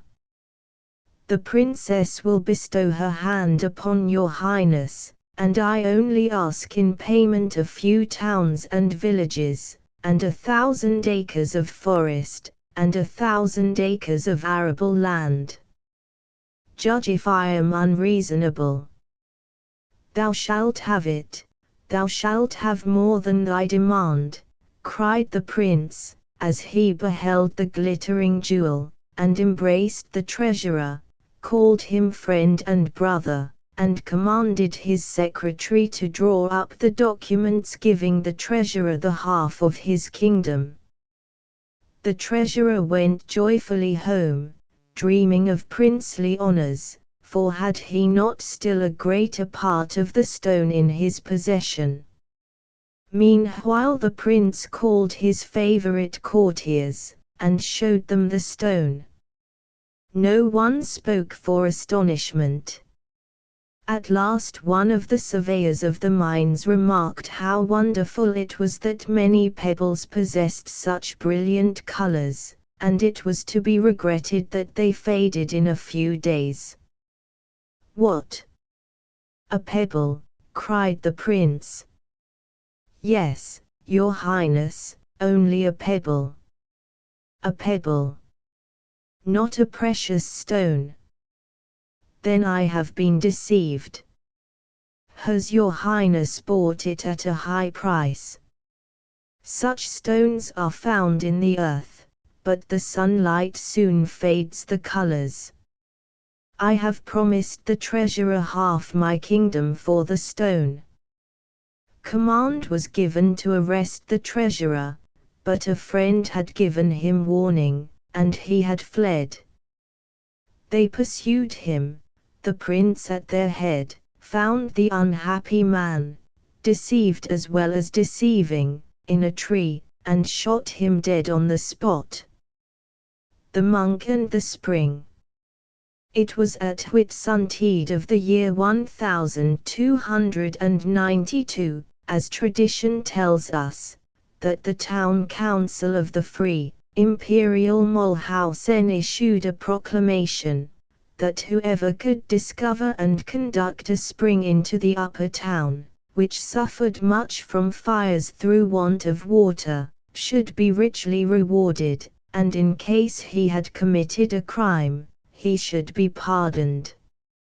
At that time a monk of Kloster Riefenstein sat in the dungeon of the Rebentherm, 1, now called the Adlertherm, 2, under sentence of death. 1. Rebentherm, Raven Tower. 2. Adlertherm, Eagle Tower. In the days of his freedom, when he had gone on affairs concerning his convent from Pfaffenrode to St. Daniel, he had often seen a spring among the hills. The proclamation of the council penetrated to his criminal cell, and he recalled this spring to his memory, and felt a wild longing through it to regain his freedom. But the spring bubbled up in a deep valley, and a long chain of hills lay between it and the town. And the monk thought and studied, for before his soul stood the fragrant dishes of his convent and the costly wines, as attractive as the flesh pots of Egypt to the Jews. But with this vision stood the hangman, hand in hand with the impossibility of moving this spring through these hills, grinning in diabolical glee. He tossed restless on his bed of straw, longing for the dawn. Now he sank into an uneasy slumber, disturbed by the most frightful dreams. The Rebentherm seemed to quake and tremble, he heard distant thunder, and saw the glare of the lightning. Now the foul fiend stood by his miserable bed tempting him. In exchange for his soul, he promised to conduct the water of the spring to the upper town, and produced a roll of parchment containing a plan of the work. At length the unhappy man consented to the proposals. Again he dreamed of his childhood, of his dead mother, of the fields and woods where he gathered the first daisies and violets of spring, and now again he listened to the raging storm. At break of day the monk opened the fatal roll. Judge of his astonishment and joy, as he saw the way marked out over hills and through ravines, by which the spring could be conducted with little difficulty to the place required. He immediately made his proposals to the council. His freedom was promised him if the work succeeded, and a body of laborers was given him for the carrying out of his plan. And soon the crystal stream gladdened the thirsting upper town with an abundance of water. But the monk, so soon as he had fulfilled his contract, disappeared, and even gratitude could find no trace of him. He was never seen again. Hildegard and the Heineberg. In the 13th century there lived in Mulhausen a respectable locksmith, who was also an alderman. This Herr Adam had 6 sons and an only daughter, Hildegard, who was the loveliest maiden of all the plains of Germany. The father's pride and joy were in these children, but his happiness was doomed to annihilation. A wild and lawless knight of the castle Heineberg surprised Hildegard alone at home, her father and brothers being absent in the terrors of a fire in the city, and carried her off in a deadly swoon to his castle. Inexpressible rage filled the hearts of the citizens at the news of this violence, and they agreed to unite the coming week for the destruction of the castle. But the father, distracted with grief, determined at once to rescue his child. The very next night, the Ritter of the Heineberg being absent on some villainous scheme, the father with his 6 sons knelt in the church of the Virgin, and besought her aid in his bold project. And the petition was heard, for midnight was hardly passed before the knights left behind in the burg had been overpowered by the strong arms of the Avengers of Innocence, and thrust in the deepest dungeon. They prayed again for strength, and now the walls and towers fell thundering into the moat, for the Virgin had appeared on the battlements encouraging them, and their strength had become superhuman. And when morning dawned, the sun illuminated only a shapeless mass of ruins, and on the ruins the conquerors knelt and thanked heaven for the given strength. Great were the jubilee and gratitude of the citizens when they saw the fallen fortress, and great their praise of the victors. The fair Hildegard retired to the Bruckin cloister, where she died, and still the maidens of Mulhausen sing many a song of her beauty and singular fate at the joyful dance of the Kirchweihfest. 1. In Germany an annual festival is held in commemoration of the dedication of the church of the place, called the Kirchweihfest, Dedication Festival. Feasting, dancing, and universal merriment are the order of the day. Friends are invited from far and near, and it is an occasion of general reunion in the parish. The 3 stone partridges. On a flying buttress of the colossal Marian Kirch, in Mulhausen, are 3 stone partridges, and I am about to explain to you how they came there. At the time when Germany was in the middle of the Great Reformation contest, 2 prelates sat together with their well-filled, for the empty ones were speedily filled, wine cups before them, and discussed the pros and cons of the Reformed doctrines, and whether Mulhausen was likely to adopt the Lutheran creed. At last one of the reverend prelates grew angry and exclaimed, "Those 3 partridges now turning on the spit in the kitchen will fly, before the faith of the heretical Augustine monk will gain power in this good city." But, lo! Scarcely were the haughty words uttered, when a cooing and a fluttering of wings were heard. The prelates fled in affright, seeing themselves robbed of their dinner. The partridges flew forth and settled on a buttress, where they were turned to stone, and remained as heralds of the dawn of a better day. The Forester and the Enchanted Castle.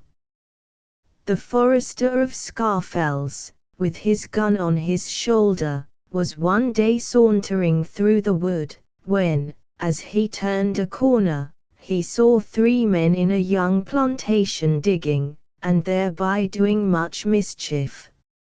Already a strong oath was on his lips as the figures turned round and, through their odd, foreign appearance, frightened back every expression of anger. One was a tall, from the weight of years not much bent, grey-headed old man. His bald head, from which on each side short silver locks hung down, a long white beard falling over his breast, the lean, stern features, and the black robe, gave him the appearance of an anchorite. The second was a strong, powerful youth with flaming eyes. An odd-shaped, pointed hat rested on his curly black hair, and an uncultivated beard covered the lower part of his face. The third was a noble, imposing form, the fearless countenance framed in 1,000 auburn locks of curly hair, the eye was full of fire and courage, the bold lips full of power. All 3 looked at the approaching huntsman with so much firmness and composure that he was only able to inquire, "What are you doing here, gentlemen?" "You are trampling underfoot the young growths, and with your scraping and digging you will destroy many a thriving tree." One of the strangers replied to this address mildly, regretted that they certainly had caused a little damage, but that was unfortunately not to be prevented, since they sought just on this very spot certain stones which were absolutely necessary to them, and that they were come from a great distance to make the search. They expressed themselves, however, willing to make indemnification, if the forester would only make his demands. A further conversation betrayed to the forester that the strangers were Venetians, and the result of it was that he permitted them to depart without hindrance, or without accepting the smallest indemnity. Several years passed away, but every St. John's Day the forester saw and spoke with the same 3 strangers. At last, one sultry summer afternoon, he threw himself down under a tree, and soon sank into a deep sleep. How long he had slept he could not tell. As he opened his eyes he saw himself in a perfectly strange place, in which directly before him rose a stately, wonderful castle, surrounded by a high wall. Terrified, the forester gazed around. It was certain that he had never before seen the neighborhood, and that he had been transplanted from Scarfells to the spot by enchantment.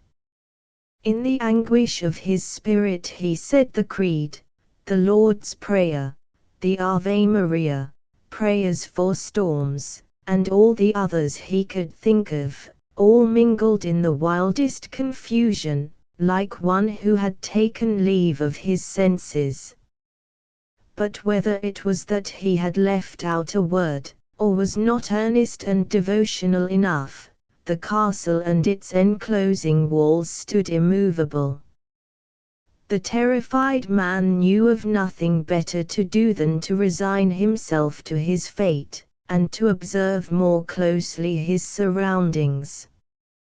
Dark cypresses rose behind the stone walls, and fig trees thrust their wonderfully crooked fingers forward, as if they would draw him in. Shining lizards crept up the wall, glanced at him with their glittering eyes, and then wriggled hurriedly into the garden, which he could see through a grated gate under a great arch.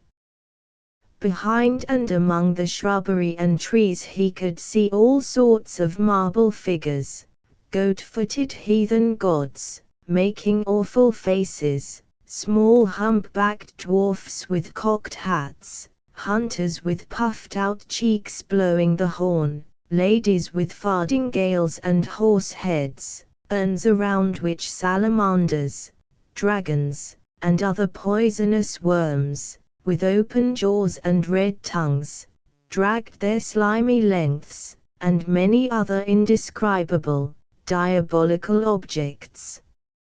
Among all these grinning creatures strutted a peacock, in which certainly pride made a most ridiculous figure, as he craned his beautiful neck in the brilliant sunlight, and dragged his gorgeous tail, alas, by means of the ugliest feet and legs ever made. Suddenly the gilded, grated door flew open, an old Moor came out, bowed low before the forester with his hands meekly crossed before him, invited him by a wave of the hand to follow him, and both entered the garden. Intoxicating clouds of perfume floated toward him from every bush and hedge. Wonderful, never before seen flowers nodded to him in greeting from their slender stalks, and bent before him their lovely heads. Brilliant birds flew from branch to branch before him, and sang with almost human voice. Then an ugly sea-cat threw itself down from some tree, with its winding tail twisted around some branch, ground the teeth with a horrid grin, and sprang back into the thick foliage.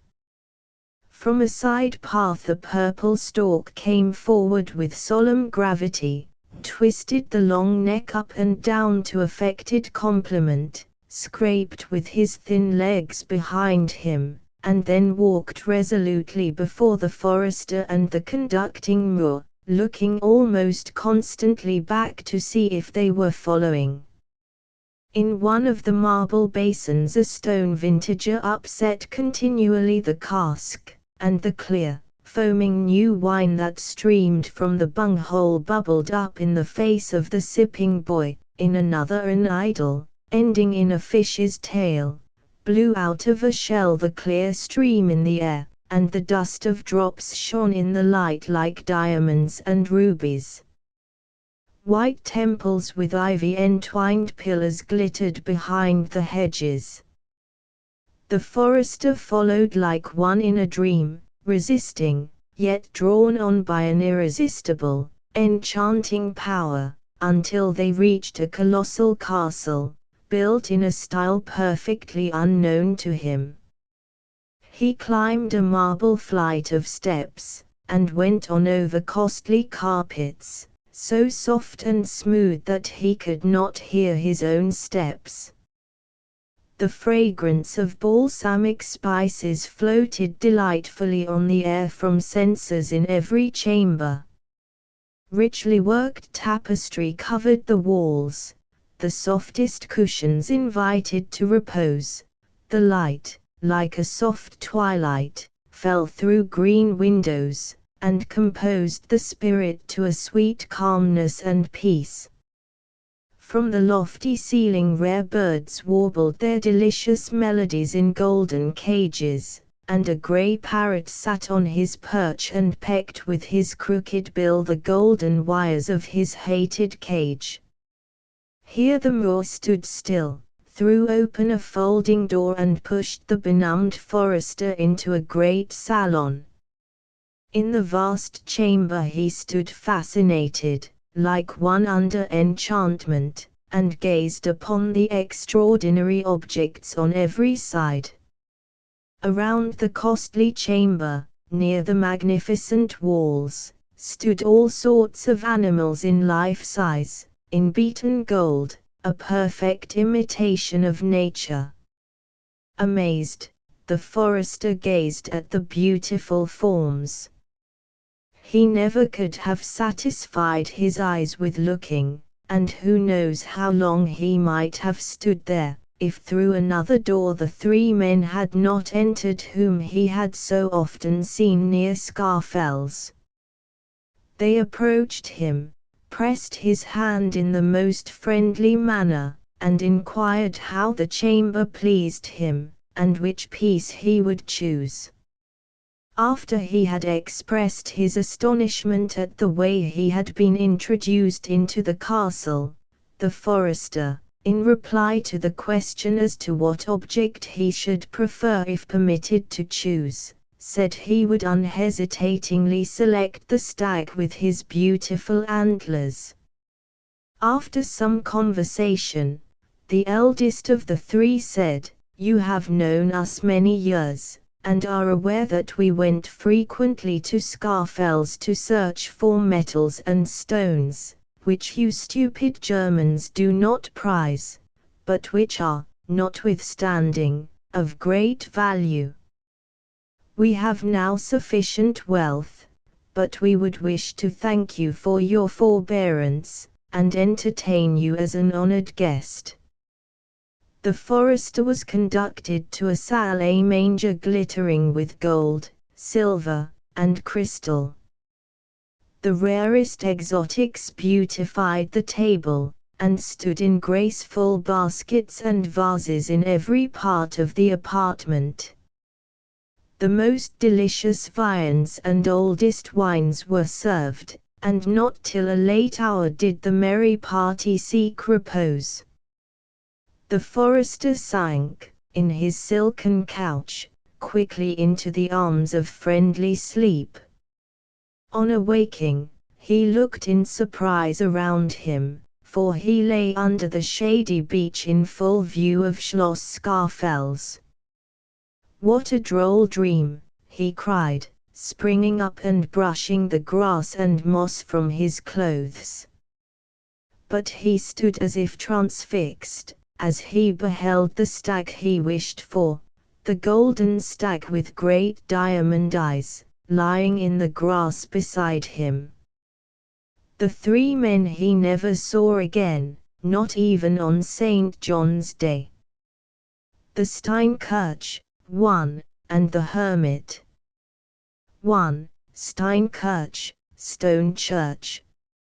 In the grey days long ago, when paganism ruled the land, there stood on the hills near the cave called the Steinkirch, altars to the gods. Bright were the fires to credo in the darkness of the night, and on the opposite cliffs rose the fire pillar in honor of the goddess Ostra. 2. From Ostra we have the name Easter. The crackling flames illuminated the country and the mountains, and invited the inhabitants of the near-lying vales and heights to the wild customs, the bloody sacrifices, and the raving dance of heathenism. Then came from a southern land a hermit to this district. He beheld the smoking sacrificial altars, he heard the songs of the reeling, staggering heathen, and with a slow and solemn tread he climbed the mountain. The peculiar, reverence-awaking appearance of the stranger produced quiet among the raging throng. One seated himself here, another there, another leaned on his spear, and all listened in silence and attention to what the strange figure might have to say to them. And as the tempest with hollow moans and wails sweeps over the tree-tops, so the aged stranger lifted up his voice, and preached to the assembly the Christian faith with ever-increasing enthusiasm. At first they heard quietly his earnest words, but as he began to condemn the gods so dear to them, and challenged them to break in pieces their idols, and turn to the worship of the only true God, their rage kindled. They sprang to their feet, forced him to silence, and after a short consultation voted unanimously that the blasphemer of their gods must die. In a few moments the trembling old man was seized by the giant forms, led down from the summit of the mountain to a place suitable for the execution. The hermit sent up a petition to the Almighty for strength and courage in the trying moment, released himself from their arms with a Samson's strength, seized from one standing next him a wooden battle-axe, and thus addressed the bloodthirsty multitude: "So sure as I with this weak tool split this firm rock, so sure as this wood produces a temple for the worship of the one eternal God in this immovable mass of stone, so true is the word, the gospel, which I proclaim to you." When he had uttered these words, he struck with trembling arm the rough cliff, and lo! The firm rock yielded like soft clay to the weak blow of the wooden axe.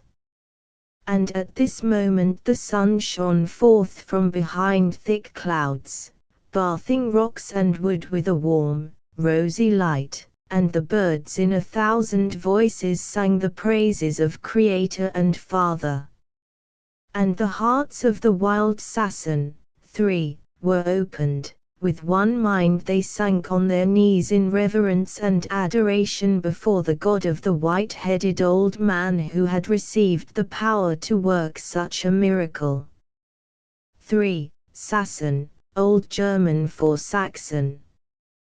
They vowed to a man henceforth to forsake the worship of Credu, to remain true to the new faith, followed the venerable hermit to the banks of the Oder, and were baptized into Christ's death and resurrection, and from every side the people flocked to hear the words of the apostle. Thus was formed in the rugged, steep cliff the primeval cave, the Steinkirche, the meeting place of the first Christians of this neighborhood. The Nymphruma and the Weingarten Hall. In the middle of fruitful fields and green meadows not far from Scarfels rises the ball-shaped alabaster Romerstein, on whose summit ragged cliffs rise in the air resembling the ruins of a castle. In the days before authentic history a race of giants dwelled hereabout, who, fearing the mountain spirit, 1. Piled up these cliffs and constructed thus a giant fortress, of which these cliffs are the proud remains. 1. Bergeist. Roma, a blooming youth of this race, was once hunting in the neighboring forest for deer or wild boar. The soft air fanned gently his glowing face, the birds sang in the thicket, and the gentle influence of the hour led him to slacken his pace. Suddenly he stood still before a maiden asleep on a mossy bank under the rustling trees. Silently admiring, Romar gazed at the sleeping beauty, and the sweetest emotions filled his breast, till the stranger opened her eyes and beheld him, uttered a scream of terror, sprang up, and fled into the thickest of the forest. A moment Romar stood rooted to the ground, then coming to his senses, he followed the fleeing maiden, and, soon overtaking her, quieted her fears by kind and honest words, and this first meeting gave rise to many others. All suspicion, every fear vanished, and love speedily filled the maiden's heart. Romar inquired after the descent of his beloved, and turned pale as he discovered that she was a nymph, and the daughter of the Berggeist, so hostile to his race, and a river goddess, and dwelt in the neighboring mountain lake. The nymph reassured him, told him she was her father's favorite, and he had never refused her a single request, and certainly would not refuse his consent to their union. Accordingly, during the absence of the Berggeist, they were married. A long time had passed, and Romar slept one day under an oak near Ruma, who held a lovely boy in her arms. Her father, returning from his journey, stepped out of the thicket, and came suddenly upon them. His first glance at the pair told him what had happened, and a smothered tone of anger forced itself from his trembling lips. Terrified, the nymph sprang up, and as she saw her secret discovered, and her father so enraged, she rushed toward him and entreated him to be calm. Romar now came forward and sought from the old mountain god reconciliation, but the latter only became more enraged. A wave of his hand called whole troops of well-armed dwarfs together, who were commanded to lead away mother and child, while others so maltreated Romar, that he only escaped covered with wounds to the giant castle. The Berggeist now tormented his unhappy daughter every hour to give up her husband. But her love for Romar only increased, and her father in his insane rage seized the child, broke it in pieces on the rocks, cursed and swore because he could not take the same measures with his mother, created with a wave of his hand the cave, the Wingarten hole, banished her into it, and left her with a laugh of scorn. Banished into the earth, shut up in a cave, the entrance guarded by malicious kobolds, the wretched Ruma sought to reach Romar, and a succession of cavings improves her efforts to set herself free, but her watchful father always thrust her back into the depths of the earth. At last, after long years, she succeeded, by a subterranean way, in escaping from her father's dominions, as a full stream to spring into the light of day, and at a time when he, by the decree of an inscrutable destiny, had been attacked by a sort of torpor, she reached her old residence, the Nymph's Lake, and was reunited to her faithful husband. The river which springs from the mountain on the border of the Gyps Mountains is called, in honor of the faithful, loving nymph, the Ruma. Still its waters redden with the blood of her innocent child. The cliffs of the ruinated giant castle wear mourning still, and bear the name of the hero, the Romastein, or Romar's Rock. Legend of the Schildberg. Not far from the Lautenthal there existed in the prehistoric times the Schloss Schildberg, or Schildberg, of whose builders, destroyers, and history we know next to nothing. All we know is that the Kaiser Frederick I, in war against Henry the Lion, took the castle in 1180. On the rugged, precipitous rocks stand the ruins of a dilapidated tower, now half veiled by clouds and mists, now echoing the roar of the savage tempest. Beneath, in the still valley, is a half-sunken grave, and a weeping willow spreads sadly her branches over it. Above, on the wild rocks, once stood a strong castle, whose walls hid many a deed of horror and crime. Below, in the peaceful vale, there was a small, simple hermitage, where an old hermit had dwelt alone long years. From the high fortress the robber band of knights rode down the mountain, for they perceived the long-desired prey in the distance.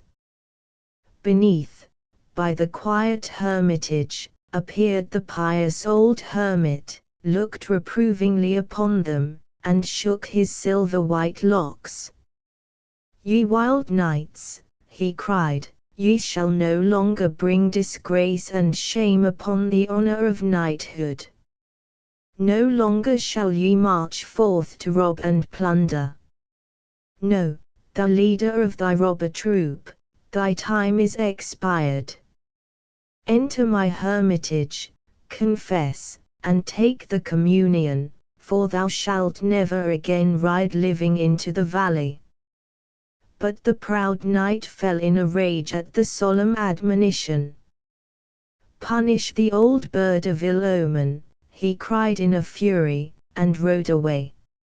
Now the hermitage chapel is wrapped in flames, and the aged hermit sinks to the ground from many wounds. Dying, he stretches forth his hands in pain, and cries after the retreating knight, "Ride on, ride till the judgment day, ride every night through the forests, till thy horse sinks exhausted under thee, and may no pious one meet thee, but only the foul fiend of perdition." Morning, the robber band rode back to the high castle, for their leader had fallen with his horse and broken his neck. They laid him in the still vault, but he cannot enjoy the peace of the grave. When the moonbeams fall soft and pale on castle and rocks, he tears in a wild gallop on his black horse below into the quiet valley. To the grave of the hermit is the ghostly ride, and there, a grey, bleeding shadow, stands the murdered old man. And a ghostly voice whispers, "Ride on, wicked knight, till the day of eternal retribution, but do not terrify the good, only the wicked. And where the stumbling of thy horse once brought thee death, there shall thy ride end, there shalt thou stumble every night." Already long the castle has laid in ruins, but the knight rides ever, without rest, on a wild black steed from its lonely tower to the hermit's weeping willow-shaded grave, and the enchantment can only be broken when the robber knight, on his night ride, meets one more wicked than himself. Legend of Silver Hole. In the neighborhood of Leeson lies a spot called Silver Hole.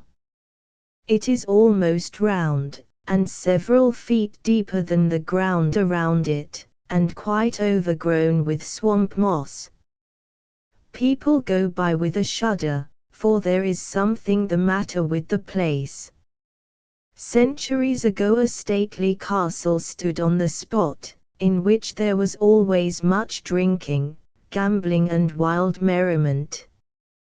The nobles of the castle acted as if they owned the whole world, and everything did belong to them that they could take by force, for they lived by robbing, and were guilty of much violence and cruelty. One could say with truth, there was not a single good heart in the burg except the young girl Jutta.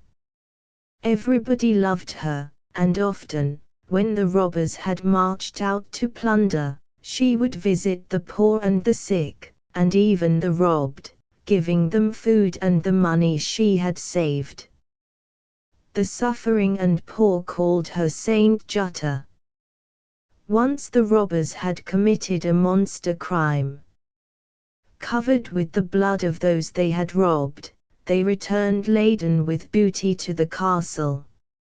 Soon the goblets stood on the oaken tables, and the unholy, lawless revel began. Suddenly the most terrible thunder rolled, a mighty flash of lightning swept the hall, the earth quaked and opened, the walls trembled, the tower shook and fell with an awful noise that was heard miles away. All sank in the gulf, which closed again, and nothing was left of the castle but a deep round spot where it had stood. Many came to see the place so marked by a divine vengeance, and every one said, "Poor Jutta." Not long after the destruction of the burg, a poor woman in a neighboring village fell ill. She wept sore, for her 3 little children cried for bread, and she could work no longer. The mother folded her hands and prayed. Then she said to herself, "Oh, if the dear Jutta were only alive!" Then the door was opened softly, a light form wrapped in a white veil, with a gleaming diadem in her hair, came forward to the bed. "Jutta!" cried the poor mother. The figure waved the hand, glanced kindly at the sleeping children, set down a peculiar shaped basket on a table, drew a cross over the mother, and vanished. A deep sleep fell on the poor woman, and when she awoke the next morning she found the basket full of gold pieces. Lau 10,1, The Valley of the Lute. Harmonien hoor ich klingen, toon susse himmelsra. Harmonies I hear resounding, tones of sweet, heavenly music. Why dost thou sit so lonely on the declivity of the mountain, innocent daughter of the Felsenberg?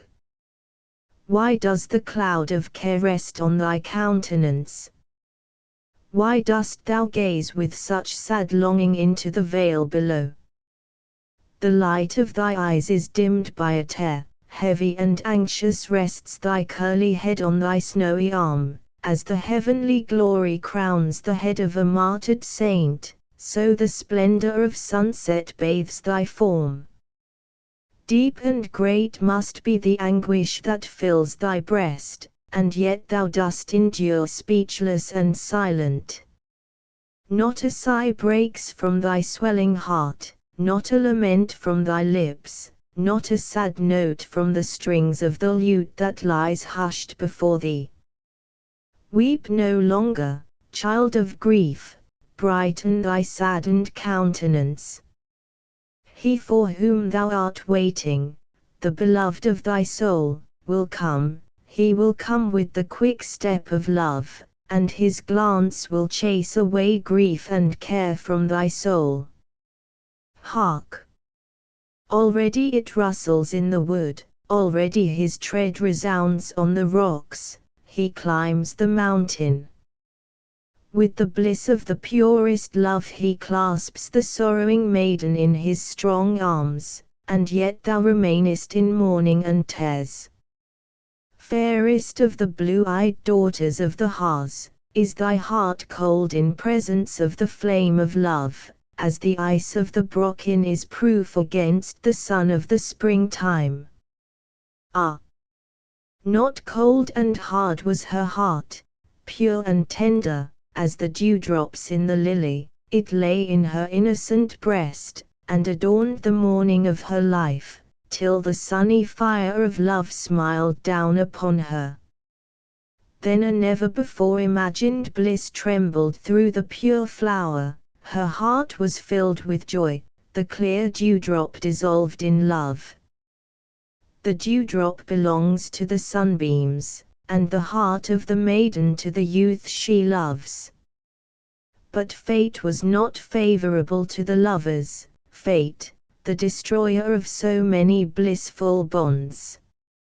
Jutta was the daughter of a noble whose schloss lay near Liesen, and Ernst the son of an old warrior, who, after having fought many a battle in his youth and won many honors, now poor, weak from wounds, and forgotten by the world, had retired into solitude, to spend the remainder of his days in memories of his active life, and in the education of his only son. Under his guidance Ernst grew up strong and free, a true son of the Harz, lofty of stature and of an exalted mind, with a noble heart and countenance, with a fearless glance and bold design. Where the innest, which springs from the barren brush, approaches her issue from the Harz, she quickens her course, flowing among steep, well-wooded mountains in youthful mirth, or silently over sands, playing with the water violets, which from the damp moss bend their blue heads in the crystal ripples. Beautiful rises on either bank the forest. Here grow mighty firs, whose roots spring from the metal-rich grey whack, there, slender beeches in the clay slate, yonder, maples with their lovely leaves. Wild lettuce, yellow and red, grows next the round shave grass, and the water lily and mallow rock themselves on the fragrant banks. On the rocky mountain wall shimmers the white-browed swallowwort, the saxifrage, and the yellow wall pepper. From the mossy ground of the forest spring the flaming purple toadstool, the agaric, and the pale goat's beard. The classic wood singers fill the air with wondrous melodies. From the topmost branches of the firs, where he has built his nest, the tiny greenfinch sings his little song. Beneath, on the river banks, sounds the soft flute-like voice of the white-breasted plover, the whistling of the thistle finch, and the blackbird and linnet, the crossbill and thrush make the green halls merry with their ringing voices. In this valley, on the rushing, roaring innest, stood the cottage of unhewn trees and stones, covered with moss, in which father and son led a contented life. A small garden surrounded it, in which Ernst loved to work. There he listened to the tales of his father, or hunted in the mountain forests. One day, as he had gone in the direction of Goslar, a singular howling fell upon his ear. He listened, recognized the howl of a wolf, mingled with the piercing neighing of a horse in deadly terror, and at the same time saw a rider tearing in fear over the mountains, without giving any heed to his calls. He hurried in the direction of the neighing and howling, where he heard at the same time a female voice crying for help. A large wolf hung on the neck of the almost prostrate horse, on whose back sat a charming maiden. To see this, and with practiced hand to throw the javelin in the body of the beast of prey, that he sank at the feet of the horse, was the work of an instant. Quickly the youth thrust his hunting knife in the beast, and the bowlings ceased. The maiden was saved, and looked gratefully upon her deliverer, and what a look! An unspeakable bliss penetrated his breast. He stood speechless before the pure rescued maiden, and his whole soul hung on her eye. It was not the rosy cheek, not the crimson lips, that wounded his heart so deliciously, but her eye. The horse was not able to carry her home, her servant had fled, and Ernst undertook to conduct her to her father's burg. Arrived there, not all the entreaties of the rescued maiden could induce him to enter, but already it was difficult to tear himself away. The impression she had made did not escape her notice, and as she gave him her hand at parting, carried away by the depth of her own emotions, she yielded to his entreaties to meet him sometimes, and promised with tears in her eyes. Ernst hunted no more on the mountains, but stood dreaming on a high spot whence he could see her father's castle. And when he espied Jutta with her lute descend into the castle garden, and wander into the wood, he rushed to meet her, and lived a blissful hour in listening to her voice and lute, and she at last confessed she loved him with all her heart. But now a rich earl sought Jutta's hand, and the lord of the Felsenburg promised this suitor his daughter, because his debts were so great that only a wealthy son-in-law could save his estates. In vain Jutta threw herself at her father's feet and declared she loved a handsome, good, and noble youth of ancient race. "Is he rich?" was the father's sole question. "No. Alas, no." Ernst was in despair, and Jutta wept hours at a time, which only spoiled her pretty eyes without doing her the least good. Jutta at last resolved to give up Ernst for her father's benefit, but she would see him once more, and assure him that her filial love could not lessen her affection for the choice of her heart.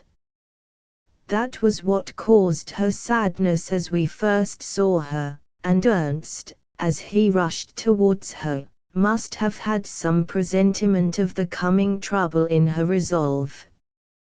But she could not tell him her purpose, and, as they parted, whispered, "Tomorrow we will see each other again." The following day was nearly gone, and evening had sent on her shadow before her.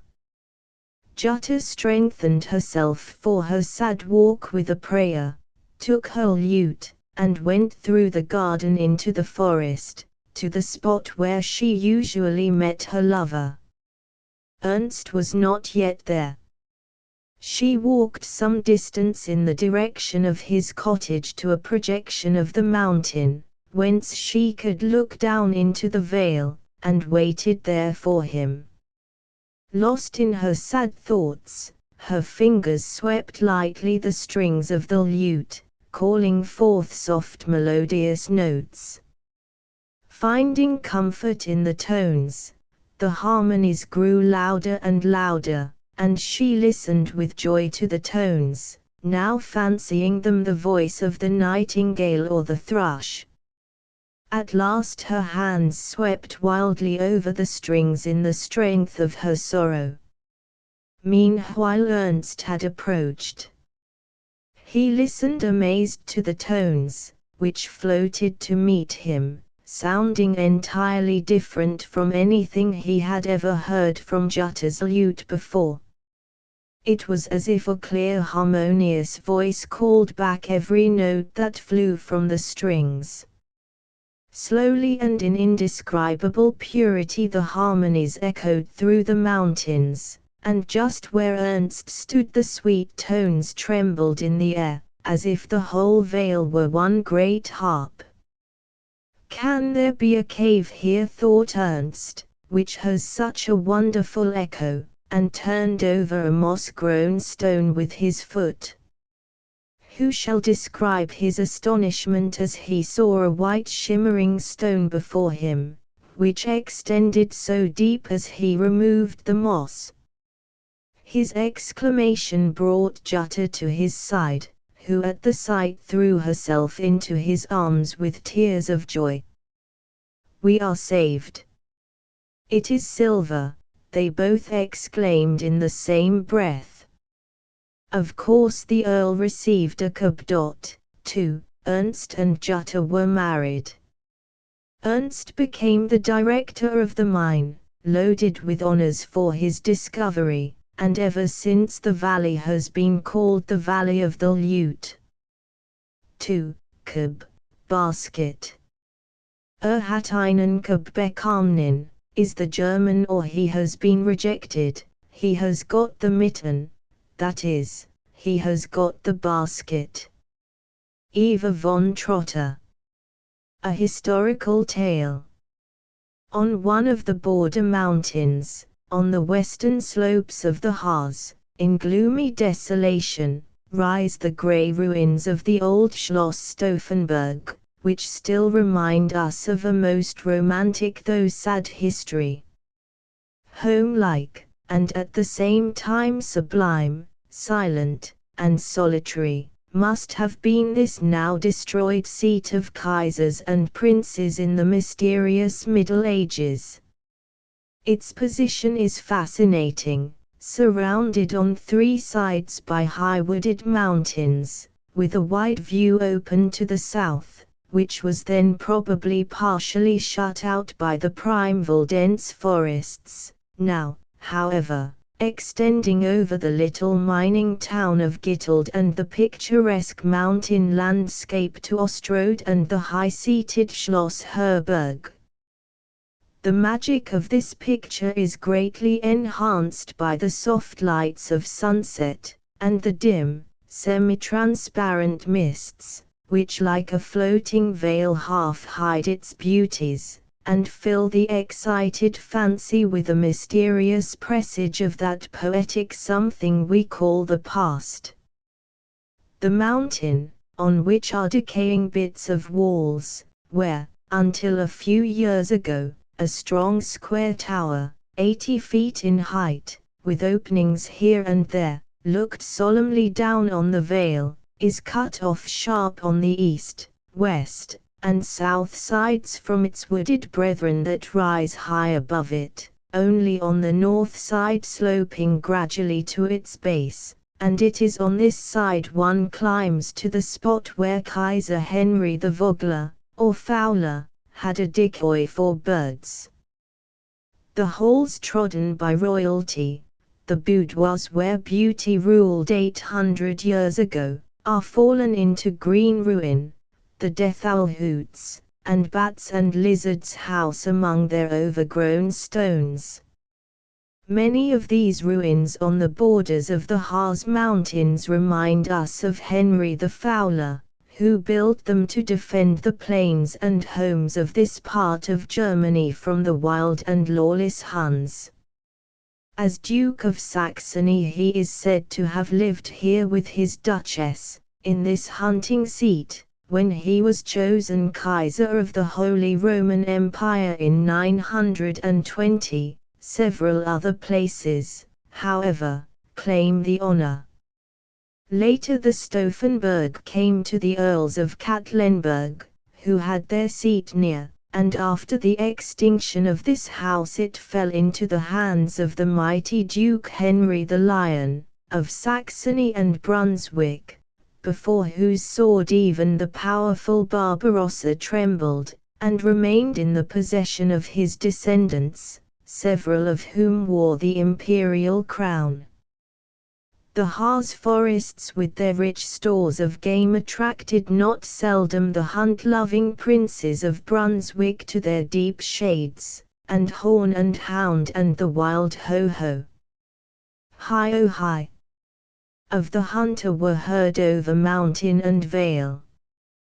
Then came a calmer period for the old Stauffenberg, as the retired seat of princely widows, and here lived, in the 14th century, the Duchess Elizabeth, widow of William the Younger.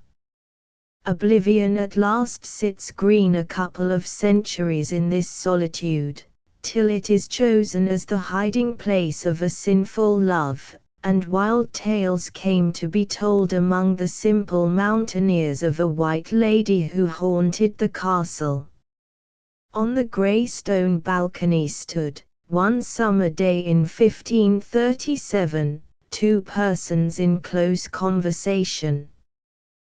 The lady, arrayed in white, was of remarkable and striking beauty. A tall form of the most perfect symmetry, brilliant white complexion, cheeks of a delicate rose, very large clear blue eyes, dark brown hair falling in luxuriant natural curls, and a dainty hand and foot, made her the delight of every eye that looked upon her. The grace of all her movements seemed akin to poetry and music, and the expression of her radiant countenance betokened a noble and amiable mind. Her companion, Duke Henry the Younger, of Brunswick-Lüneburg-Wolfenbüttel, clasped one of her tiny hands, glittering with diamonds, in his own, stroked her magnificent hair, and gazed into her face with silent rapture. It was nearly 5 o'clock in the afternoon, and the coffee table, according to German custom at this hour, stood in the garden below draped in white. A silver coffee service glittered on the table, fragrant mountain strawberries lent a rich bit of coloring, and by one cup lay a spray of white roses. The broken fountain suggested a feeling of loneliness, and the high old grey stone walls enclosing the castle shut it out, or in, from the world beyond, and all the events now transpiring behind them were a profound secret. The white-robed figure was literally dead and buried to the world, which had assisted at her funeral. "Oh, Henry!" exclaimed Eva von Trotter, for the youthful form belongs to no other than this fair Rosamond of Germany, "you strive to comfort me, but in vain. All your words of kindness and passionate love cannot crush the worm that is gnawing at the thread of my life, cannot silence the voice of conscience. I must open my heart to you today. For every visit you make me here I tremble to think may be the last. And yet it is all wrong, Henry, every visit, every gift from your dear hand is a sin against the good and noble-minded Duchess, once my motherly friend, a sin against your lawful children." "Dear Eva," said Henry, interrupting her, "our children are lawful. I gave you my left hand at the altar, the wedding ring and its diamond keeper glitter on this little hand I hold in mine. The Church has consecrated our union. That is only a hollow pretension. I see it all now. Look at this beautiful prayer book in gold and precious stones, and the Bible, with my name in gold on its cover," she continued, pointing to a small table where they lay. Luther's Bible appeared 2 years before this scene. Eva was Protestant. They were among your gifts on our marriage day. I come and sit here when alone, where I can look out on the mountains, and read them and seek consolation, but find none. They are a silent reproach to me. You had no right to give them, nor I to take them. And in my Bible I opened yesterday to St. Paul's words, the husband of one wife. They pierced like daggers to my heart. Henry, I ought to flee this spot, and never see you more, and yet I cannot. I should die if I did not see your dear face sometimes, and hear your voice. My darling Eva, put away these harrowing thoughts, they are shortening your precious life.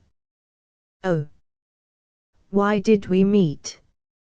Or meeting, why was it not earlier, when our love had been no sin? When I recall the affection and confidence of the Duchess, and reflect on my base, false friendship, my face burns with pain and shame.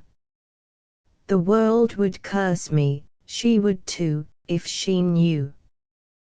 The watch I wear, that you gave me that last morning in the antechamber, when I was on duty as lady-in-waiting, reminds me of the flight of time, and the unceasing approach of a coming judgment. I never look upon it without a throb of bitter anguish. Nothing that loveth or maketh a lie shall enter heaven, and my life is a lie. O, Henry! I shall perish eternally, and my noble boy will grow up to curse my memory. And leaning her head on Henry's breast, she wept bitterly. Probably Henry's own reflections were not of the most agreeable and consoling character, as he was thus compelled to recall his injustice and sin in his neglect of the Duchess.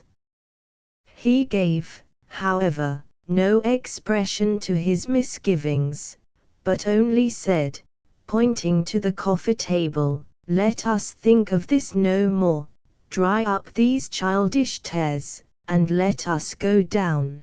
Come, dear." "My tears are not childish, Henry, only useless. But the world will discover our dreadful secret. The Duchess and her powerful father will complain to Kaiser and Pope, your visits will be forbidden, and what will become of me and my boy? Eva, I will do what I before proposed, before you came here. I will seek a divorce from the Duchess, and we will be married in the face of the Empire, and your boy, my favorite son, shall be my heir to the ducal throne." "God forbid!" cried Eva in feverish, wild excitement, clasping her hands and looking up to heaven, in which attitude she presented such an enchanting grace and beauty that Henry caught her in his arms and covered her face and hair with kisses, calling her by every endearing name he could think of.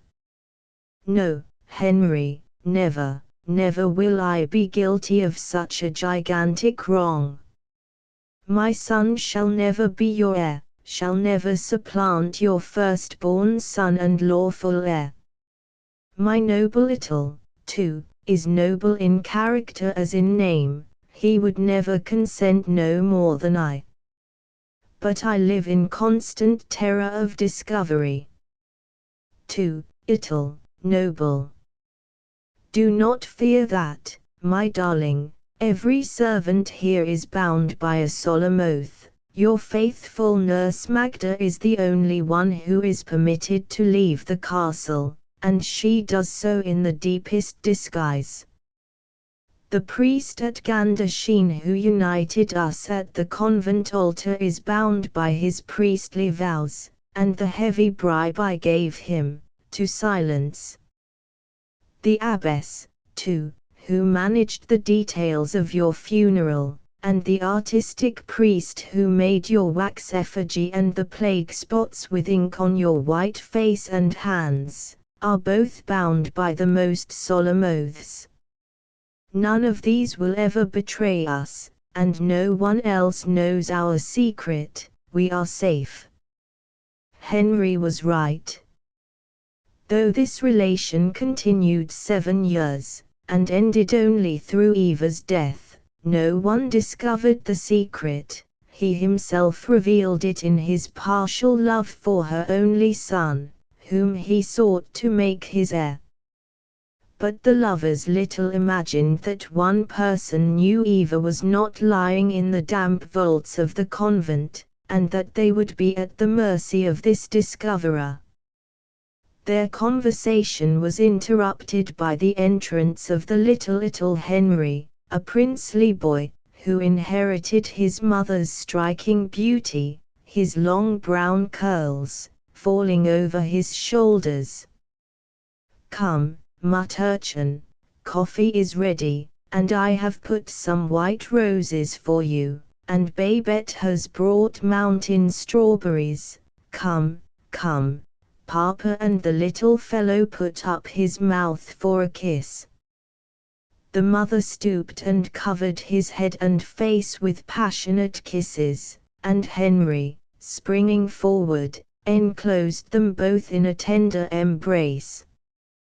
Behind came Nurse Gretchen in snowy cap and apron, with a lovely babe in her arms, and both parents sprang forward as if each would be the first to seize the child. To a stranger who had not been behind the scenes, it was an innocent and pure family scene, betraying nothing of the wrong and bitterness these relations had caused. To explain further, we must go back in our history to Eva's childhood, and her introduction to the court of Henry the Younger, Duke of Brunswick, and his Duchess Maria von Württemberg. A lovely spring morning dawned joyously over the castle of the Marshal Adam von Trotter, or Troth, of Brandenburg, but sorrow housed within it, for the lady of the castle must die. The invalid reclined on a huge old-fashioned sofa, propped up with silken cushions, surrounded by her husband, her 2 sons, and her young and only daughter Eva. It was a large and richly furnished chamber, hung with rare paintings, but the most charming pictures of all were the views its windows commanded. The dying mother kissed and dismissed her children, knowing it was for the last time. The manly youths kissed the mother's emaciated hand and silently retired, but Eva flung herself sobbing on her breast, and refused to be comforted. At last the marshal led her from the room. "We are alone for the last time," said the invalid, as the marshal returned, putting her hand in his. "Move me nearer the window, that I may look once more on the park I love so well." After a pause she exclaimed, "My poor motherless Eva, as she will be before this morning's sun goes down. I can leave my sons with more resignation, for they are noble youths, and able to fight the world's battles, but Eva has the dangerous gift of an unusual beauty, and the world is full of snares and traps for such as she promises to be. She is your image when I brought you home a young wife. 3. She has your eyes, your brown curls, now touched with grey, and to me dearer than ever. In her I shall see your form and face every hour. 3. In Germany one never says brought, bride, after the marriage, but die Jungfrau, young wife. Brought is employed during the engagement. Nurse Magda has promised me never to leave her, and her foster sister Alice, who is strongly attached to her, will be of great assistance in watching over her as they both grow older. Keep Eva with you as long as you can, but in the event of a campaign send her to your brother." The speaker, exhausted, sank into a peaceful slumber, and when the setting sun illuminated the chamber, its golden beams fell upon the face of death. They laid the mother in the old family vault. Husband and children brought immortelles and roses for her coffin, and left her to her cold but safe repose. The marshal did as his dying wife had counseled, and kept Eva in the parental castle till her 16th summer. The bud had blossomed into a wonderful flower, the pride of the desolate father's heart. But the time has arrived when the soldier must go forth to battle, and Eva is sent to her aunt and uncle for a visit of indefinite length. At this period, undecided as to Eva's home, and depressed with fears and anxieties regarding her future, business calls the marshal to the court of Brunswick, then held in the ancient castle of Wolfenbüttel. 5. And this visit is destined to decide the fate of the youthful Eva. 4. Bruno's Wyck, Bruno's settlement, or town. 5. Wolfenbüttel, Wolf's Cave. The piety and amiability of the Duchess Maria made such a deep impression on the mind of the statesman and soldier, that he entreated her to become the guardian of his motherless daughter. Her transparency consented, and Eva became First Lady-in-Waiting to the Duchess. Little did the father imagine he was thrusting his child into the wolf's den, for a worse example of a false and neglectful husband than Henry the Younger of Brunswick-Wolfenbüttel it were not easy to find. The Duke and Duchess were in no wise congenial spirits. Henry was a handsome man of fiery temper and hot blood, loved both chase and feud, possessed more physical strength and beauty than mind or virtue, troubled himself little with the duties of government or the interests of his subjects, leaving affairs of state to his minister. Henry had no sympathy for prayers and church-going, neglected his pale, youthful wife, seldom visiting the wing of the gloomy old castle she occupied except when etiquette demanded his presence. In this deplorable state of things Eva von Trotter appeared at court. She stood in the courtyard by her father's war-horse to take leave of him, promised to be good, which promise she fully intended to keep. The stern old soldier kissed her, sprang on his horse, brushed away a tear which defied all his iron firmness, stormed over the drawbridge, and never saw his fair child again. Suddenly it began to be reported at court that Henry had bridged over the cleft between himself and his high-born wife. He was seen every evening at her side in the stone balcony, whence they could look down into the courtyard and witness the sports of the courtiers and the drilling of steeds, and his conjugal attentions were most edifying to witness, while the new maid of honor Eva stood behind the seat of her ducal mistress, a picture of bewildering loveliness. But the court did not permit itself long to be deceived by the royal hypocrite. It was not the pale, pious Duchess who had so suddenly fascinated Henry, but the maid of honor, radiant in black Genoa velvet and silver spangles, into whose clear blue eyes Henry's brown ones looked so willingly. It soon became perfectly well known to Henry when Eva was on duty in the antechamber of the Duchess, and half hidden by the heavy hangings of the deep windows, he chatted with her by the hour, and no favorite maid dared tell her royal mistress who entertained the lady-in-waiting while she sat alone. At last, one day, the mistress of the robes, who had more than once reproved Eva for frivolity, and whose curiosity had got the better of her dignity, listens and hears Henry ask Eva to meet him in the evening at 10 o'clock in the Linden Alley for a walk to the arbour at the end of it, and the thoughtless girl consents. At the same time she sees Henry present her with a watch and his portrait. Horrified, she at once informs the Duchess of this proposed rendezvous, and persuades her to accompany her in disguise to the arbour at the appointed hour, where, concealed behind the thick foliage, she might learn what was best to be done. Later on this same day Eva sat alone in her boudoir gazing at the portrait, an exquisite enamel set in diamonds.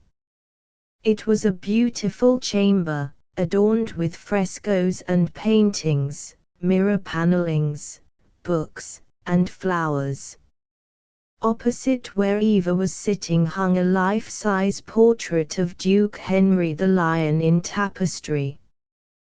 The old nurse Magda had just left her beloved young mistress, and Eva held the portrait in her hand, while a tumult of emotions shook her heart.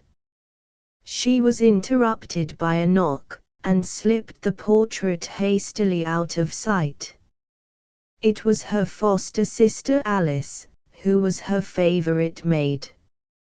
"Why do you disturb me at this hour, Alice?" inquired her mistress, who struggled to conceal her emotion. "You know I am in the habit of spending this hour alone." "Pardon, gracious lady, but I have something to tell you which admits of no delay," replied Alice, who had caught a glimpse of the portrait, and noticed the agitation of her mistress. "I wish to leave the court. It is my wish to enter the convent of Gandersheim. I intend to become a nun." "Become a nun? When did that insane idea enter your head?" "I am weary of the court. I am unhappy here. Let me go." Alice did not tell her of the court gossip she had overheard, and that grief and pain drove her to the convent. "Magda will not leave me, Alice, why will you? Stay with me. You knew my dear mamma, you are nearly of my own age, I should miss you sadly." "No, I have determined to take the veil, it is my calling." "Let me go," Eva sighed, and replied, rising and laying her hand on Alice's shoulder, at the same time glancing nervously at the portrait of Henry the Lion, "I am not happy either, dear Alice. Oh, I wish I had never left my uncle's castle, and the protection of my brothers. Why was I doomed to lose my mother? You seem to me more like a friend than a servant, Alice. How can I do without you, my foster sister?" Again Eva paused and listened. Suddenly the portrait of Henry the Lion advanced into the room, and Duke Henry stood in the opening it had left in the wall. Eva flushed, turned pale, and stood in confusion, while Alice looked on in bewildered amazement. But Henry said carelessly, "The Duchess is coming, Fräulein von Trotter, I am only a minute in advance." Alice saluted and retired, muttering to herself, "It is true, then, and worse than I thought. A secret door. And what does that portrait mean? I wonder if Mother knows all this." The following day Alice departed for the convent. The castle clock was ringing 10 when two muffled figures stole through a postern gate of the garden wall behind it into the park, and, concealed by the darkness, hastened through bypaths to the lime tree arbor. Here they waited some time, when at last steps and voices were heard approaching through the lime tree avenue. Eva was saying, "Do not ask me to stay at court, Henry. I cannot, I must go at once. The courtiers are talking, Alice insists on leaving me, I know it is out of sorrow she condemns me who am so far innocent. Think of my youth, I am only 16. My mother is dead, my father absent. Oh, I cannot deceive the Duchess. She has been so kind to me, and she is so good. I shall return your presents, which I should never have accepted, and go back to my uncle's little castle. And forsake me, and leave me to loneliness and wretchedness. Oh Eva! Pity me and remain. And bring disgrace and misery and ruin upon you and myself, and anguish to the Duchess. Maria's royal father is all-powerful with the Kaiser, who would betray you to the Pope, and you would be excommunicated. I do love you, Henry, but it is too late. If we had met earlier, we might have belonged to each other. I would live shut out from the world forever for you, and you alone, and, safe from disturbance and discovery, would be happy. How very noble and self-sacrificing we would be, exclaimed the Duchess, coming forward from her concealment. And such is my reward for my affection bestowed upon a motherless maiden.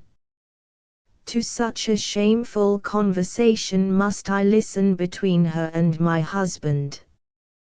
But I have the power to punish you both, and I will use it. And the Duchess and her attendant speedily disappeared in the darkness. The storm had broken upon them. The two figures stood in the arbor, motionless as marble, while Maria hastened to send messengers immediately to her father and other princes, acquainting them of Henry's perfidy. But Eva at bay seems suddenly to have changed her character.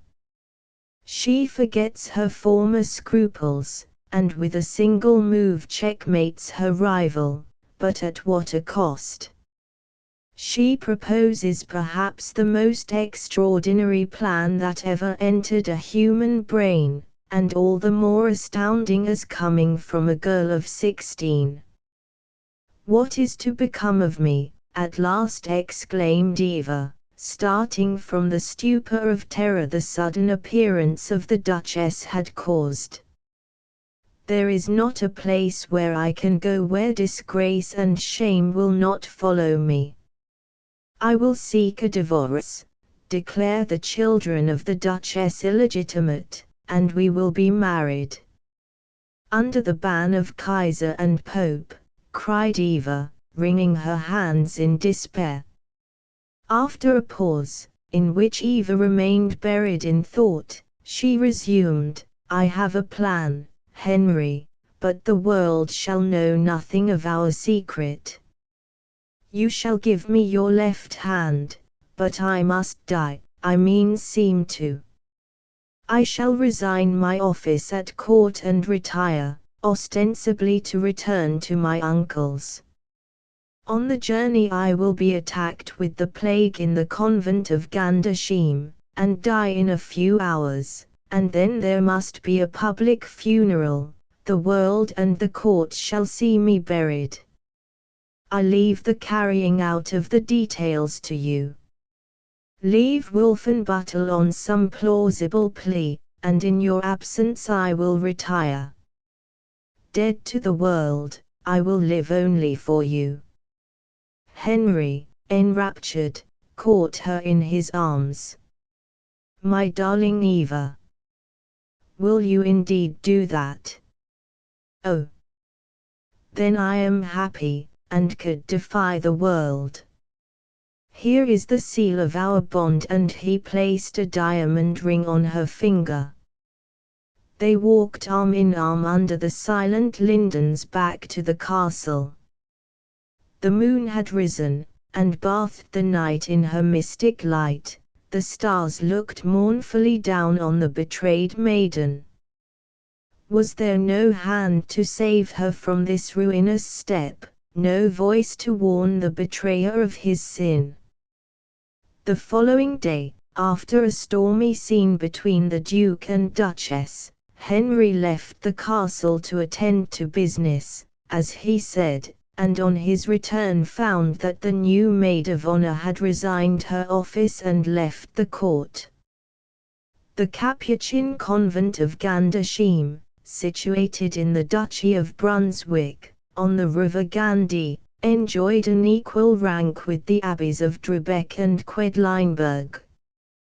The abbesses of these three mitred convents, 6, had a seat and vote in the Riksdag, and during the earliest period of their existence the abbesses were of the blood royal, and only princesses and daughters of the nobility were admitted into their sacred retirement. 6. Mitred convents, those which had a right to a seat and vote in the Reichstag. This imperial convent Gandersheim, once endowed with such wealth and power, was founded by Duke Ludolf of Saxony in the last half of the 9th century. It obtained its greatest power under the Ottos, and the imperial princesses were often sent here for their education, or for security in times of danger. To this ancient convent I must beg my readers to accompany me. It is midnight. A fearful tempest sweeps over the mountains. The wild jaguar, 7, is out with his ghostly train, and Tuttersels, 8, howlings ring through the darkness. 7. Wild hunter. 8. Tuttersel, tooting Ursula, the nun who broke her vow. The rain beats against the windows of the convent as if it would force an entrance, flashes of lightning illuminate the night, and the thunder shakes the old building in its fury, as if it would uproot its very foundations. Before a convent altar stands a bridal pair. The bridegroom places the nuptial ring on the bride's hand. Kneeling they receive the priest's blessing. The young wife rises Frau von Kirchberg, and after remaining some days in concealment in the convent, she escapes in the disguise of a monk to Schloss Stauffenberg. Meanwhile tidings reach the court at Wolfenbüttel that the retired court lady has been attacked with a virulent plague on her homeward journey, and has expired after a painful illness of only a few hours. The court is aghast at the news. Henry retires to his private apartments. Duchess Maria, softened to hear of the Lady Eva's death, sends members of her court to attend the funeral. And now we have the second act of the drama in Old Gandersheim. The convent church is brilliant with 1,000 tapers. High on a rich catafalque before the great altar stands Eva's coffin in a blaze of light. The face of the dead is of a wondrous beauty, the long brown curls fall over the breast, the small white hands, marked with plague spots, are crossed above the still, cold heart. The nuns, the abbess at their head, chant the mournful dirge, and the organ weeps and wails as if it were the very soul of sorrow. The courtiers wear the deepest black, and are completely overwhelmed with the awful solemnity of the scene. Through all the ceremony the novice Alice seems like one in a dream. The suddenness of the thing is to her incomprehensible. Only a few days ago she took leave of her foster sister, and now she gazes on the dead. Finally the coffin is lowered. They are about to close it forever, when Alice, before the abbess or the two priests, who alone knew the truth, can prevent her, rushes forward with a cry of agony and kisses the cold hands in her sorrow. Suddenly she discovers they are only wax. Conscious of the danger to herself if she betrays her discovery, she weeps and sobs louder than ever, and must be almost forcibly removed. They bear the coffin to the convent vaults. The courtiers return to the court to picture the marvelous beauty of the departed Eva to the Duke and Duchess. In the meantime novice Alice is no novice. She ponders over the matter in secret. Eva is not dead, she reflects. Where can she be? What can it all mean? I will find her if I walk every inch of the Harz mountains. I will disguise myself as an old woman, a seller of lace, thus I can gain admittance everywhere. But I must get away from here without exciting suspicion. As the result of these soliloquies, Alice informs the abbess she must relinquish her plan of becoming a nun, at least for the present, and go to her mother, who must be in great distress at the sudden loss of her nursling. But on her arrival at the castle of Wolfenbüttel, Magda has disappeared, and no one knows what has become of her. For a period of 4 years, Alice, disguised in a grey wig, with an artificial hump on her back, sought Eva, wandering from castle to castle, from town to town through the mountains, but without discovering the faintest trace of either Eva or Nurse Magda. The princes of the House of Brunswick were, as I said before, passionate lovers of the chase, and Henry the Younger was no exception to his race. But suddenly this penchant increased to such an extent that his time was almost entirely absorbed with this pastime. He began to be absent weeks and even months in his favorite Harz. At length these long absences excited the suspicions of the court and the Duchess. Tales came to their ears of a lady in white, who had been seen at the deserted old Stauffenberg. Spies were sent out several times to watch the castle, but no discovery was made. Eva remained dead for the world. Alice, who heard these reports, knowing what others did not, that Eva was not in the vaults of the convent at Gandersheim, resolved to make a visit to the Stauffenberg, thinking very likely the reports of the lady in white were not simply wild mountain tales, but having some truth in them. This she felt to be all the more probable, since in all her ramblings from town to castle no trace of the lost girl was to be found. Accordingly Alice made her way to the Stauffenberg, and after watching from the thick woods 3 whole days she saw her mother, Magda, issue from a small postern door in the outer walls, so hidden by trees and underbrush as to be unseen when shut. Alice hastened to meet her, secure of her disguise, and told her she had a special message from the master to the Lady Eva, and must speak with her alone.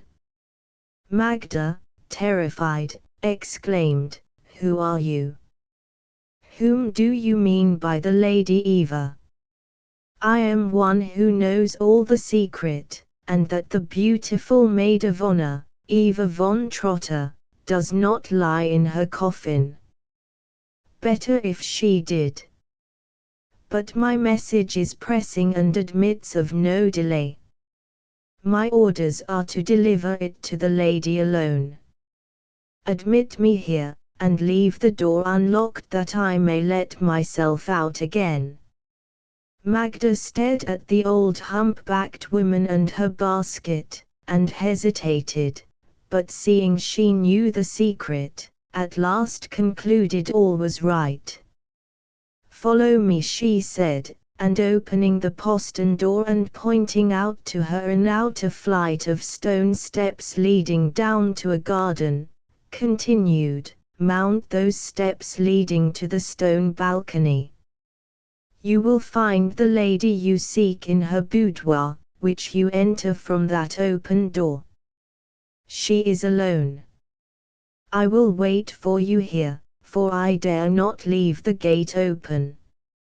It might be discovered, for I have seen people prowling about here lately a good deal." Alice did as directed. Arrived on the balcony, she paused and gazed at the graceful but passive figure half reclining in a fauteuil in full view of the mountains. Eva is now in her 21st year, and lovelier than ever. Her face and hands are so white as to seem almost transparent, her curls fall in rich masses over her white silken robe. Her blue eyes have a strange faraway look in them that strikes Alice to the heart. Suddenly Eva becomes aware of the presence of a stranger, starts out of her pensive reverie and exclaims, "Who are you? How did you get in the garden?" "I met a servant at the postern gate in the wall," replied Alice in a constrained voice. "I told her I had a special message for you." "From Henry? Then you know all. Quick! Quick! What is it?" Alice hesitated, for she was so moved at sight of her playmate and foster sister, she could not command her voice to speak. "Why are you so long? Speak. I will reward you richly if you bring me good news from Duke Henry." "I do not bring you a message from Henry of Brunswick, but from God," said Alice, slowly and solemnly. "Leave this castle, forget Henry, return to the path of duty and virtue, and seek forgiveness." "Who are you?" cried the terrified Eva, springing from her seat. "If the Duke did not send you, who did?" "Oh! I am betrayed. Magda! Magda! What have you done?" "Do not fear, White Lady of the Stauffenberg, I will not betray you. I have sought you for long years, because I love you, and would save you from a lifelong wretchedness. I was at your imagined funeral, and discovered the farce, but no mortal save myself knows of my discovery." "Who are you? Why do you come here?" "To threaten, to torment me." "Do you want money?" "Why do I come?" "You are in danger. The Duchess has spies." Stories of a white lady in the Stauffenberg are come even to the court. The Duke's long absences excite suspicion. He is watched. Think of the storm that will burst upon you both if you are discovered. Leave here before it is too late. Why do you interest yourself for a lonely creature like me, dead and buried? You do not know me, how could you? My own mother did not recognize me." And Alice threw off hump and wig, and stood before Eva, a tall, well-formed girl, nearly her own age. "Alice!" cried Eva, rushing to her, and seizing her in her arms. "I thought you were a nun in the convent of Gandersheim. You are come to stay with me. Oh! Say you are come to stay." "No, I will not stay here. I have sought you all this time as an old lace seller, to warn and save you. If you will give up Henry and leave this den of sin, I will follow you wherever you go." "Oh! What words can I use to induce you to leave here?" "Eva! Eva! It is your foster sister, your truest friend, who entreats you. Henry is your worst enemy. He has trodden your honor and name in the dust, but you consented, and destroyed what you might have been forever. But repentance is left, and there is all eternity to come. How can you stand before God? How can you dare pray? You desecrated the holiest, virtue and innocence you have made the tools of vice, you have stolen the monstrance from the altar, you swore a false oath before the altar of the highest. Talk of a left-handed marriage. It is an insult to heaven's laws. Eva. Eva. Once my pure and dear playmate, the darling of your dead mother's heart, come away with me now, now. No one is here to betray our flight. We will go to some distant land, and I will stay with you so long as we both live.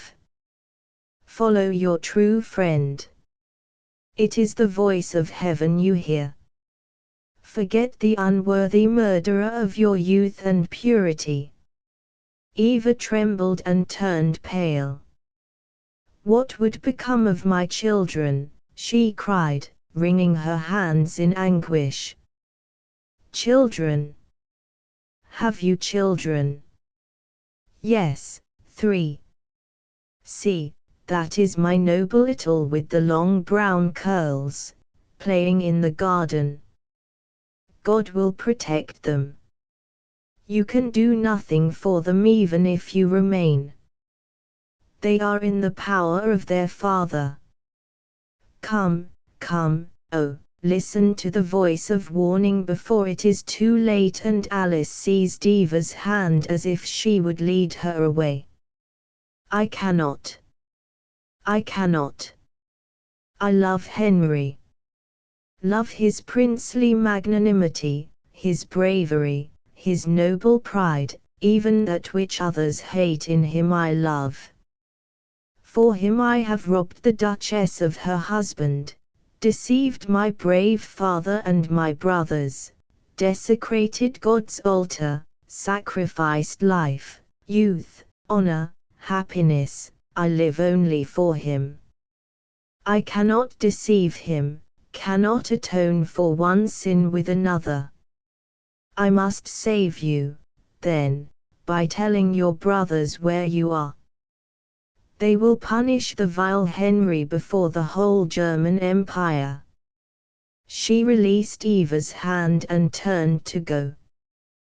With a scream Eva sprang forward, threw herself down before Alice, clasped her knees and cried, "Be merciful, Alice, have pity on my misery. God is merciful. Do not you be cruel. Do not betray me. I am crushed and bruised, the peace of my mind and heart destroyed.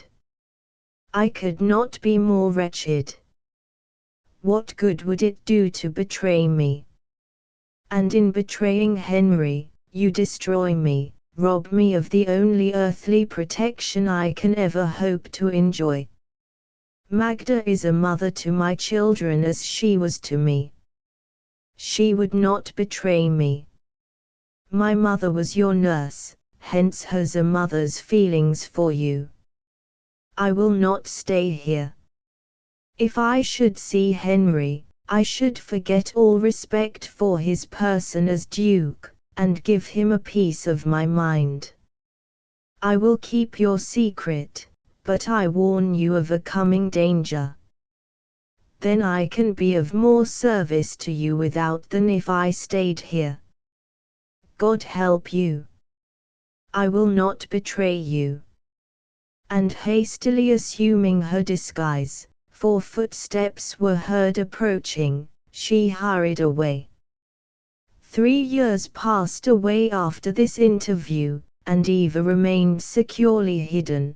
But Henry's absences from court grew longer and more frequent, and at last one of the courtiers resolved to penetrate the mystery. He followed Henry to the Stauffenberg, watched 4 whole days in the thick woods, and the evening of the 4th day, to his utter amazement, recognized Eva von Trotter in the stone balcony by Henry's side. The secret was out. He hastened to the Duchess and told her what he had seen. Maria sent authorized messengers to the convent of Gandersham. The coffin bearing Eva's name was broken open, and lo! a wooden figure with wax mask and hands. The Duchess communicates this discovery to the King of Württemberg, her father. Letters of reproof are sent to Henry from him and the Kaiser, and the Pope threatens him with excommunication. Henry hastens to Eva with the dreadful news, but Alice has been before her, and Eva is prepared with another plan. Tell them to search the Stauffenberg, and they will discover their mistake. Tell them I am dead, it is true. Magda shall conduct the children to Kirchberg, and with Alice's aid they and every trace of my having been here will vanish. I have a secure hiding place. Where, Eva? You shall know tomorrow on your return from Gandersham, Henry. She took an affectionate and reluctant leave of him, calling him back 2 or 3 times before she could let him go. Then she sent for her children, wept over them, and gave her directions to Magda and Alice, and cut off Ittel's long curls that he might not be recognized, his resemblance to her with his long hair being so striking. After she had dismissed them, Eva returned to her boudoir and wrote a note to Henry.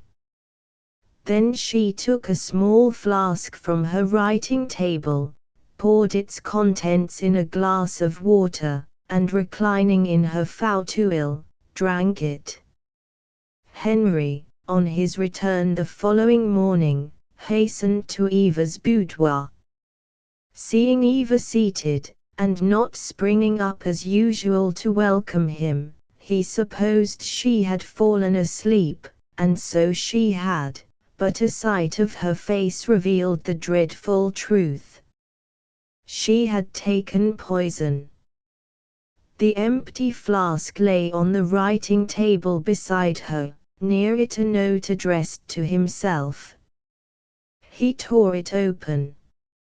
It only contained a few words. I told you, my beloved Henry, I had a secure hiding place. I meant the grave. Tell them I am dead. They cannot follow where I am going.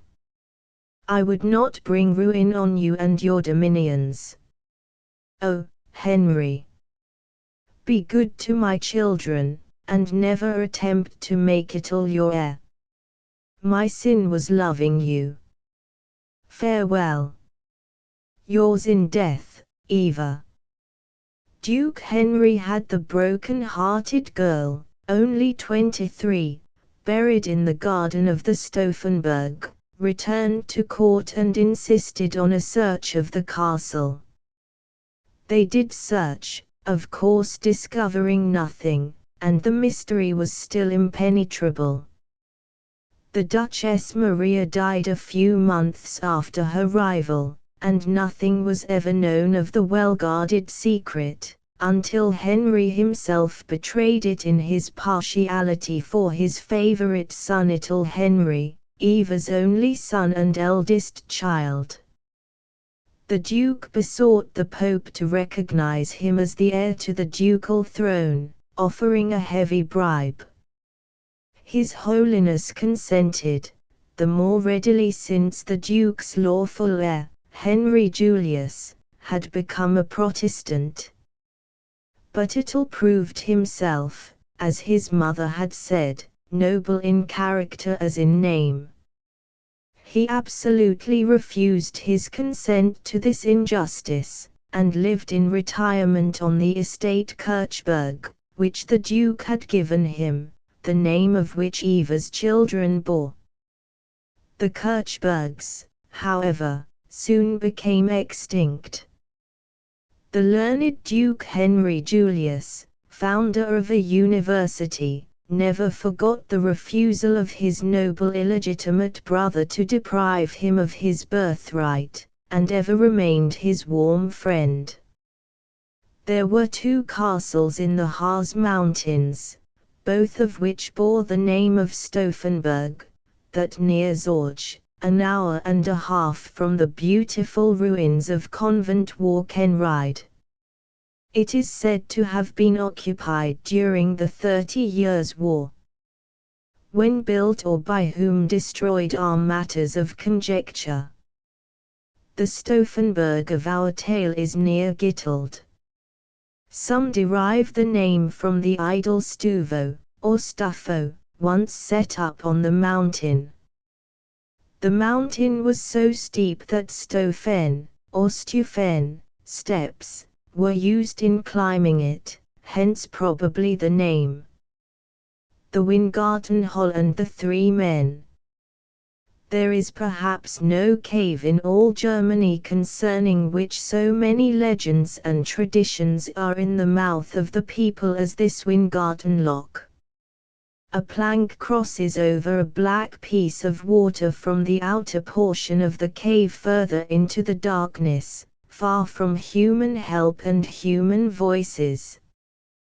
The tradition is, that whoever crosses that beam will be given over to the evil one, who governs there, and sits, between heaps of gold and silver, by a table, with a great book before him, in which he writes the name of every person who approaches him. But when 3 enter together and draw lots with one another, 2 of them may depart laden with treasures, and only the 3rd, upon whom the lot has fallen, must remain behind, and is torn in 1,000 pieces by the demon. 2 men from some distant country had often entered the cave, and had always succeeded in enticing a 3rd to accompany them, who always fell into the hands of the Gottsiebeans, since they so arranged it that the lot fell to him. Finally, it struck the inhabitants as something very remarkable that those who had entered the cave with the 2 strangers never returned, and henceforth they failed to find a follower. Then they entered the hut of a poor man in Dorf Osterhagen, who had a wife and 8 children, and challenged him, with brilliant promises, to follow them into the cave.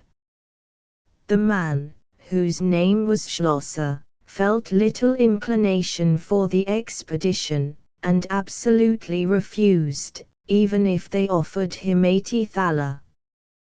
But the wife called her husband into another room, and said to him, "Thou knowest that I love thee dearly, and would sink from sorrow and anguish if thou shouldst be torn from me.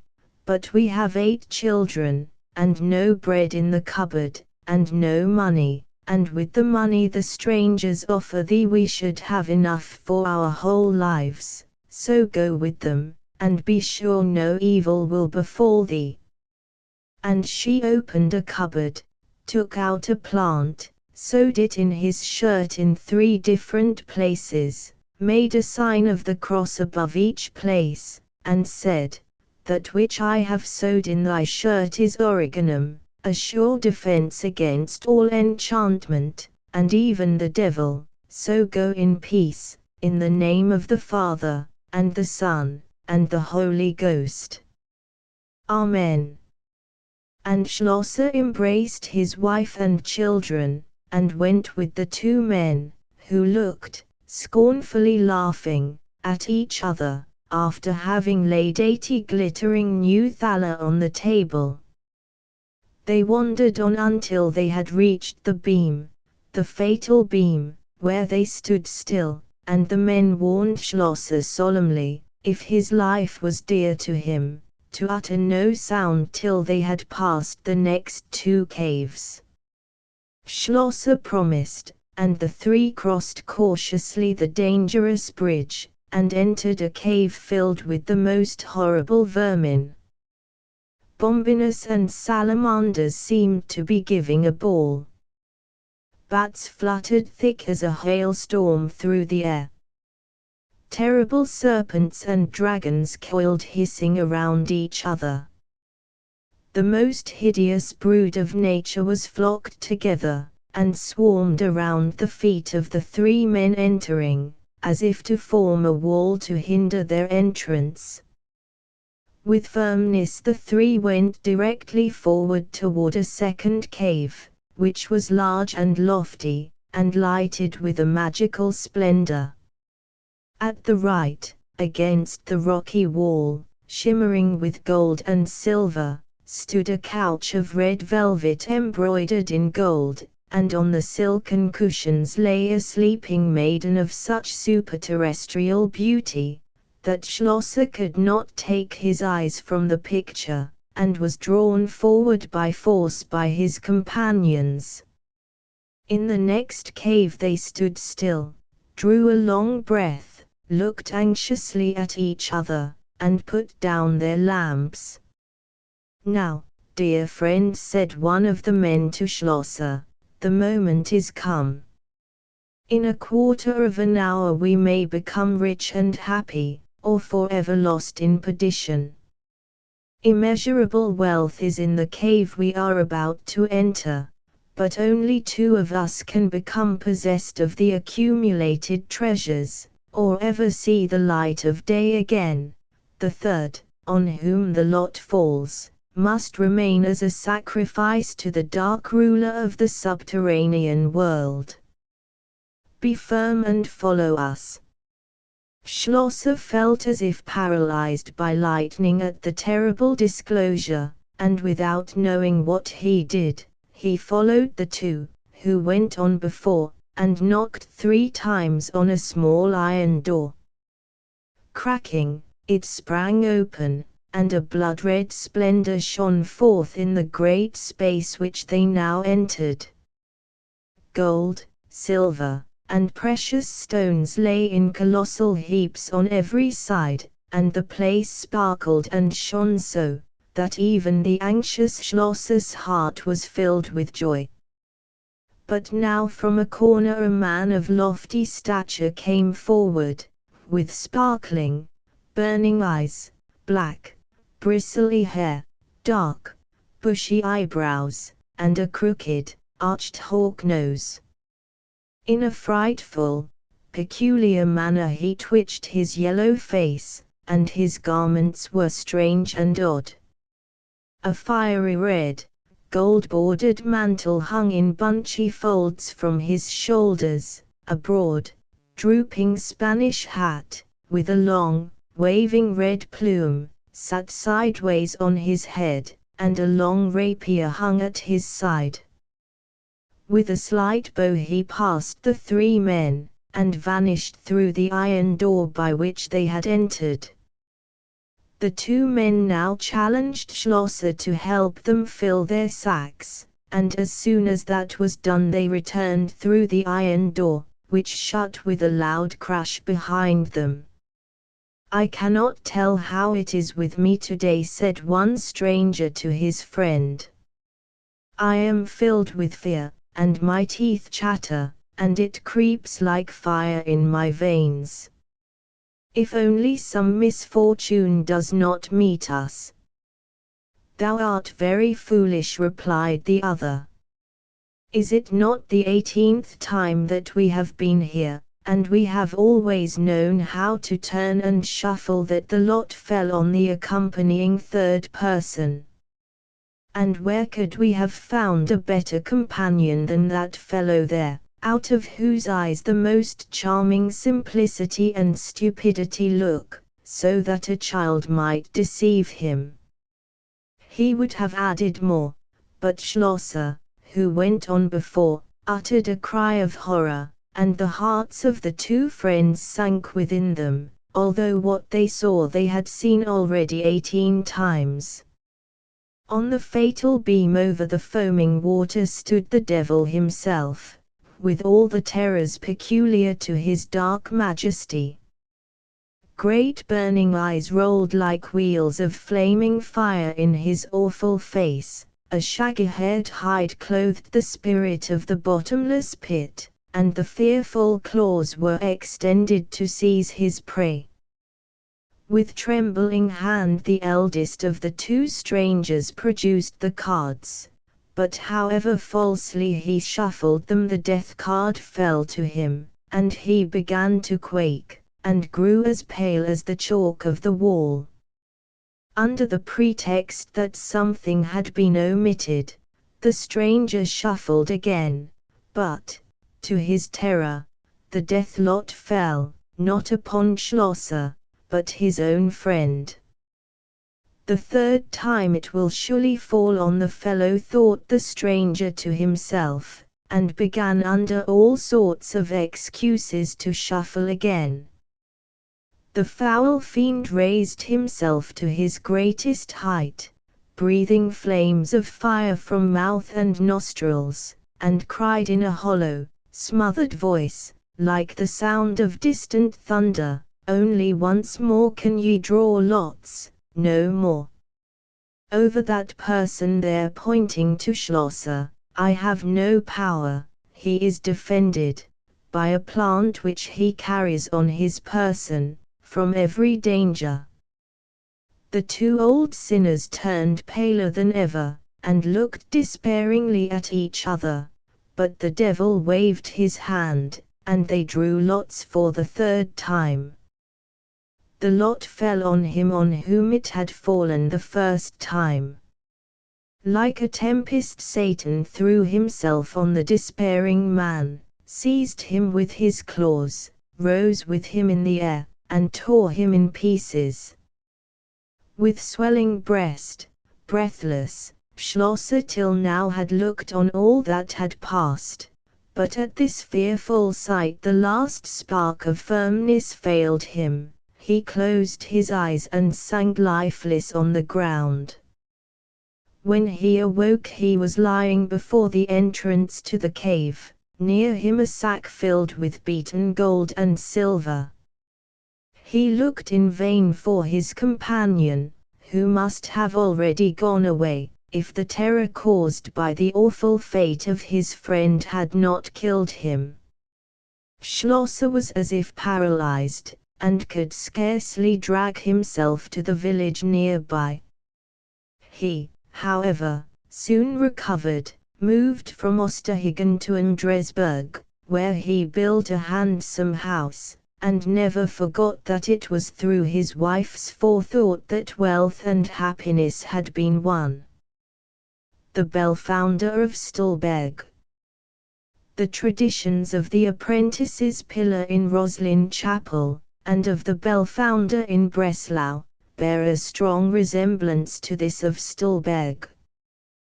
There was once a bell-founder in Stolberg who was a master worthy of honor, skilled in counsel and deed. He had already cast many bells, yellow and white, the poem tells us, for churches and chapels, to the praise and glory of God. And his bells rang so full, so clear and pure in tone, he cast love and faith in with the metal. And Stolberg desired also a work from his hand, and the master employed every means to produce a perfect bell for his place of residence. But it was as if the evil one had a hand too in the work, for the cast was a perfect failure. Vexed, he threw the bell aside, commanded his 16-year-old apprentice to prepare everything for a new cast on a certain day, so soon as he returned, and then departed to visit his father, who was also a bell-founder, to relate his failure and ask his advice. The thoughtful apprentice reflected unceasingly on the cause of the failure of his so skillful master in the last bell. After long speculation he discovered the cause, sprang up joyfully, worked day and night, and soon the bell stood without a flaw before the youth's delighted eyes. His heart beating high with joy, he went to meet his master, and found him sitting on a stone resting from the fatigue of his long walk. This stone tradition still points out in the Steigertal, moss-grown, with a bell and a club hewn in it. The apprentice could not keep his secret, and with a countenance shining with joy told his master that he had already cast another bell, which was perfect, and of the sweetest tone. Then the veins on the master's forehead swelled with shame, rage and fury to find himself excelled by his pupil filled his usually mild heart. He sprang from the stone, seized his cane, and gave the youth such a powerful blow on his head that he sank bleeding, with glassy eyes, in the grass. The master fled as if chased by the Furies. His anger cooled at the sight of the blood, fearful pangs of conscience seized the strong man, he repented his rash deed, turned hurriedly back, hoping he might yet quench the stream of blood, and save the unhappy boy. He had soon reached him, but no help was possible. Despairing he fled. Unsettled and a fugitive like Cain, he wandered the whole night in the forest, and when the morning dawned he had made his decision. He returned to Stolberg, presented himself before the tribunal, accused himself of his crime, and demanded punishment. Deep was the regret, but blood demands blood, and he heard his sentence of death with unmoved composure. The Colt's Cave. During the 7 Years' War the soldiers stole all the horses. A farmer concealed a handsome colt in a cave in the Steigertal, or valley of the Steige, and fed it with great care. After the departure of the enemy he hastened to the cave to take home the animal, but it had grown so much it could no longer go through the entrance, and he was compelled to kill it. And the cave is called the Colt's Cave unto this day. Legend of Saint Christopher. In the Goslar Cathedral, of which now but a small remnant remains, once existed a colossal wooden statue of this renowned saint with the Christ child on his back. Saint Christopher once walked from Goslar to Halberstadt and Harburg, and on the way shook on the ground a pea which had got into his shoe. The pea grew, and became the sandstone rock called the Klaus. The interior of the rock was hewn into a chapel to the Virgin, which was a shrine of great celebrity. A schloss once stood on the Klaus, traces of which are still to be seen. The Maiden's Cave in the Spatenberg, near where once stood the Spatenberg. A young citizen of Sondershausen had, although honest, industrious, and skillful, fallen into great embarrassment. Merciless creditors threatened with seizure, entire ruin stared him in the face. He saw himself already in fancy with wife and children abandoned to bitter want. He took a walk into the country in order to seek relief for his oppressed heart for a few short hours. Soon he was alone with his sorrow in the wood solitude. He climbed the Goldner, till he had reached the summit of the Spatenberg, where the green grass carpet and the shade of the old beeches invited him to a short repose. He might have perhaps given expression to his trouble in loud lamentations. However that may be, he at last prepared to go further, when suddenly he observed a lovely maiden, who, clad in mourning garments and weeping, sat on a moss-grown stone at the entrance to the Jungfern Loch, or Maiden's Cave. His sympathy at this sight was awakened in proportion to his own melancholy.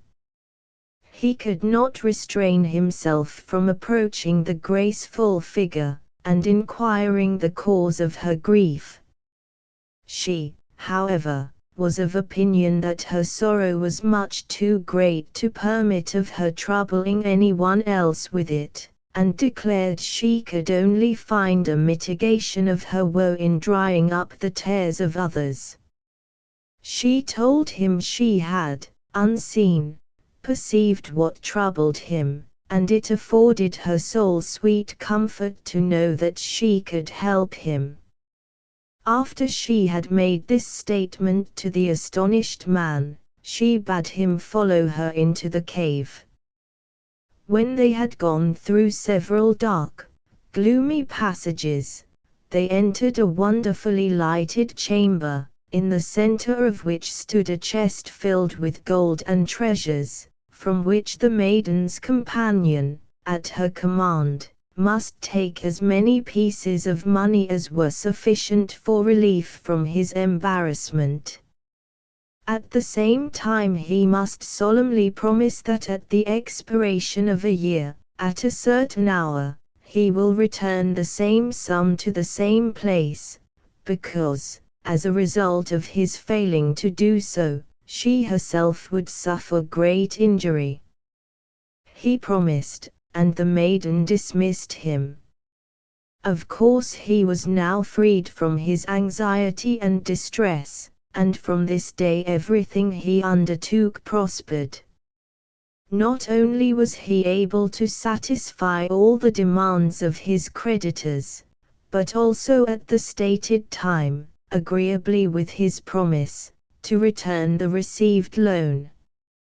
But he could not go in his everyday dress to his benefactress, and the untruthful tailor neglected to deliver the red Sunday coat as promised.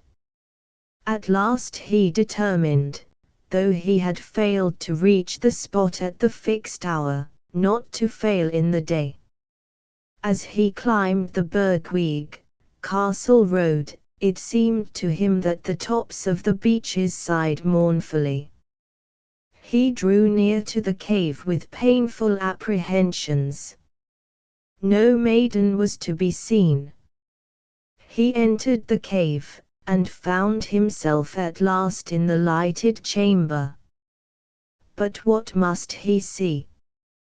The benevolent maiden lay on the ground dying, her countenance distorted with sorrow and pain.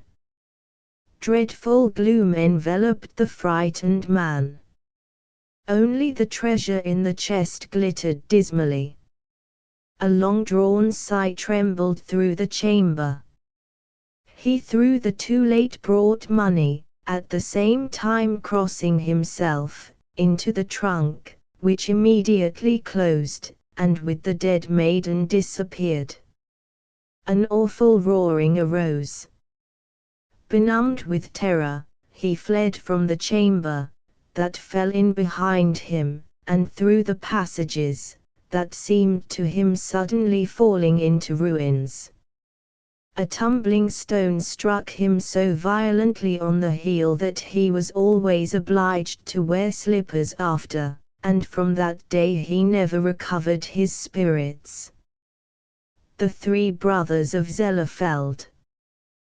There once lived three brothers in Zellerfeld who were hunters. They went together one day hunting to the Skark, when the youngest saw 3 partridges, and shot at one of them. He thought he had struck the bird, but it flew away, and he followed it to the top of the mountain where it disappeared. The young hunter searched the spot carefully where the bird had vanished, and found an opening, which he marked, and then went back and called his 2 brothers. All 3 entered the opening, and came soon to a large room containing a well-served meal on the table, and chairs placed ready. The 3 seated themselves, ate, drank, and found all excellent. After they had partaken of the repast, 3 beautiful ladies in rich attire entered, and told the brothers they were accursed and doomed to remain forever under the earth. But if they would remain there 3 years without seeing the light of day, they would be released. The ladies promised them the best table during the time, and conducted them to see their treasures, and pointing out 3 casks filled with gold, promised each one. They also told them they must now become black, and would only visit them once a year, exhorted the brothers to firmness, and left them. At the end of the first year they returned. They were become somewhat whiter. At the next visit, at the end of the second year, they were grown still whiter. They exhorted the brothers earnestly to perseverance and again left them. The first half of the third year passed happily, but in the last half the eldest brother grew impatient, and asked, "Why should we remain here any longer?" But the younger reminded them of their promise. At last the second brother became undecided and restless, and finally the 2 resolved to remain no longer. They threatened to murder the youngest if he would not accompany them, and to save his life he yielded to their entreaties. At the proposal of the eldest, they took as much of the gold as they could carry with them. They reached Zellafield with their wealth, agreed to keep all a secret, and began to live in luxury, each taking to himself a wife. The 2 elder brothers soon squandered all, but the youngest avoided their extravagance. The 2 elder, having lost all, determined to return to the treasure in the mountains, and compelled the youngest to go with them. They entered the familiar chamber with the table and chairs, but all was changed. Every object was draped in black, and on the table stood 3 morning lamps. The 3 ladies entered, now coal-black, and silent, and sad. They were followed by 3 men, who cried, pointing to the eldest brother, "Thou perjured rascal," seized him, quartered him, and packed him in a barrel, likewise the second. The youngest looked on in terror, but the ladies exclaimed, "Thou art a true friend, and innocent. Take what thou wilt and go home. But we must remain here until we find 3 rescuers." The Raven of Clausthal. A gentleman in Clausthal had a raven and a maid-servant. The raven carried off all the silver spoons, and suspicion fell on the poor girl. She was tried, and under torture confessed she had stolen them. She was executed, but before her death declared her innocence. Soon after new eave troughs were put on the gentleman's house, and the spoons were all found where the raven had hidden them. The Birdmunch, 1, and Wilder Man. 2, 1, Birdmunch, Mountain Monk. 2, Wilder Man, Wild Man. There are numerous traditions of the Birdmunch in the mining districts. He is always seen in the dress of a master miner, with a silver mine lamp in his hand. It is said he was a master miner, and begged to be permitted to inspect the mines until the Judgment Day.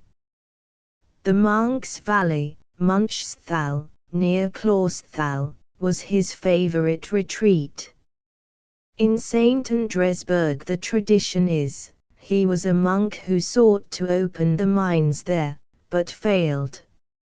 According to this tradition, he completed nearly the entire canal at the base of the Rehberg, 3, called the Rehbergergraben, which conveys all the water to St. Andresburg for the working of the Samson mine, but became bankrupt through the undertaking. 3. Redberg, Stag Mountain. Many wild tales are told of his bringing aid to the miners, and to the poor and distressed, and of his severity toward the wrongdoer. In the mining town Wilderman there is a tradition of a wild man who gave the place its name. Once a robber from the Thuringian forest lived here in a cave with a wild woman. They were clothed with moss and the branches of fir trees. The Night Claus, founder of Clausthal, once saw this wild man on the Wildman's cliffs, with a fir tree, torn up by the roots, in his hand, and a bear on his back. The Nimrod of the Redberger Clip. 1. Redberger Clip, Cliff of the Stag Mountain. A legend of this gloomy wild mountain, at the base of which one drives from Clausthal to St. Andresburg, lingers still with a poetic charm on and around its rocky walls, and is in harmony with its decorations. In the grey primeval days dwelt in this savage wilderness a mighty hunter, hard and rough as the rocks on which his house stood. Hunting was his pleasure and passion, and daily he ranged, with his men, the wood, which resounded with the barking of dogs and the notes of the horn, which filled the clefts and caves of the rocks and mountains with 1,000-voiced echo. Not even the peace of the Sabbath could check the delight of the huntsman in the chase, or restrain him from his continued persecution of the animals of the woods.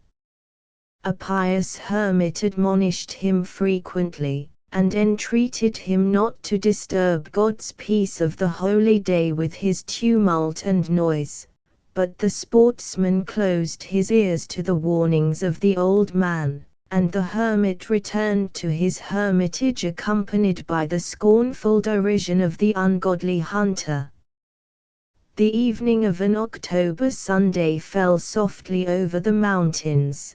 The tops of the fir trees, rocks, and mountains were bathed in the golden splendor of sunset. On the whole scene lay deep silence, only the waves of the Oder murmured in the distance their eternal song. Only the timid game left its secure hiding place, stole cautiously with light, slow steps out of the thickets, and sought the spicy plants or the cooling spring. Then resounded suddenly the noise of the hunt in the distance. The game so peacefully refreshing itself fled in terror, and the tumult increased every instant. A snow-white stag flew with the rapidity of the wind over the mountains, pursued by the hunters on foot and on horseback, and surrounded by the barking pack of hounds. The ground thundered beneath the horse hoofs, and the mountains rang with the wild hollers of the riders, the cracking of whips, and the clashing of weapons.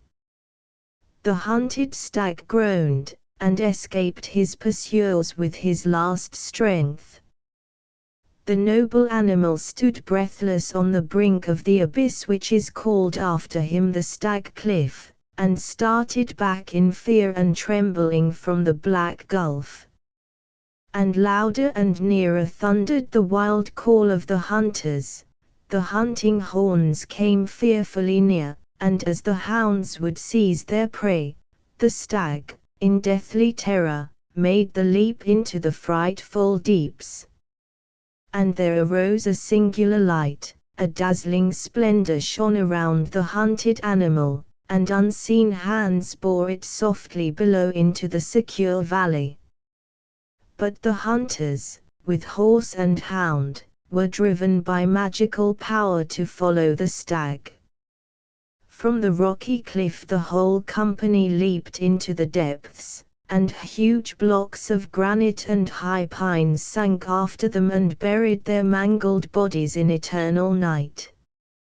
From that time it has been a haunted spot, full of untold horrors, and the wanderer hastens by in fear when darkness is closing in on the mountains. And at midnight, when the death owl hoots and soars over the vale on heavy wing, and the fantastic moonlight transforms the dry trunks of the trees into grey spirits of the night, the giant forms of hunters brush past, and the firs whisper, then roar, and a smothered crash rushes on like the swelling waves of the sea. The Tanztich, 1, Beezorge. 1. Tanztich, Dance Pond. On the spot now covered by the Tanztich once stood a stately schloss with lofty walls and battlements. A rich knight, whose name has been drowned in the stream of time, dwelt in it in luxury and splendor. Every dawn brought a new festival, and even night was turned into day, but neither discipline nor virtue ruled in the brilliant assemblages of his numerous guests. Once the lord of the castle gave a brilliant entertainment. The merriment of the guests rang out into the night. In the wildest dance mingled men and women, youths and maidens, and loud music smothered the rolling thunder which could be heard in the distance. And the night grew darker, and the waves of the Zorge murmured with a hollow moan, and the flowers grew wet with dew. The heavens gathered blackness, the water of the river seemed to sing a death song, and the flowers on its banks to weep. Then the lightnings covered the mountains with flames, making the darkness still more terrible. An old man stole softly and slowly up to the castle. His garments betrayed the greatest poverty, but his countenance was noble, and his thin locks were dripping with the rain. He entered, but the servants paid no attention to him, but sat drinking. He mounted the stone stairway, and reached the ballroom, where knights and ladies whirled in the dance regardless of the storm. He did not venture to enter, but stood timidly near the door, hoping that someone might take pity on his condition. He did not stand long unobserved. The master himself perceived him, but his heart was not touched with pity. With a countenance red with anger, he pounced upon the trembling man, thrust him out of his humble posture, and cried in a voice of thunder, "Insolent beggar! How couldst thou dare to enter my castle? Thou shalt pay dearly for thy impudence, and go down more quickly than thou camest up." And he seized him, dragged him to a window, and threw him, amid the laughter of the guests, into the depths below the castle. But the beggar stood suddenly in the midst of a wonderful light, and cried in an awful voice, before which all merriment died, and the hot blood turned to ice, "Cursed are ye who despise the poor, and give him over to death. Cursed be this spot with all your pleasure and luxury. Ye shall sink this very hour in night and darkness." And lo! Scarcely were the words uttered, when a hissing flash of lightning, like a fiery serpent, pierced the castle, a fearful clap of thunder followed, the earth opened, the castle sank in the hidden deeps, and was seen no more.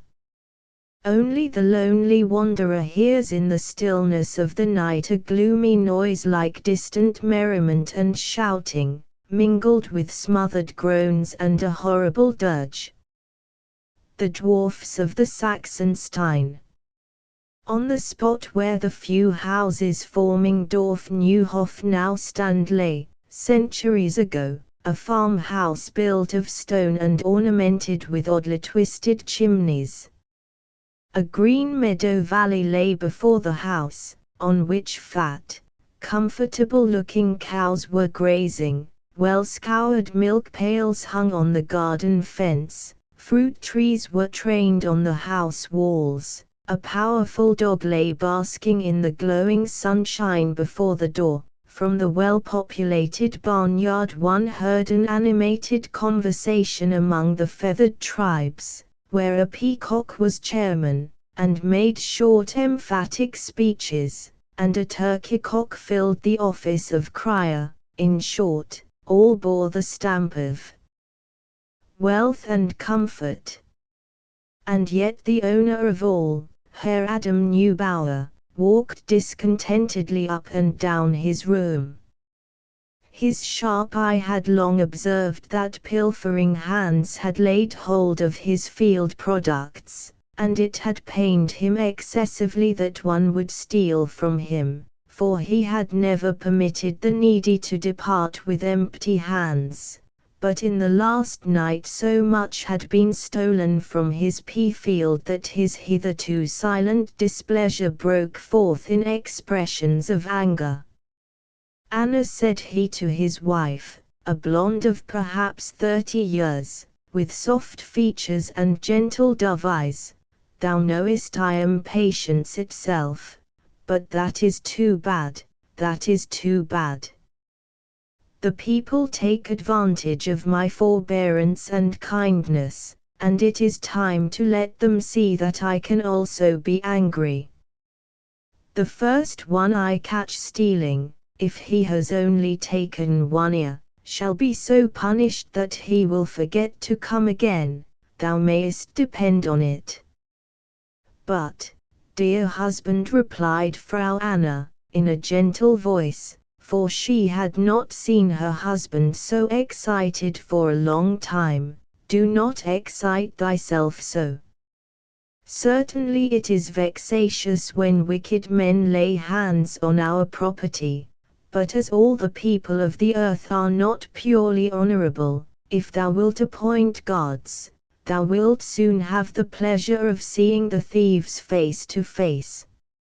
"It is just that makes me so angry," answered Neubauer, "that all the appointed sentinels do not help in the least. Since 8 days, our servants, well hidden, have watched, but no one has shown himself, and nevertheless as much has been stolen as before. What is to be done?"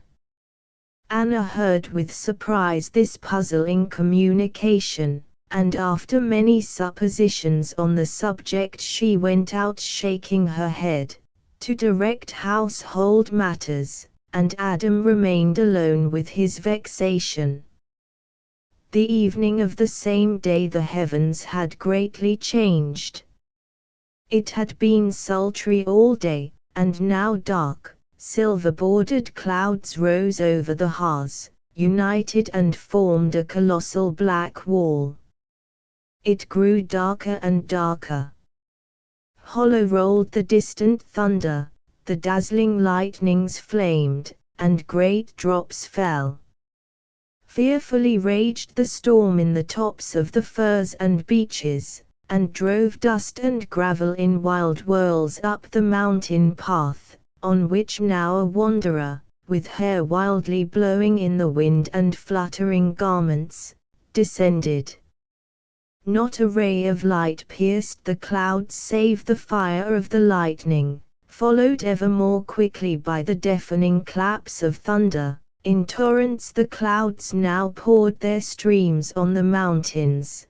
The firm rocks seemed to quake to their foundations. It was as if the Dysiri were come. Shivering with the cold rain, the wanderer hastened to the house of Adam Neubauer, which, by the flashes of the lightning, he had long perceived in the distance. He had to wait long before his knocking was heard, for the storm turned the weathercock with a rattling noise, shook the tiles of the roof, and threw at intervals an open hanging shutter violently to and fro. At last the hospitable door was opened, and the honest house-father received the stranger, a perhaps sexagenarian of lofty stature, powerful frame, with a shrewd countenance and snow-white hair, with the greatest readiness, and Frau Anna hurried away to look out dry garments from her husband's wardrobe, and to order from larder and cellar a strengthening, refreshing repast. The stranger soon found himself comfortable, and Herr Adam took so much pleasure in his guest that he became confidential by the first glass, and speedily related to him his losses in the fields with all particulars. The guest listened attentively, and then went out for a few minutes to look at the neighborhood. He shortly returned, took his staff, thanked Neubauer for the hospitable reception, and said, "Ye were to me as to a near relative, me a perfect stranger, hence, here as a reward my counsel.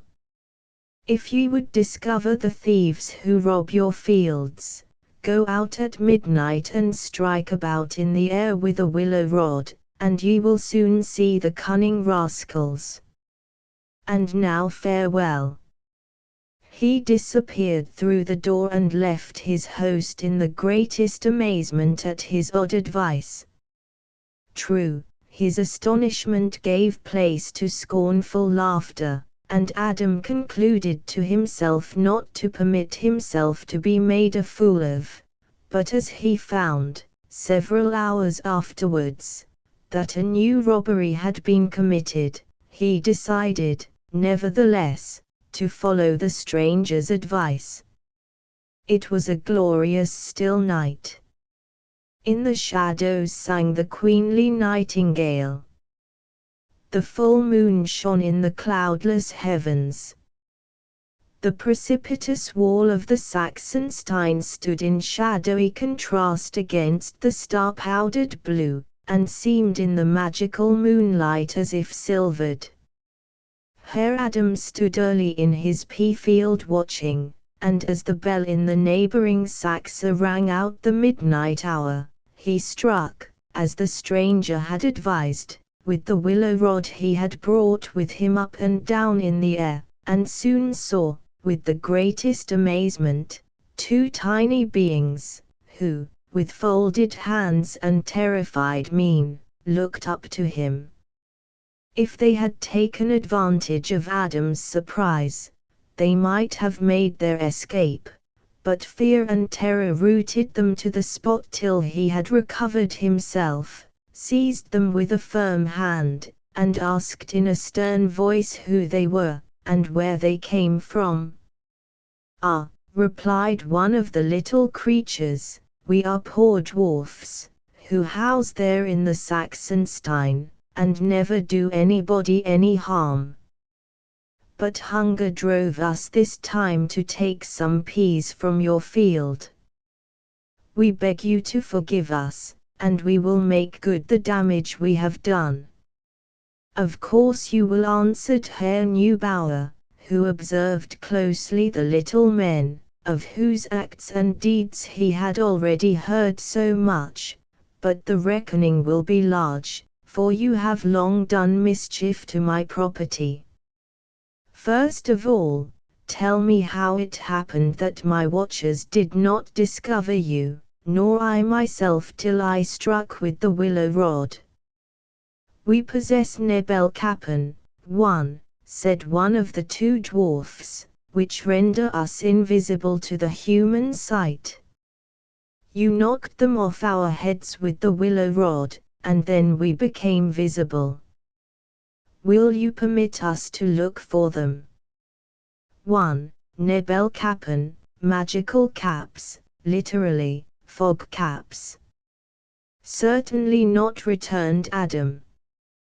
"Do you fancy I shall be so stupid as to put the means into your hands of escaping? No, no, you follow me into my house, and will not regain your freedom till you have paid me." The dwarfs wept, and pleaded so pitifully to be released, that Adam's mild heart grew soft, but a glance at his field hardened it again, and he took his trembling prisoners home with him. The next morning the two guilty dwarfs were examined, who related that they, governed by a king, had dwelt for untold ages in the caves of the Harz, more especially in the Saxonstein, and had been happy, but now subterranean floods and landslips had caused them heavy losses, so that they had been compelled to appropriate the possessions of men for their necessities. They would, however, never again venture to do so, and once more expressed their willingness to pay for the damages they had caused, and begged to know the sum demanded of them. "If I should reckon all the mischief you have caused," said Herr Adam, "a pretty long account would be the result, but I demand only the value of the peas, and if you pay me 3 gulden I will set you at liberty." The dwarfs were well satisfied with this demand, but protested that they had neither money nor articles of value with them, and begged permission to go and bring the money. But Adam could not be induced to permit this. Even to keep one as hostage, and allow the other to depart, he absolutely refused. "Well, then, give us a rose leaf and a pin," begged the dwarfs. "We will write to our king, and he will undoubtedly at once release us from our painful positions." After some reflection, Adam permitted his wife, who looked at him with beseeching eyes, to bring the required objects. As soon as the dwarfs had bescribbled the rose leaf, they handed it to him with directions to carry it to the Saxonstein, and blow it in through one of the crevices, and a reply would speedily follow. The features of the little creatures grew cheerful as they heard that their odd letter had been posted as directed, and they became merry and contented, although the day passed without anything happening for their release. But when night came on, and the moon and stars shone in a clear sky, the door of the room opened suddenly in which Adam sat with his prisoners, and a troop of handsome dwarfs, neatly dressed, entered. At their head walked the king himself, in gold and purple, and wearing a sparkling crown. As soon as the prisoners beheld their sovereign they knelt reverently before him, and remained in that humble position until the monarch motioned to them to rise. The presence of the pygmy ruler was indeed so commanding, that Herr Neubauer himself involuntarily uncovered his head before him. At last the king broke the silence, and said, "Ye have made 2 of my subjects prisoners, and I am come to interest myself on their behalf, for they are otherwise good men, who now only through pressure of circumstances have been led astray to do you damage. Moreover, that ye may see that I approve of your demand, I will cause 10 times as much to be paid." His Majesty signed to one of his suite, who immediately approached, and counted from a bag which he carried under his arm 30 shining new gulden, and laid them on the table. Adam opened his eyes on seeing so much money. He had already decided in his mind to set the delinquents free without ransom, as soon as he had frightened them a little. Surprised at the royal generosity, he at once proclaimed to the prisoners their liberation, who sprang up with eyes shining with joy, fell at the feet of the dwarf king, and thanked him for their freedom in the most touching expressions of gratitude. After the king had graciously raised them from their knees, he turned again to Adam, and said, "I thank you that you have not harmed these poor people, and notify you that in future you have nothing to fear from us, for on St. John's Eve I shall march from this place over the bridge with my subjects. Already for a long period the subterranean water floods have threatened to drive us from the Saxonstein, which we have inhabited so long, and I shall leave only a few of my people, in order not to wholly lose this ancient possession. From them, however, you will suffer no molestation." The sovereign bowed graciously and departed, attended by his train. The two released prisoners followed with joyful gestures, hand in hand. St. John's Eve, Frau Anna and her husband, full of curiosity, together with the servants, hid themselves near the bridge to see the dwarfs march over. Scarcely had the darkness come on, when the procession appeared in sight, a well-ordered company, and the concealed heard their march till the rising of the sun, and the noise thereof was like the light trampling of a flock of sheep. Since that time nothing has been seen or heard of the dwarfs, and not only here but everywhere they are vanished, but their memory lives in the mouth of the people, and when the icy north wind blows, and the snow beats against the windows, young men and maidens gather around the fire in confidential chat, and to the rattling of the wheel tell of the deep clefts of the mountains, where in eternal night the dwarfs once held their weddings, and where gnomes and nymphs and fairies in darkness dwell. The Berggeist, 1, of the Harburg. 1. Berggeist, patron spirit. The mountain called the Harburg, which has a summit of only small circumference, bore in a long-forgotten time a fortress, which, like most ancient castles, consisted of a single strong tower. In its walls were housed the first lords of Wernigerode. But the mountain on which the present Schloss Wernigerode stands was adorned only with the primeval forest. For centuries the occupants of the Harburg felt themselves happy in the grey giant tower, until a Graf Bodo dwelt in it. He was the father of a numerous progeny, and the tower grew too small for all the children and domestics, and he often felt a wish to have a more capacious dwelling.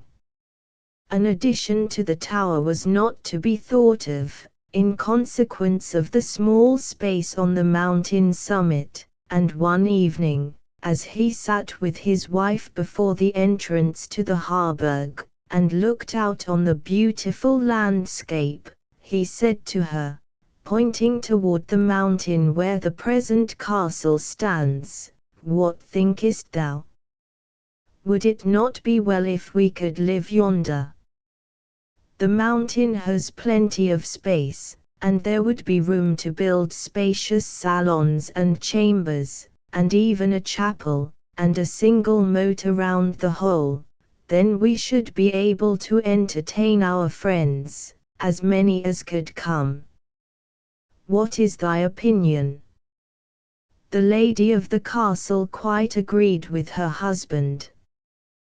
They conversed long on the subject, and only separated as darkness began to settle over the vales and mountains, and the benevolent Luna hung out her silver lamp. The night was lovely, and the Countess could not rest or sleep. She opened the window, and gazed at the shining moon, sunk in thought, and did not observe that the moments fled swiftly, and midnight and the owls already hovered over her head. Then, out of a corner of the chamber, with light, noiseless steps, issued an odd being, a little man, with an old, wrinkled face, a long grey beard, but with not disagreeable features.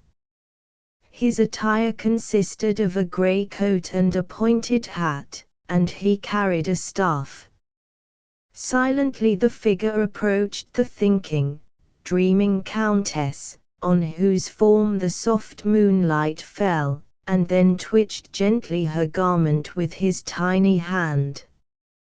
Alarmed, the countess turned round, but lost all fear so soon as she beheld the form of the grey man. She had recognized the Burgeist, who appeared seldom, but always brought happiness with him, and inquired in a gentle voice, "What wilt them from me, thou good spirit?"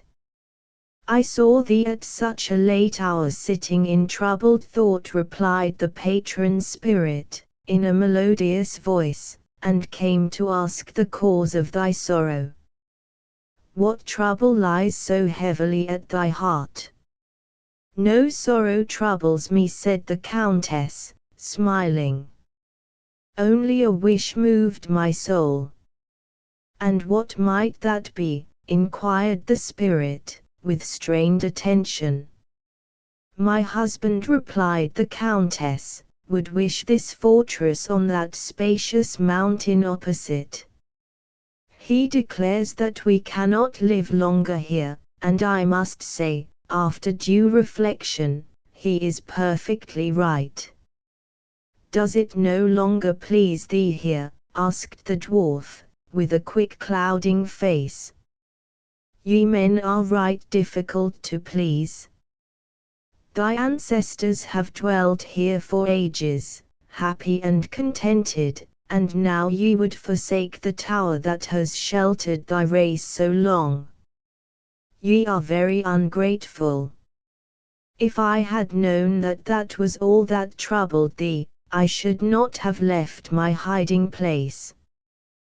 But it is already late, seek thy couch and rest well."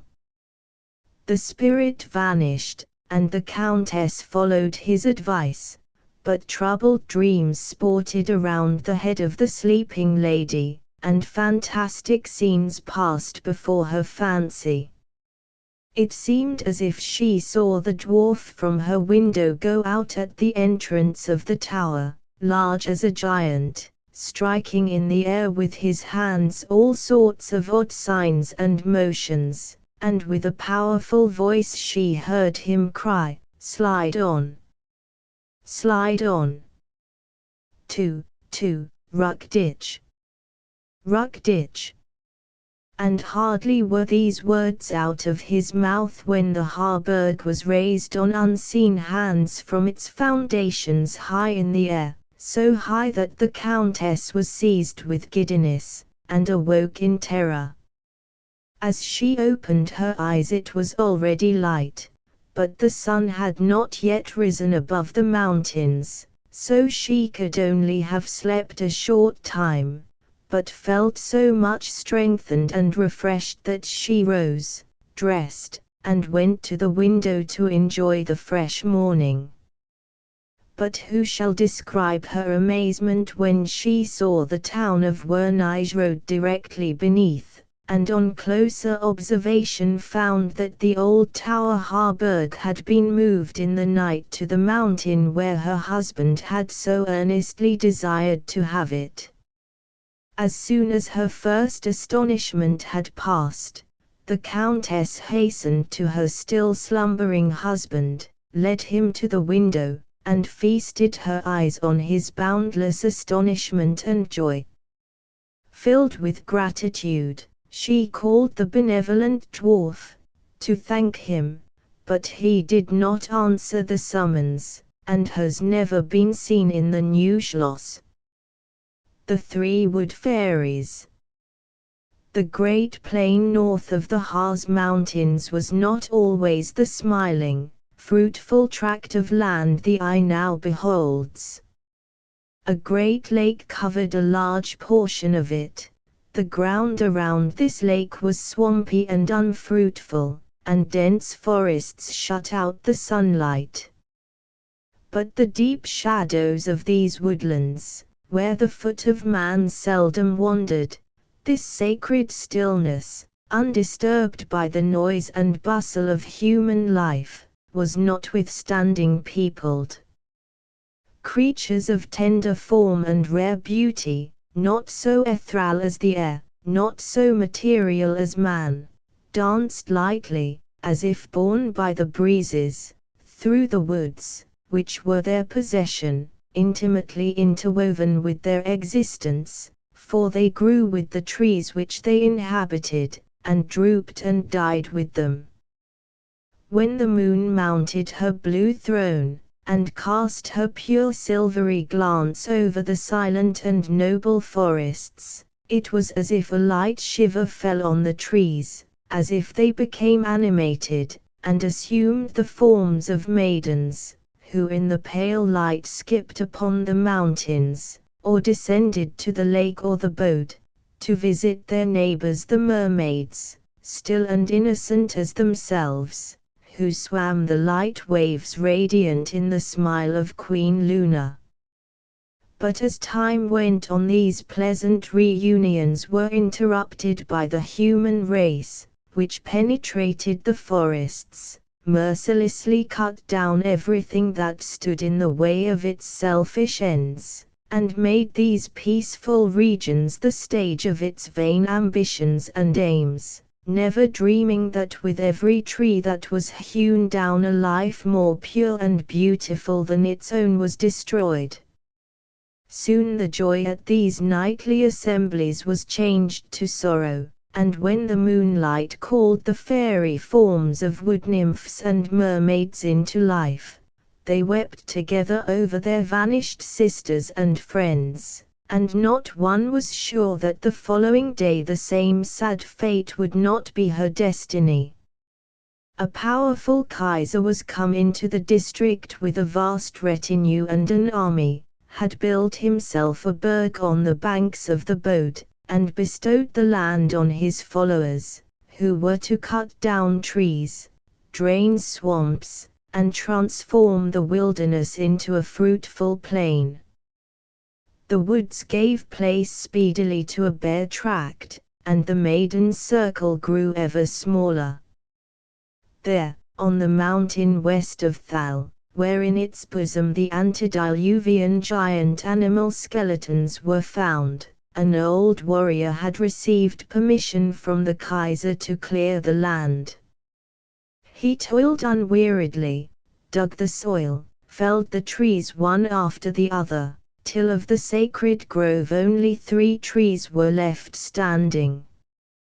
Now, only these 3 trees left, thought he to himself, stretched himself wearily in the grass to rest a minute and strengthen himself for the last stroke, but fatigue overcame him, so that he sank into a deep sleep, and only awoke when the moon and stars shone in the heavens.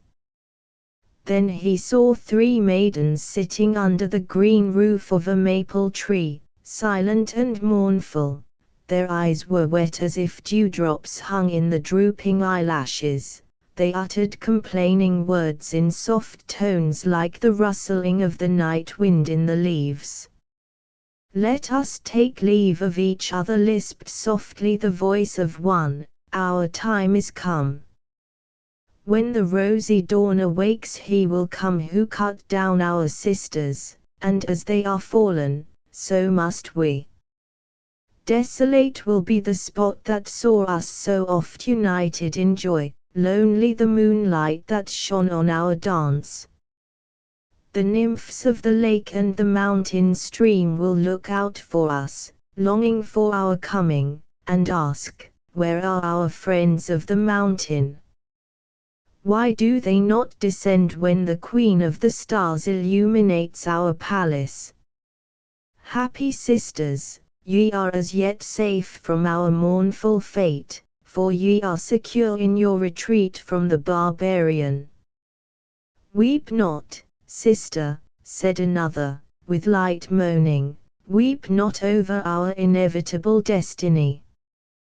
To see that we must die grieves me not, for all our beloved are gone on before us, but that we are the last of our race, and our line becomes with us extinct, that it is that fills my heart with woe. That our race might continue I would live on, and if I could appear in person to him who will come in the morning with his axe to annihilate us, I would entreat him for the blessing of life, and he would not refuse my entreaty. But only night gives us being comprehensible to men, the day confines us stiff and without form in our narrow house. Ah! If we could only appear to him, added the third, if we could only appear and beg him for life, we should not plead in vain. I have seen him mourn too, have heard him lament the beautiful forest. And what benefit would it be to him to destroy us also? What benefit has it been to him that he has destroyed our sisters? Will the products of this soil repay the labor of tillage?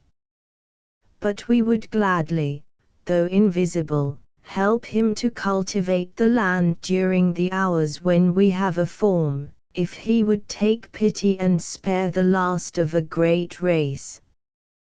The old soldier, who had listened in surprise to this singular conversation, could contain himself no longer.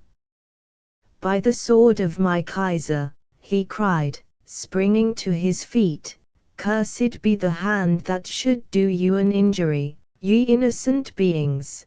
Destroy you I will not, no, but protect and defend you with my goods, blood, and life. But who are ye? Was it a dream that charmed my senses? Terrified, the maidens had vanished at his first words. Now their voices resound from the trees as they reply to his question. No dream has deceived thee. Thou hast seen the last of the wood nymphs who adorn this mountain. If thou wilt protect them, so spare the trees of the wood that still stand, they will thank thee. Dawn broke over the mountains. The voices were silent. They sighed in the morning wind, but the soldier could not understand the tones. At first he was inclined to hold all for a dream, but what he had heard stood so clear in his mind that he finally doubted no longer, and zealously defended the 3 trees. On his dying bed he commended them to his sons, and charged them never to sell the land. Long the fields near the 3 trees thrived above all others, and at night 3 maiden forms could be seen following the plough in the moonlight. But alas! The trees and land came into the hands of an owner who held the story of the 3 wood fairies for a fable, and he cut the trees down.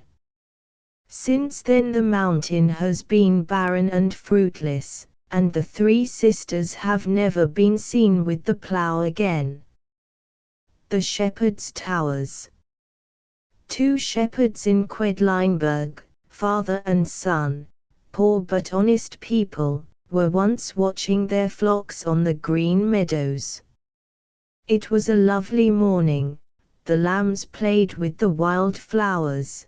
The birds sang so joyfully in the neighboring wood, the breezes were so mild and odorous, that the hearts of the shepherds were filled with an unusual gladness, and they both began to play a sacred air on their reed pipes. The bells of the royal convent began to ring, and their melodious harmonies penetrated the heart, powerful and irresistible as a voice from heaven. There is something glorious in such a solemn chime, said the elder shepherd to his son, who sat near him.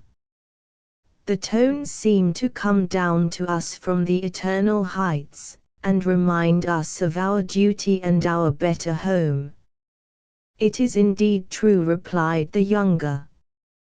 The chimes possess an incomprehensible power over the mind, and awake the inner life to devotion and holy reflections, and I never look across to the towers whence those bold and fearless tones rise on the air, without seeing in them landmarks pointing to heaven. Oh, what a pity, added the father, that our new church in the new town must stand so long without either tower or bells. What a pity that a work to God's honor must remain unfinished, while the rich build palaces and heap up treasures. How willingly every poor person in the town would contribute, if thereby the edifice could only be completed. But without a special blessing from God, many years may pass away before the church is finished. Father, cried the son, interrupting the conversation, where are our dogs? I don't see them by the flock, and still the faithful creatures have never yet left their post without our commands. What can have started them and lured them away? Where shall we find them again? Yonder, my son, said the father, whose eye had swept exploringly the neighborhood, pointing toward the near forest. I see them running as fast as possible toward the wood. They scent game, no doubt, and are on the track. And they both whistled, and called the dogs by name, but in vain, for the hitherto so obedient animals only turned their heads slightly at the sound of the well-known voices, and then continued their wild race. Astonished at the unwanted disobedience, and anxious lest they might lose the dogs, the shepherds decided to follow them to the borders of the wood. The flock was feeding quietly in a meadow, and there was no danger of its wandering away. The border of the wood was soon reached, but no trace of the dogs was to be seen. They had already penetrated the thick underbrush, and a stripe in the dewy grass showed the way they had taken. Wilt thou remain here, father, and watch that no wolf come out of the wood and scatter the flock, said the son, and hurried on in the direction the dogs had taken. The father remained standing, keeping his eyes on the lambs, but it was not long before he heard the missing dogs bark, and fancied he heard also the voice of his son. He listened. He was not mistaken. The son called with all his might his father's name, who, terrified lest something dreadful had happened, hastened after the voice. The way he had to take was perfectly strange to him, although he had often been in the same wood before. Also the forest seemed very much altered. In the place of the young, slender trees, stood primeval, mighty oaks, and under their deep shades, through an opening in the trees, rose the grey dilapidated walls of a ruined church. At the entrance to this church, half hidden by wild briars, trees, and ivy, he saw his son standing with a look of amazement and with an uncertain air, for he too had never discovered these ruins, and curiosity and fear of enchantment fought a sharp contest in his breast. The arrival of the father, however, put an end to all fear, and after a short consultation, whether they should enter the desolate, ghost-like ruins, curiosity triumphed, so much the more, since they observed that the track of the dogs led through the bushes into the wall. With considerable effort they made their way through the rank weeds and thorns, and reached a high portal, fallen in on one side. They went through it, and saw themselves surrounded by a dim twilight, since the openings in the arch ceiling were insufficient to light the interior, and the slender arched windows were so overgrown with ivy and other plants that they stood in a green night. They could scarcely distinguish the spot where the altar had stood, and where masses of broken, scattered stones betrayed the fury of the storm that had destroyed it. Approaching the spot, they were seized with trembling as they discovered an old crucifix in the wall, and, bending the knee, murmured a prayer. A noise startled them. Looking around, they perceived the dogs behind a portion of the broken altar, scratching and digging, without troubling themselves at the presence of their masters, as if they had been fastened by enchantment to the spot. The shepherds approached the corner where they were scraping and pawing, and looked attentively at the hole growing every moment larger and deeper in the ground, and soon a sheet iron chest became visible. The dogs barked as if for joy at the discovery, stopped their work, and sprang barking from one shepherd to the other. The shepherds set to work to lift out the chest, which they found tremendously heavy. It contained a mass of gold and silver coins with a stamp of a time long past. Before they could recover from their astonishment, the dogs began again to scratch the ground in the same spot, and soon a second chest came to view, in which the shepherds found golden goblets, candlesticks, and other sacred vessels of immense value. Not till now were the dogs satisfied, but as the second chest was opened they hurried back to the flock, and displayed an unwonted zeal to fulfill their duty.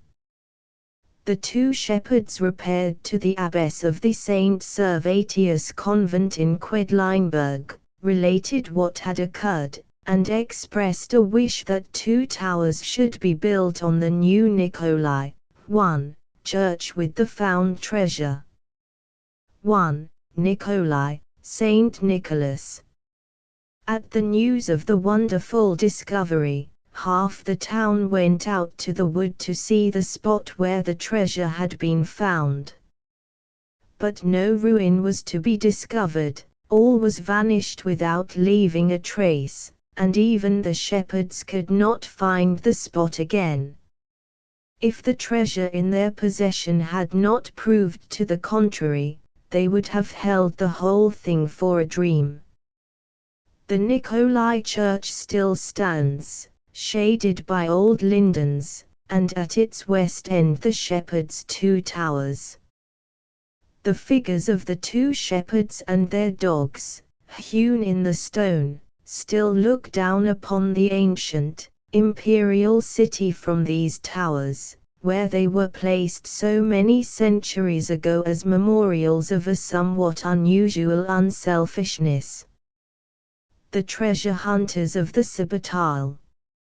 Many centuries ago there lay in the valley of the little river Cibber, where now is the long meadow, copper works.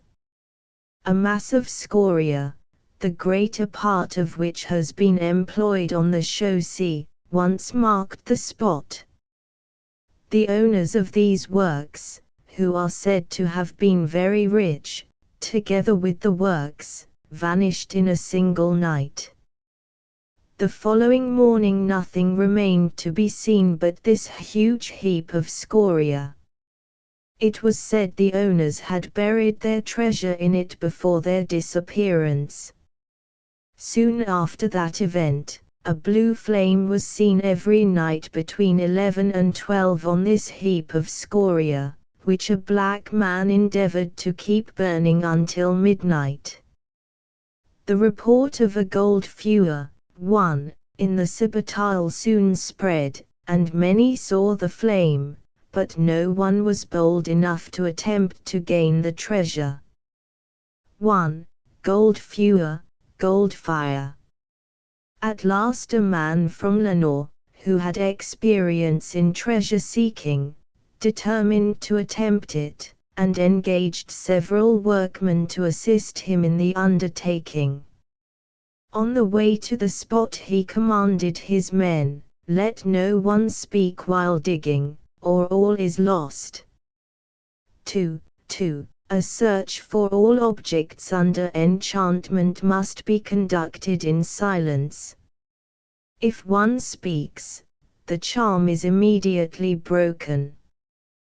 They all promised, and gave him the hand as pledge.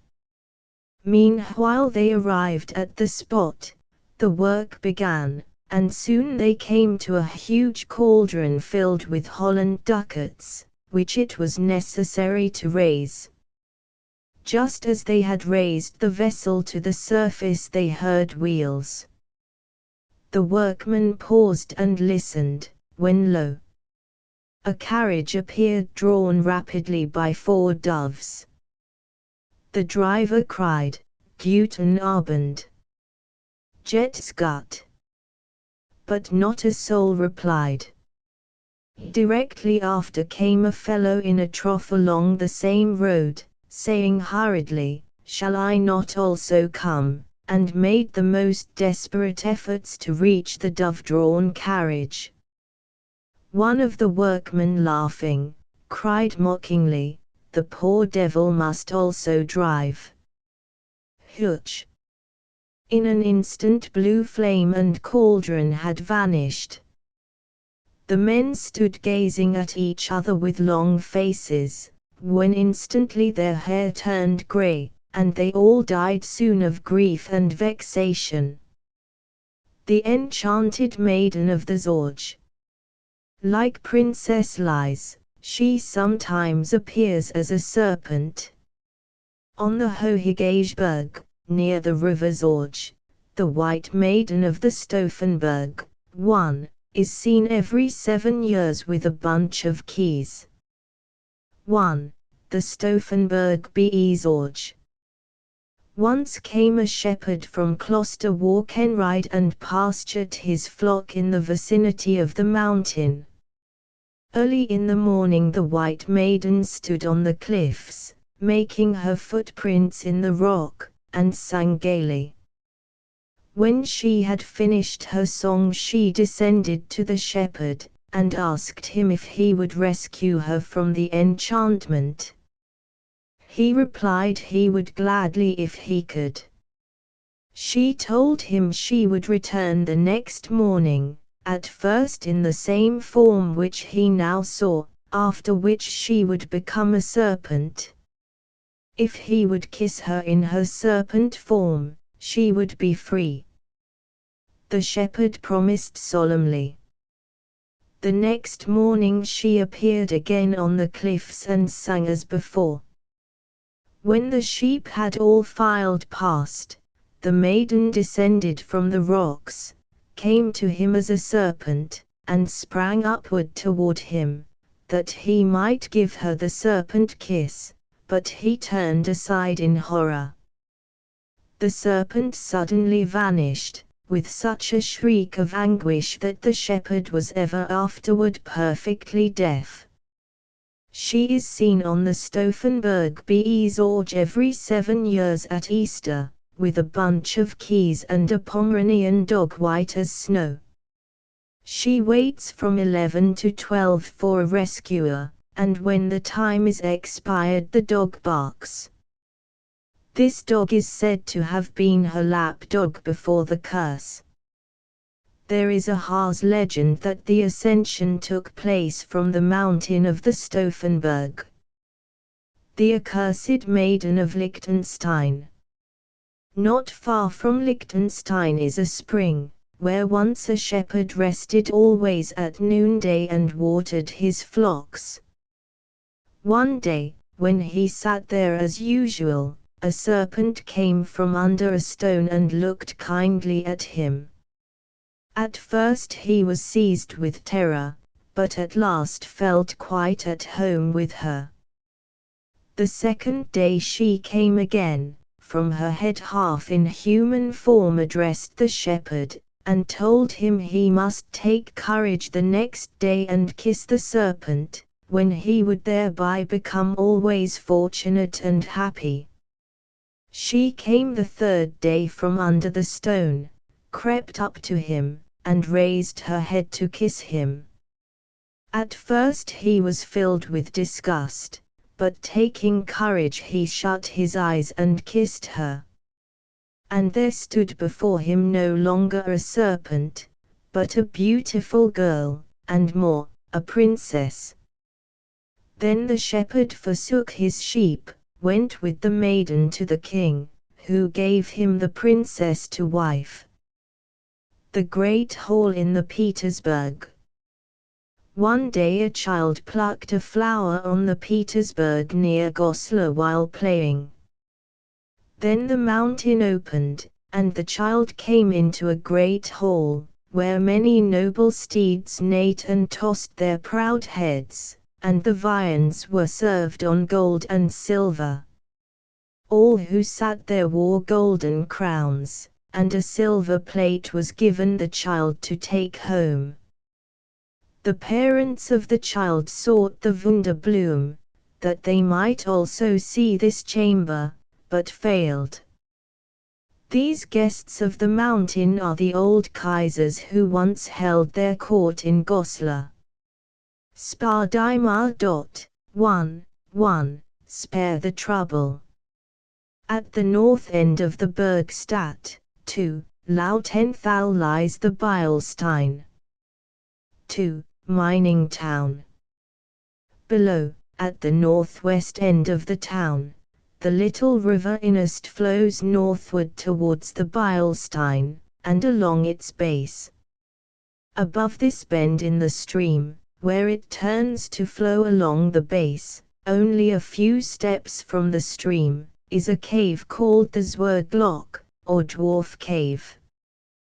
The level place at the foot of the Beilstein bears the name of Spardima.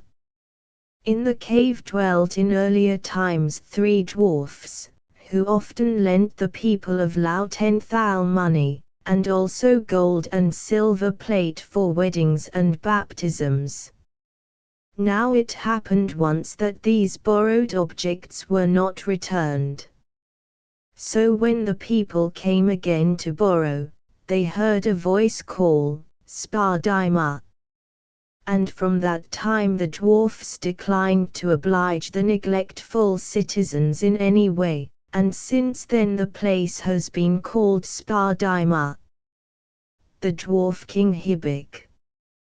The Hibichenstein, near Grand, consists of 2 colossal limestone cliffs leaning against each other, which are said to have been formed in the distant days when giants lived in the Hercynia silver, 1, from a pebble which a giant threw out of his shoe. 1. The Hercynia silver of the Romans was of greater extent than the Harz mountains. It included the Schwarwald, Thuringen, Bohemia, and the Harz. In the Hibichenstein dwelled dwarfs, who often attended the children in Grund. Their king Hibik was ages old, with shaggy hair like a bear, a very wrinkled face, and a long ice-grey beard, which possessed magical power. He always carried a silver miner's lamp that shone clear as the sun, and wore a golden crown. Although so small, he could stretch himself much larger.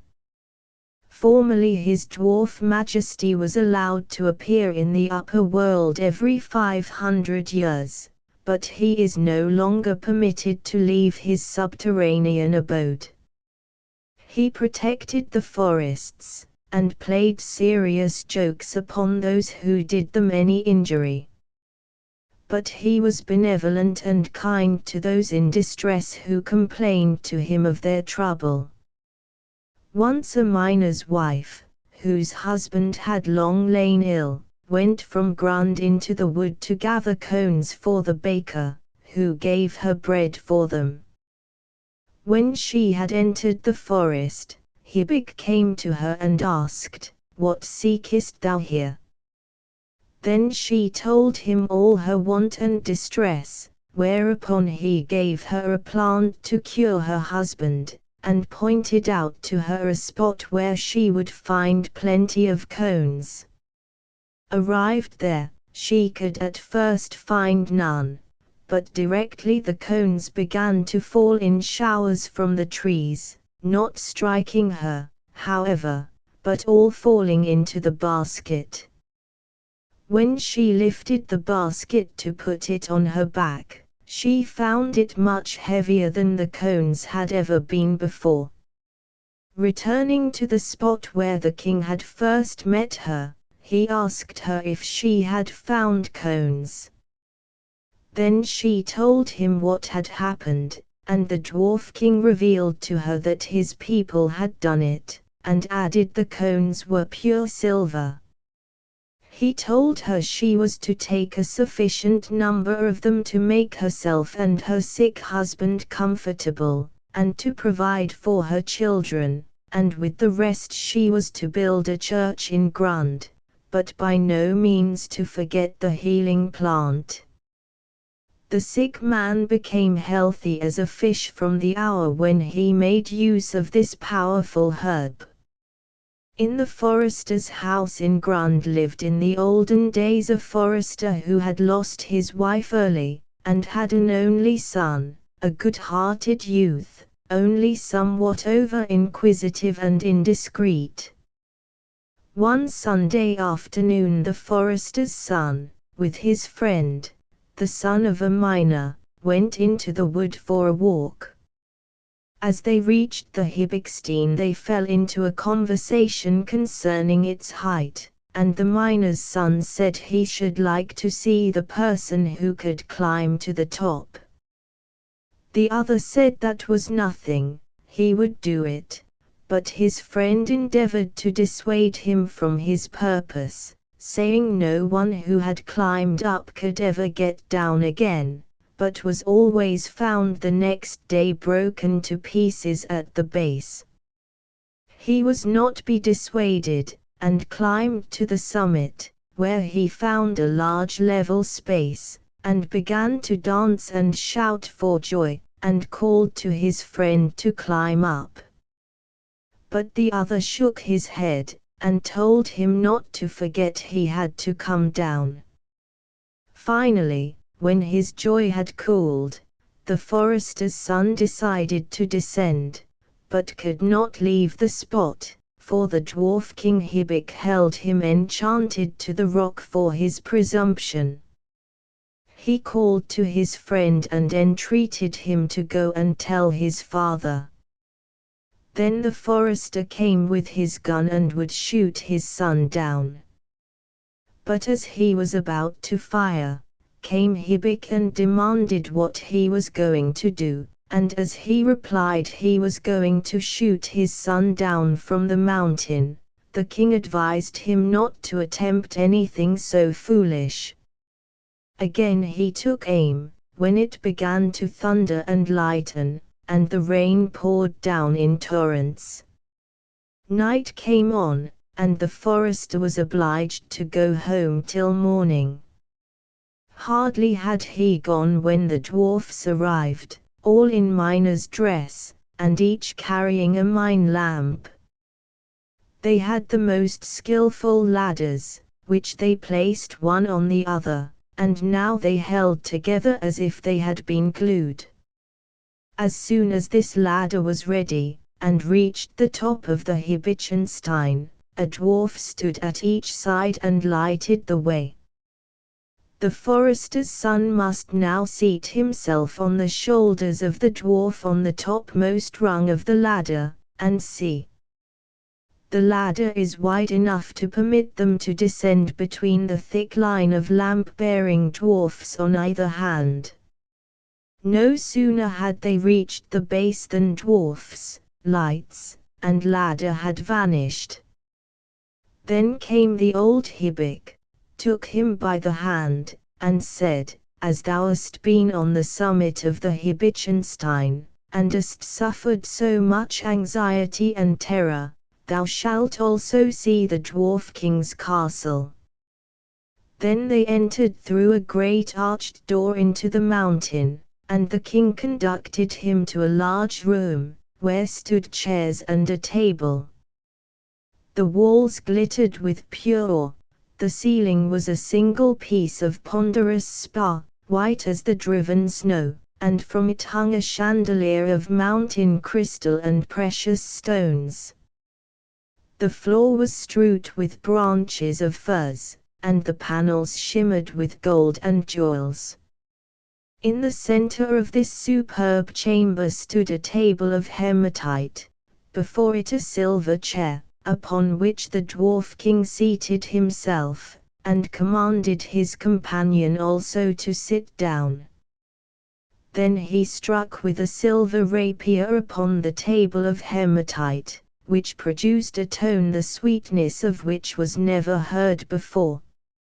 1,000 tiny female forms appeared in answer to the summons, bearing strawberries and raspberries, and while the king and his guest partook of the fruit, the dwarf maidens played the most delicious music.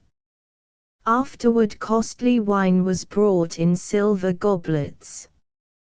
When the repast was ended, Hibik led his young visitor into an adjoining chamber, on one side of which was silver, on the other gold, and at the royal command, silver.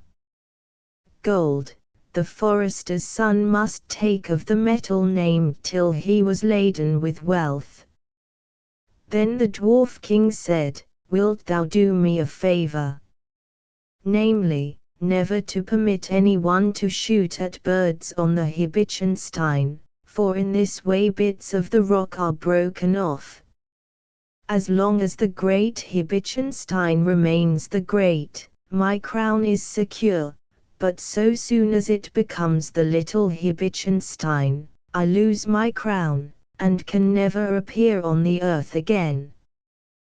The youth promised, and Hibik conducted him to another chamber, where stood a delicious bed of fragrant moss, wished him gute nacht, and promised to wake him early. The forester's son had slept but a short time, as it seemed to him, when he was waked up suddenly. It was early dawn, and he shivered, exclaiming, "How cold it is!" He lay under a bush at the foot of the Hibichenstein, but all the gold and silver that the dwarf king Hibik had given him was heaped up beside him. The king of Tipplers. A legend is told in Elrich of an Earl von Klettenberg, not the devout founder of the Huiwald Abbey, whose forsaken wife built Kloster Warkenride. The Earl rode one Sunday morning to Elrich, as an invited guest to a grand banquet, where all the guests were to drink for a wager, the reward being a chain of gold. They drank for hours, till all were hors de combat save 4 knights. 3 of these leaned against the wall, and only the Earl von Klettenberg stood upright. To him, therefore, the victory was awarded. He resolved to show himself to the people as the winner, and commanded his horse to be brought. 4 of his attendants lifted the Earl into the saddle, and he rode through the village. As he reached the St. Nicholas Church, he heard the chanting of Vespers, rode through the open door into the church, and spurred on his horse till he had ridden through the congregation, whose Vesper chant changed to terror and dismay. But as he reached the steps of the altar, all the 4 horseshoes fell off, and the horse and his rider sank to the ground. The 4 huge horseshoes were nailed to the church door, where they remained for centuries, and the awful tale was oft related to trembling listeners. At last a fire destroyed the church, and the 4 horseshoes are unhappily lost. The Needles Eye near Kloster Ilfeld, close by the Chaussee, stands on a mountain a huge boulder, which has a small hole through the center. All the servants from Nordozen and the other surrounding places, when they drive into the forest the first time for wood, must creep 3 times through this hole, which is only done with difficulty, and as they creep in, and on the opposite side out, their comrades lash them with their whips. If the newcomer will not indulge in this pastime, he must pay money. The new pupils in the high school at Ilfeld must also, as a joke, creep through the needle's eye. This stone a giant is said to have thrown out of his shoe. Legend of Saint Hubertus. Saint Hubertus, the patron saint of the House of Anhalt, was a passionate lover of the chase. One day, hunting in the old oak wood on the mountain Hubertusche, which lies between Dronrode and Ballenstedt, when about to shoot a deer, the saint saw a cross rise from the head of the animal, when he immediately lost his passion for hunting, and, according to the legend, his only game became eternity and heavenly bliss. Barthild von Ballenstedt. In the Saxon Chronicles we are told that Ludwig, king of the Franks, took Schloss Ballenstedt, and carried away captive the fair daughter of the Earl of Ascanion. Dost thou not hear the snorting of steeds? Franks are marching through the wood from the destroyed castle, in their midst the captive daughter. Yes, like smothered tones of anger, it rustles in the foliage of the oaks. Sadly they shake their tops, as if they knew of the robbery. Unwin Brothers, Printers, Chilworth and London. Asterisk asterisk asterisk end of the Project Gutenberg ebook Legends and Tales of the Harz Mountains asterisk asterisk asterisk updated editions will replace the previous one, the old editions will be renamed. Creating the works from print editions not protected by U.S. copyright law means that no one owns a United States copyright in these works, so the Foundation, and you, can copy and distribute it in the United States without permission and without paying copyright royalties. Special rules, set forth in the general terms of use part of this license, apply to copying and distributing Project Gutenberg trademark symbol electronic works to protect the Project Gutenberg trademark symbol concept and trademark. Project Gutenberg is a registered trademark, and may not be used if you charge for an ebook, except by following the terms of the trademark license, including paying royalties for use of the Project Gutenberg trademark.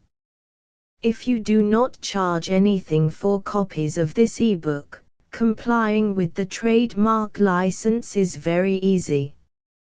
You may use this ebook for nearly any purpose such as creation of derivative works, reports, performances and research.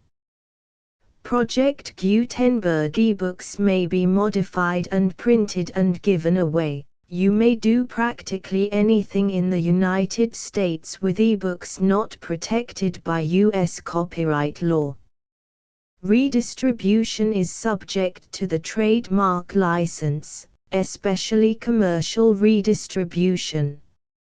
Start. Full license. The full Project Gutenberg license. Please read this before you distribute or use this work to protect the Project Gutenberg trademark symbol mission of promoting the free distribution of electronic works. By using or distributing this work, or any other work associated in any way with the phrase Project Gutenberg, you agree to comply with all the terms of the full Project Gutenberg trademark symbol license available with this file or online at www.gutenberg.org/license. Section 1. General Terms of Use and Redistributing Project Gutenberg Trademark Symbol Electronic Works 1.0. By reading or using any part of this Project Gutenberg trademark symbol electronic work, you indicate that you have read, understand, agree to and accept all the terms of this license and intellectual property, trademark/copyright, agreement. If you do not agree to abide by all the terms of this agreement, you must cease using and return or destroy all copies of Project Gutenberg trademark symbol electronic works in your possession. If you paid a fee for obtaining a copy of or access to a Project Gutenberg trademark symbol electronic work and you do not agree to be bound by the terms of this agreement, you may obtain a refund from the person or entity to whom you paid the fee as set forth in paragraph 1.e.8. 1.b Project Gutenberg is a registered trademark. It may only be used on or associated in any way with an electronic work by people who agree to be bound by the terms of this agreement. There are a few things that you can do with most Project Gutenberg trademark symbol electronic works even without complying with the full terms of this agreement. See paragraph 1.c below. There are a lot of things you can do with Project Gutenberg trademark symbol electronic works if you follow the terms of this agreement and help preserve free future access to Project Gutenberg trademark symbol electronic works. See paragraph 1.e below. 1.c. The Project Gutenberg Literary Archive Foundation, the Foundation or PGLAF, owns a compilation copyright in the collection of Project Gutenberg trademark symbol electronic works.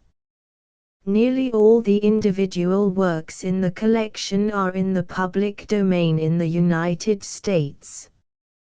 If an individual work is unprotected by copyright law in the United States and you are located in the United States, we do not claim a right to prevent you from copying, distributing, performing, displaying or creating derivative works based on the work as long as all references to Project Gutenberg are removed.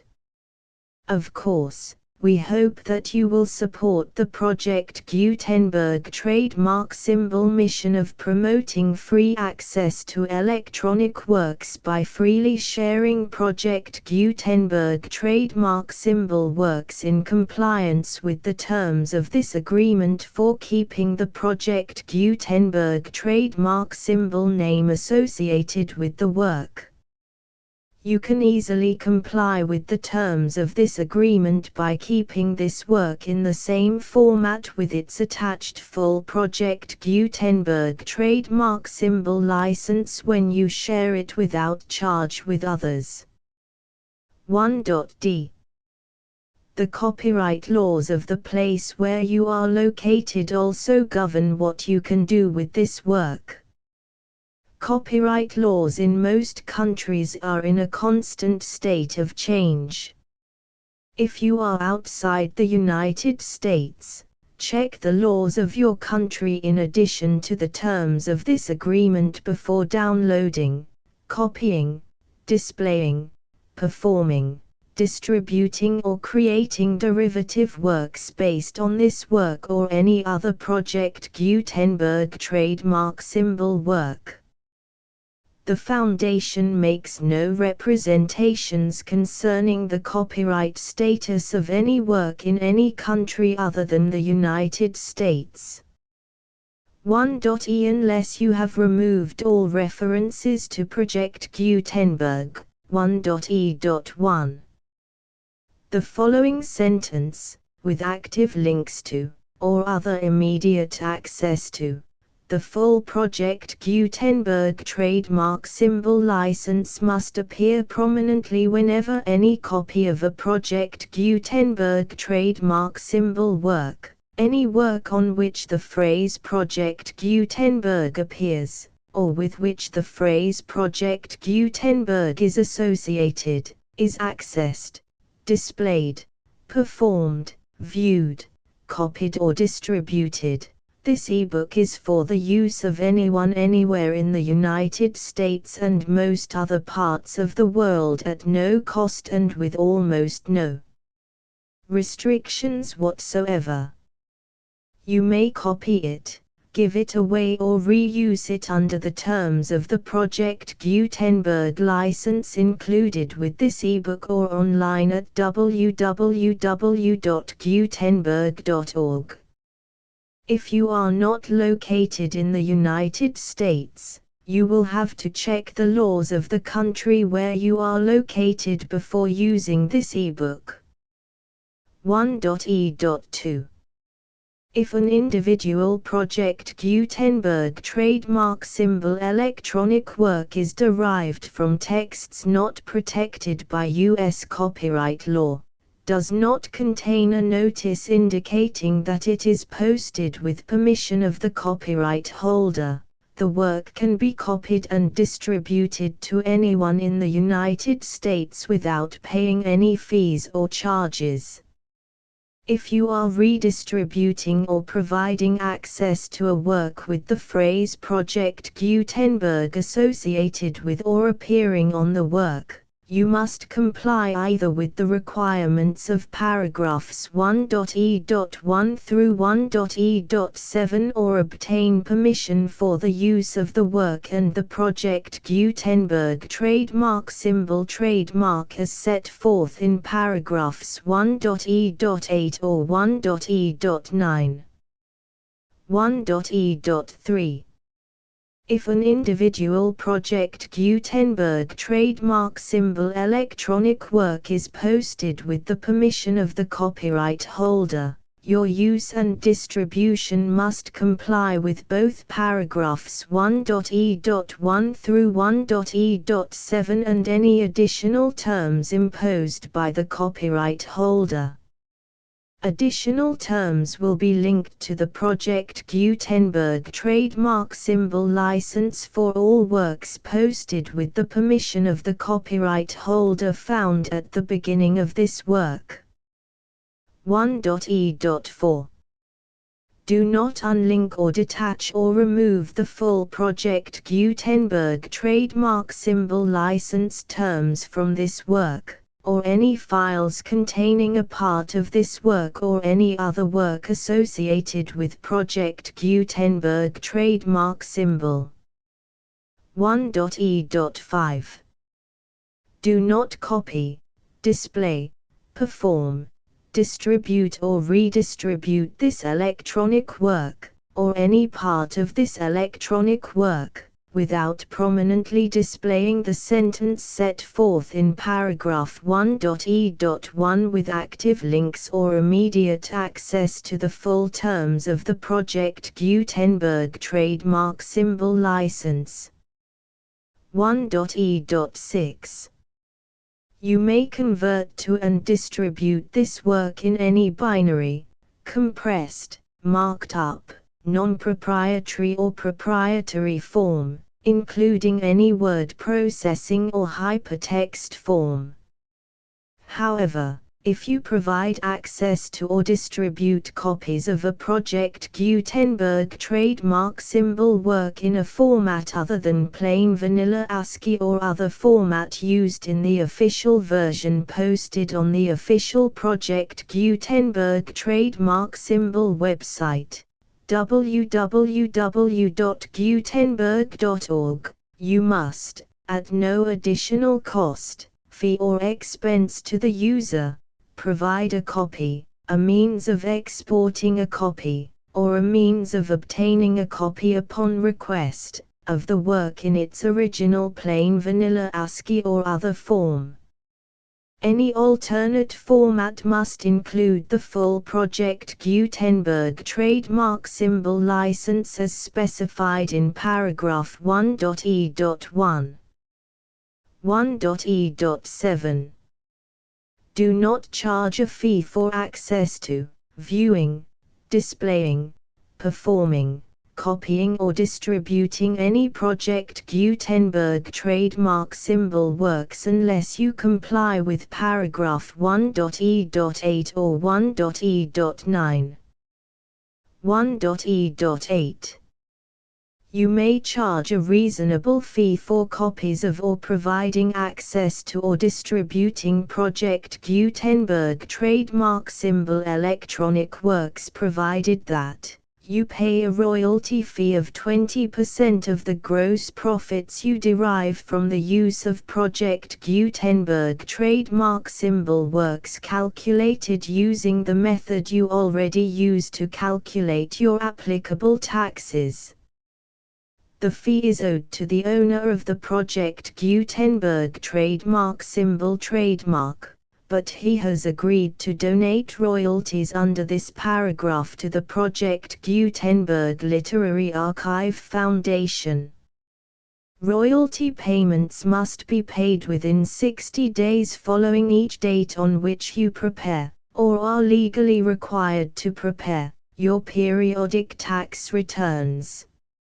Royalty payments should be clearly marked as such and sent to the Project Gutenberg Literary Archive Foundation at the address specified in Section 4. Information about donations to the Project Gutenberg Literary Archive Foundation. You provide a full refund of any money paid by a user who notifies you in writing, or by email, within 30 days of receipt that he does not agree to the terms of the full Project Gutenberg trademark symbol license. You must require such a user to return or destroy all copies of the works possessed in a physical medium and discontinue all use of and all access to other copies of Project Gutenberg trademark symbol works. You provide, in accordance with paragraph 1.f.3, a full refund of any money paid for a work or a replacement copy, if a defect in the electronic work is discovered and reported to you within 90 days of receipt of the work. You comply with all other terms of this agreement for free distribution of Project Gutenberg trademark symbol works. 1.e.9. If you wish to charge a fee or distribute a Project Gutenberg trademark symbol electronic work or group of works on different terms than are set forth in this agreement, you must obtain permission in writing from the Project Gutenberg Literary Archive Foundation, the manager of the Project Gutenberg trademark symbol trademark. Contact the Foundation as set forth in Section 3 below. 1.f1.f.1.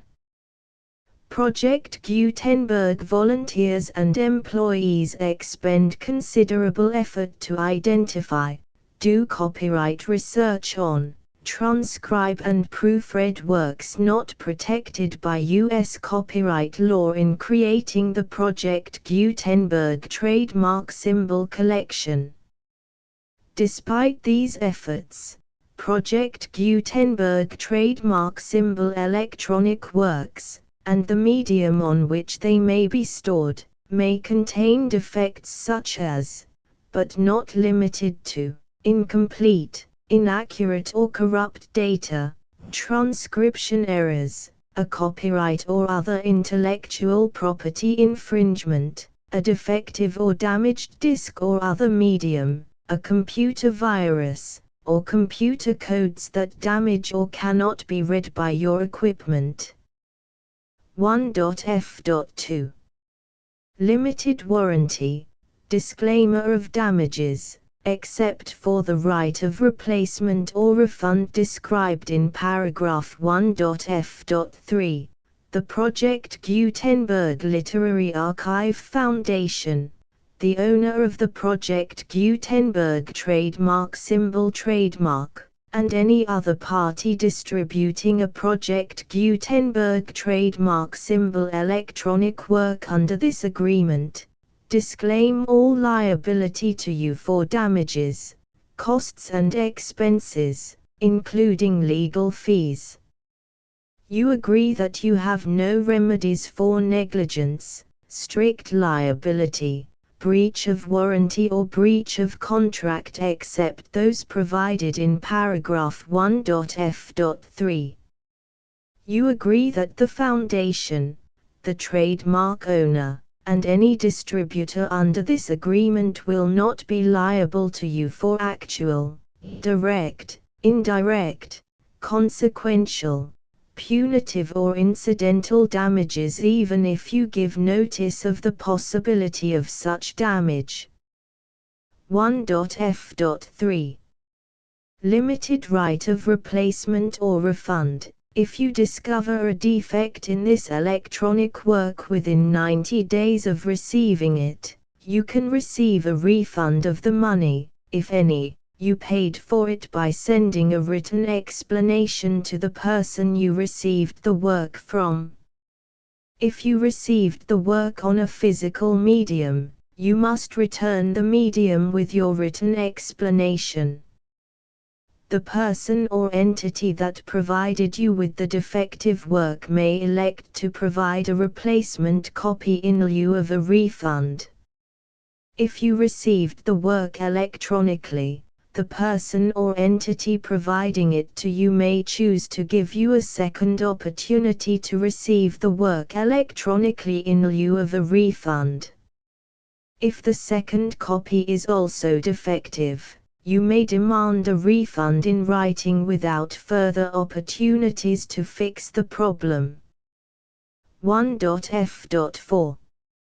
Except for the limited right of replacement or refund set forth in paragraph 1.f.3, this work is provided to you as is, with no other warranties of any kind, express or implied, including but not limited to warranties of merchantability or fitness for any purpose. 1.f.5. Some states do not allow disclaimers of certain implied warranties or the exclusion or limitation of certain types of damages. If any disclaimer or limitation set forth in this agreement violates the law of the state applicable to this agreement, the agreement shall be interpreted to make the maximum disclaimer or limitation permitted by the applicable state law. The invalidity or unenforceability of any provision of this agreement shall not void the remaining provisions. 1.f.6. Indemnity. You agree to indemnify and hold the Foundation, the trademark owner, any agent or employee of the Foundation, anyone providing copies of Project Gutenberg trademark symbol electronic works in accordance with this agreement, and any volunteers associated with the production, promotion and distribution of Project Gutenberg trademark symbol electronic works, harmless from all liability, costs and expenses, including legal fees, that arise directly or indirectly from any of the following which you do or cause to occur. A. Distribution of this or any Project Gutenberg trademark symbol work. B. Alteration, modification, or additions or deletions to any Project Gutenberg trademark symbol work, and C. Any defect you cause. Section 2. Information about the mission of Project Gutenberg trademark symbol. Project Gutenberg trademark symbol is synonymous with the free distribution of electronic works in formats readable by the widest variety of computers, including obsolete, old, middle-aged and new computers. It exists because of the efforts of hundreds of volunteers and donations from people in all walks of life. Volunteers and financial support to provide volunteers with the assistance they need are critical to reaching Project Gutenberg trademark symbol's goals and ensuring that the Project Gutenberg trademark symbol collection will remain freely available for generations to come. In 2001, the Project Gutenberg Literary Archive Foundation was created to provide a secure and permanent future for Project Gutenberg trademark symbol and future generations. To learn more about the Project Gutenberg Literary Archive Foundation and how your efforts and donations can help, see sections 3 and 4 and the Foundation information page at www.gutenberg.org. Section 3. Information about the Project Gutenberg Literary Archive Foundation. The Project Gutenberg Literary Archive Foundation is a non-profit 501(c)(3) educational corporation organized under the laws of the state of Mississippi and granted tax-exempt status by the Internal Revenue Service. The Foundation's IN or Federal Tax Identification Number is 64-6221541. Contributions to the Project Gutenberg Literary Archive Foundation are tax-deductible to the full extent permitted by U.S. federal laws and your state's laws. The Foundation's business office is located at 809 North 1500 West, Salt Lake City, UT 84116. 801-596-1887. Email contact links and up-to-date contact information can be found at the Foundation's website and official page at www.gutenberg.org/contact section 4. Information about donations to the Project Gutenberg Literary Archive Foundation. Project Gutenberg trademark symbol depends upon and cannot survive without widespread public support and donations to carry out its mission of increasing the number of public domain and licensed works that can be freely distributed in machine-readable form accessible by the widest array of equipment, including outdated equipment. Many small donations, $1 to $5,000, are particularly important to maintaining tax-exempt status with the IRS. The Foundation is committed to complying with the laws regulating charities and charitable donations in all 50 states of the United States. Compliance requirements are not uniform and it takes a considerable effort, much paperwork and many fees to meet and keep up with these requirements. We do not solicit donations in locations where we have not received written confirmation of compliance. To send donations or determine the status of compliance for any particular state, visit www.gutenberg.org/donate. While we cannot and do not solicit contributions from states where we have not met the solicitation requirements, we know of no prohibition against accepting unsolicited donations from donors in such states who approach us with offers to donate.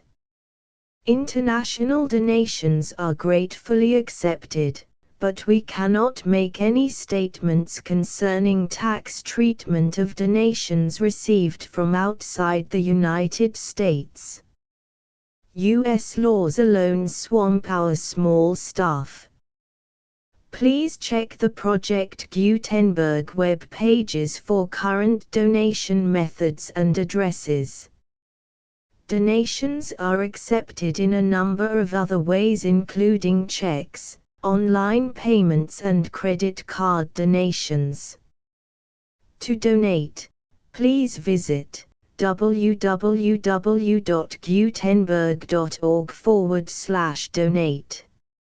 Section 5.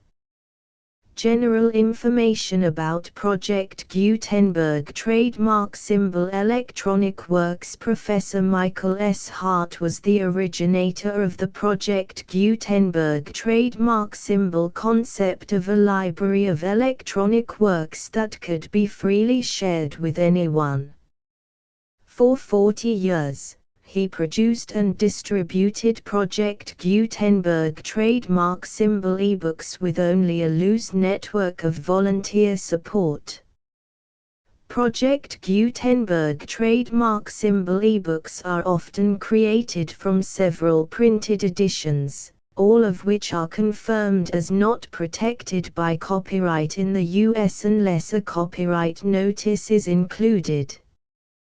Thus, we do not necessarily keep ebooks in compliance with any particular paper edition. Most people start at our website, which has the main PG search facility, www.gutenberg.org. This website includes information about Project Gutenberg trademark symbol, including how to make donations to the Project Gutenberg Literary Archive Foundation, how to help produce our new ebooks, and how to subscribe to our email newsletter to hear about new ebooks.